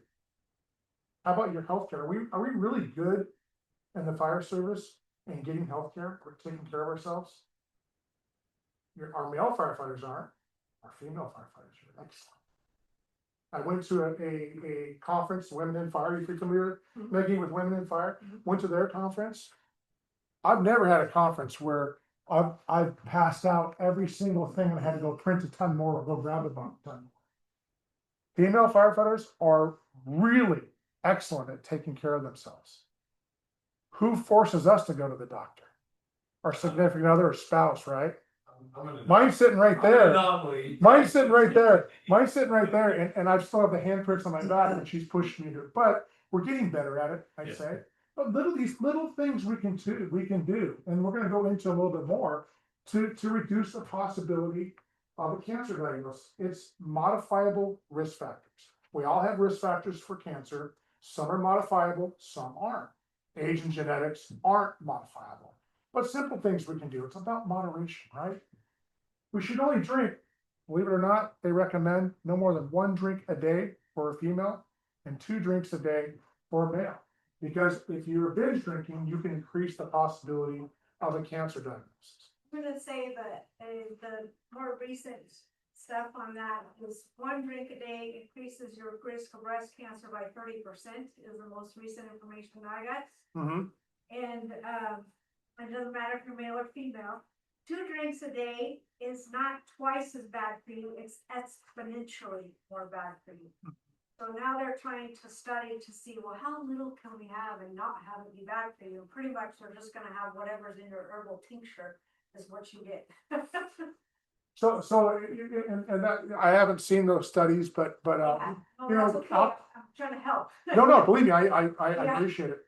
You know, it's a group, it's classified as a group 1 carcinogen. Would you say we have a drinking problem in the fire service? Do we drink a little bit more than the general public? Yeah, we do. It's part of the culture, yeah, and we need to be cognizant. You know, bottom line is it's about moderation, right? We need to be. Sorry, it's part of it is, I don't wanna shame people for drinking if they're trying to find, cause I have to do that part too, but if they're trying to find, outlet for stress relief. So is it too much drinking or is it too little stress relief? So we have to actively look for and do things that are healthy to release the stress, and you don't need the alcohol. Okay, yeah, and we talk a little bit more about stress here in a little bit too about that. No, thank you for that. Please add as much as you can. You know, we need to be sun smart. You know, we should be using sunscreen as part of our daily regimen. A lot of us think that skin cancers are only from the environment that we're in. Right? We have a 21% greater risk of a melanoma diagnosis than the general public as firefighters, just based upon everything we're exposed to. We are out in the elements, especially when we're out in our campaign fires, right, our strike teams and whatnot. But also we can get skin cancers from particulates of combustion. So we've often seen firefighters that don't change the liner out on their helmet or leave them clean. They get skin cancers across their back, on their head, right? And so we need to think about being using this SPF sunscreen. This is 15 on there. We recommend at least 30 now. Should be at least 30 SPF. You know, if you do get skin cancer, have you been diagnosed with skin cancer before? So as you know, when they find skin cancer, they'll cut it to clean margins, right? Do a Mohs surgery or burn it off, whatever. So you get clean margins and you're good to go, right? It's the most treatable type of cancer as long as it's caught early. Early detection is the key to survival with all these different types of cancer. What about sleep? Do we have a sleep problem in the fire service? You know, some places that have a definite sleep problem where they're working 4896s and they're running the night train constantly, right? It's really tough. There's been a recent study by Dr. Sarah Jennie that said if you don't get at least 6 hours of sleep a night, you are going to have health consequences. In 1996, there was a researcher at UCLA that kept 10 or 14, I don't remember the number, healthy men awake for one night. And we all have what's called NK cells, which are natural killer cells in our immune system to help ward off metabolic disease, among other things. And they noticed that after one night, these individuals, their NK cells were reduced by 70%. Some departments, they're up so much, they're like, one night, that's nothing, right? So we have a sleep problem in the fire service. We need to embrace sleep. Sleep heals. We need to get physical. We're tactical athletes, right? We need to work out. We need to do 150 to 300 minutes of moderate exercise weekly. Not only for physical fitness for our joints and everything else, but also for our cardiac health, because cardiac is still a problem in the fire service. Remember, 20, 30 years ago, they said cardiac's the #1 killer. Cancer's far surpassed that. But also for cancer prevention, it does help. Working out seriously helps you. We need to eat right, hydrate, eat mostly plants. Don't overeat. Do we have an overeat problem in the fire service? 100%. We eat more than because so some of our people cook really well and they make some amazing meals. I remember when I was working, there was only 3 of us on the engine company, but we ate enough for 12 to 15 people, right? We ate a lot, right? So we need to change that mindset. We need to follow more of a Mediterranean diet for the most part. We need to stay away from processed and fatty foods. We should be eating lean meats, reduce the amount of red meat, right? Eat mostly plants, chicken, fish, all this stuff to follow that Mediterranean diet. Lots of fruits and vegetables. Stay away from sugary drinks. How many times do you go to the fire station, and we just talked about it, and had the Monster or the Rockstar in front of them, and they got 2 or 3 Zins in their mouth? You know, we need to reduce that. We need to eliminate that. It's so important. We need to make those smart food choices. The most common cancers, blood sugar. Love sugar, yeah, sugar and inflammation. Yeah, it feeds the cancer, Mm-hmm. literally. Absolutely. We need to get rid of tobacco. All tobacco. Cigarettes, cigars, vape, chew, Zins. Zins are gonna be our next health crisis, right? We talked about that, right? I sit on a committee with Elizabeth back here. Elizabeth, feel free to jump in here too. It's Community Health Collaborative. That it's called Frantic, Firefighter Research Against Nicotine and Tobacco Use in California Firefighters. And we all, almost every class I go to, I'll be teaching, and they'll have their Zins in front of them, and they'll have their energy drink right next to them. And so, Maggie, what's in the Zins that we're worried about? You're asking the wrong person. I just use them. So why do we use them? I mean, it gives you for me, it's like oral fixation, but it's that little zing that you get. Little zing? Yeah. Yeah. Like, so would you put something that's synthetic in your body? no, I don't want, no, but I am. You are, yeah, those are synthetic. I always say this too, would the tobacco companies ever lie to us that they're safe? Of course. Yeah. Are they FDA approved? Right? What did the research say, Elizabeth? What did Dr. Chafee come out and say? The issues that we're seeing with the Zins and the Zin type products. So Dr. Chafee is the epidemiologist at the University of San Francisco. He did a small sample study with Sac Metro Fire and found that using nicotine at certain rates has led to, oral blisters, to other lesions. They're trying to expand the study to get more, what's the word, like findings, like they don't want to more peer reviewed stuff. More reviews. But yeah, I mean, nicotine will lead to addiction and sometimes can lead to the use of other products too. So that's another reason why it's dangerous. A lot of firefighters think, well, I'm not smoking, so it's not that big of a deal. One of the things that Dr. Chafee found is increase your blood pressure, and then increases the possibility for stroke, and also messes with your heart health, but also gives you that zing, right? So then you don't sleep well. And we talked about that 6 hours of sleep before. Sleep can cause lack of sleep, I should say, can cause occupational cancer. It can cause cancer, period. Right? So again, these are risk factors that we can modify. We need to be doing the right things. We need to do it right. And then part of doing it right is eliminating and tapping out any type of tobacco in your life. We do have a QR code there. If you need help quitting, you can scan that and use those resources to help out. And then to your topic, Sydney, we need to think about reducing stress. In the fire service, we get stressed out. We run serious calls. We sometimes see more than the general public. We need to take time on our days off and we need to decompress, whether it's going for a hike, going for a surf, doing what you like to do, whether it's a bike ride, whatever you do to de-stress. We need to detach. I mean, I love that picture. Have a dog. You missed it. There was 2 dogs here today. It was great. I've got a dog that'll change everyone's mind.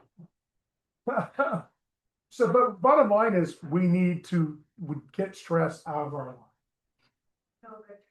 So the other thing in that book now, they talk about what we can do to reduce cancer before the tone drops, when you're at the station, when you're on scene of the fire ground incident, and then after the call. And that's those 12 actionable steps that are outlined in that Doing It Right paper. Simple things, like we talked about before, wearing your SCBA, right?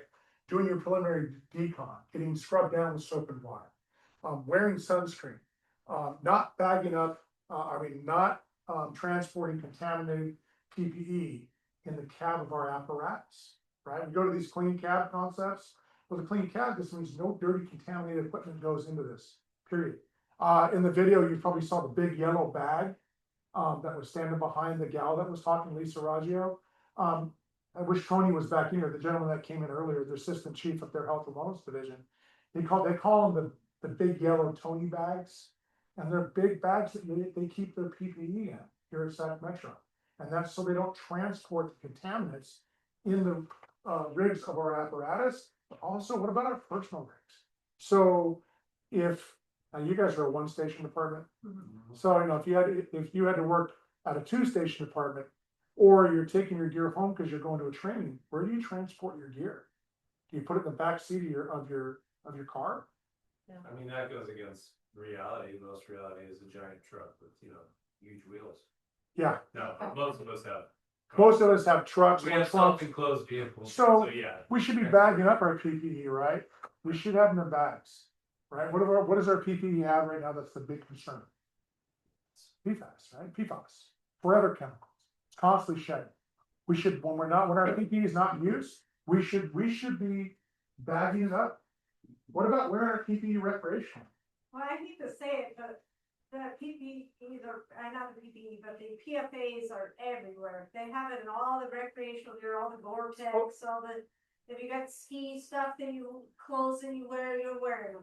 Right, but our PPE is loaded with PFAS, and especially on the inner liner for the water repellent. Yeah, but PFAS are in any of the water repellent products for the outdoor sports recreation. Well, but and it's terrible, and then it's worse in the firefighters. It's all concentrated, and then you're heating them up. You're heating them up, exactly. And the other thing we got to think about too, when it becomes the whole cancer problem in the fire service with PFAS, we tend to focus on the one issue. We moth to light it. Would you agree? We kind of go, we got PFAS, so now we want to stay away from that. But what about the whole overall picture of everything we've been talking about, right? PFAS right now is below our feet. It's in our dental floss. It's in anything that's nonstick, our food wrappers, anytime you go out to dinner. And it's all in this stuff. It's all around us. What we need to do as the best practice, we need to reduce our exposure to it, just like we need to reduce our exposure on the fire ground. Same concept there. So we shouldn't be wearing our PPE recreationally. We should be using it only for the SOP or the SOG that it was destined for in your particular agency. So again, we need to follow those everyday asks, avoid transporting this stuff in our personal vehicles. And what about diesel? Do you use capture systems in your time events? Are you using them the way the manufacturer states to use them? Yeah. Good, awesome. And again, we talked about this. When you're on sea, wear your SCBA anytime the products of combustion are present, right? Including your command activities. Decontaminate what you don't eliminate. Your preliminary exposure reduction, scrubbing down with soap and water reduces the polycyclic aromatic hydrocarbons that's on our gear by 85%. You need to be on air. Why do we need to be on air when we do our decon? Because we're air fluorizing all that stuff. We're off gassing, right? Our equipment's off gassing. So we want to take that stuff off, right? And then we want to use wet wipes on all areas, baby wipes basically, on all areas of exposed skin. Multiple wipes, when to blow our nose, get under our fingernails, our heads, below your nose, get under your eyelids, and use multiple wipes. That takes 54% of that stuff off from our body. So you see a common theme here. And then they say shower within the hour, right? Shower within the hour if all possibility, right? It's all about San Diego City Fire Department says it perfectly. And I don't know if I'm quoting them exactly, but clean air, clean body, clean cab. It boils down to, we need to be clean. We need to be doing this better. And again, shower within the hour. We should be tracking our exposures. Are you guys at Davis? Are you part of CPF? Mm-hmm. Do you have the personal exposure reporter? Mm-hmm. Good. I hope you're using it.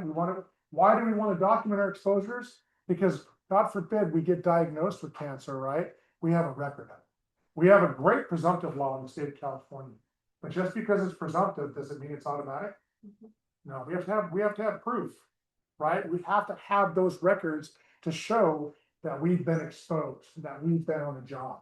So the bottom line is we should be using some type of personal exposure reporter or documenting every exposure we've ever had. We would document every needle stick every time we got blood on us, right? We need to do the same thing when we're being occupationally exposed on the fire ground. Never documented food on a stove. We should, remember EDLH, right? Probably a good idea to do that. Anytime products of combustion are present. You're spinning in my head right now, like, I'm trying to picture myself putting my SCBA on to go to the dorm where somebody burns some food to launch the fire alarm on the. But you know, though, if you do that, you're leading by example, right? What's gonna happen for the rest of your crews? Maggie's gonna look at you and go, what is Eric doing? And then she's gonna go, you're gonna go, this is why. And you go, oh crap, now she's gonna do it. And the next fight, the new firefighter that comes in underneath Maggie's gonna look at Maggie and go, why are you doing that? It's just light smoke, it's just food. And then you explain it to her or him.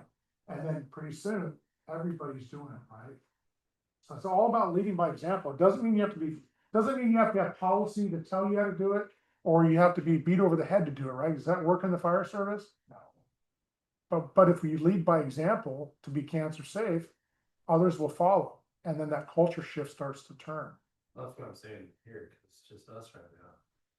Get around my head, so then I take it back to the station, I just start doing it, but we're on the cancer prevention work group together. So I'm like, I'm gonna do this. And you're being in a small department, came from a small department. I don't know, sometimes it seems like a bigger department actually starts that culture shift a little bit easier, even though other change in a big department is hard. But in small departments, it's difficult. Because what are the two things that firefighters hate? Change and the way it is, right? So, you know, one of the big things too, make a plan to educate your physician. Remember I talked about early detection is the key to survival? Make a plan to educate your personal physician. There's a paperwork on our, and I think you may have grabbed it, a physical form. You know, if your department does a physical, continue by doing your own primary care physician. That's a good baseline, right, to have, but also being proactive and being your own advocate when it comes to being cancer safe. And the fact that you can take that form to your primary care physician, which has a letter from Dr. Michael Hanrock that states the why with references, and take that to your doctor and have it done annually. But you have to educate. I had to educate my doctor. Now every year I come in with the form. She sees me walking with the form. She goes, okay, you have the form. Here we go. Bring it here. And then she'll order all the tests they can do. But at first they're like, no. You know, how old are you, Eric? 53. Have you done a colonoscopy? Good. What was the age you did your first colonoscopy? 2.5 years ago, because it's coming up for my next. And what's the age we should be doing colonoscopies? 35.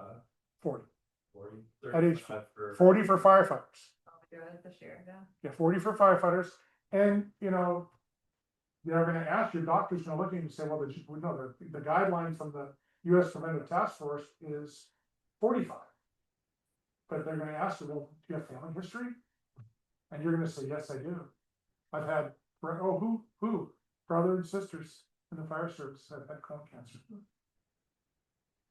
Not lying. No. Right? But we want to be proactive. There's a lot of different tests that we need to do on an earlier basis, and we need to educate our physicians on the reason why. And we'll talk about the U.S. Preventive Task Force here, right here, because when you look at some of these numbers here on this slide, and you're going, wait a minute, PSA test for prostate cancer, it started at age 55. What age should we be doing as firefighters? 40. What about all your female stuff? All your female stuff should be done on a much earlier basis, right? Than the general public. You look at breast and cervical, you look at some of those numbers, we should be doing on a much earlier basis, right? What about your self-exams? Should we do our own self-exams too, right? For both men and women. And when's the time to do that? When we get out of the shower, right? You need to check yourself for any types of lumps, bumps, etc. But the U.S. Preventive Task Force, they make recommendations based upon the general public, not on the fire service itself, right? Because they don't know what we're exposed to. They don't know about the cancer epidemic.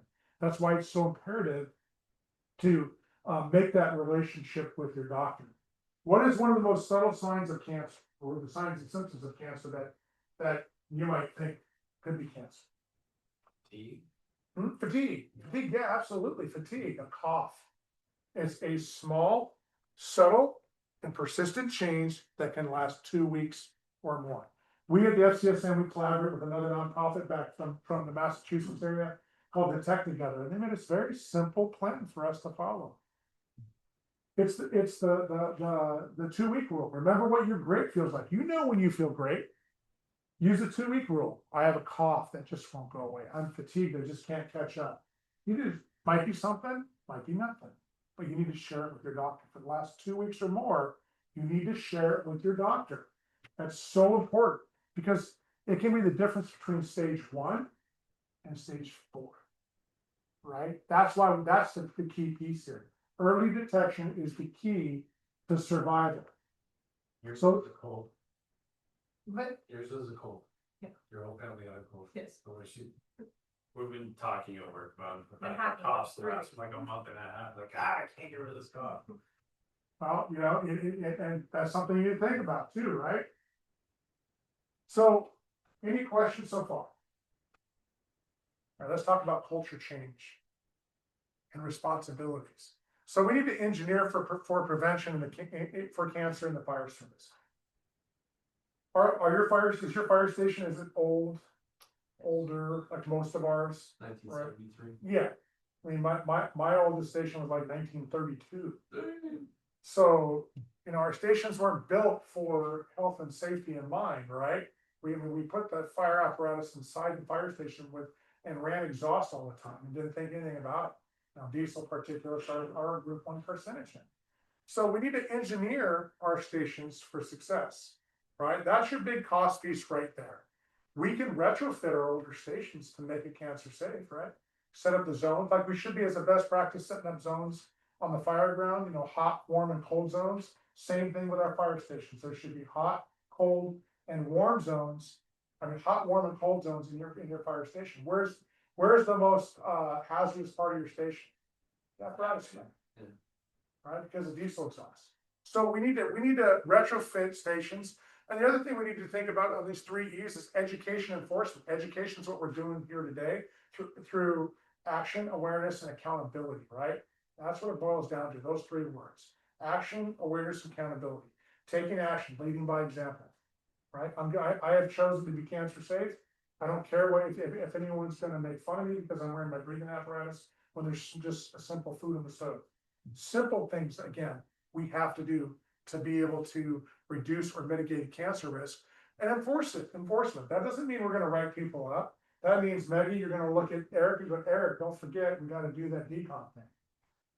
My last fire, I was our cancer guy. I got humbled. We had a big trash truck fire. We dumped it all out on the Pacific Coast Highway and overhaul. It was a mess. We've all been on fires like that.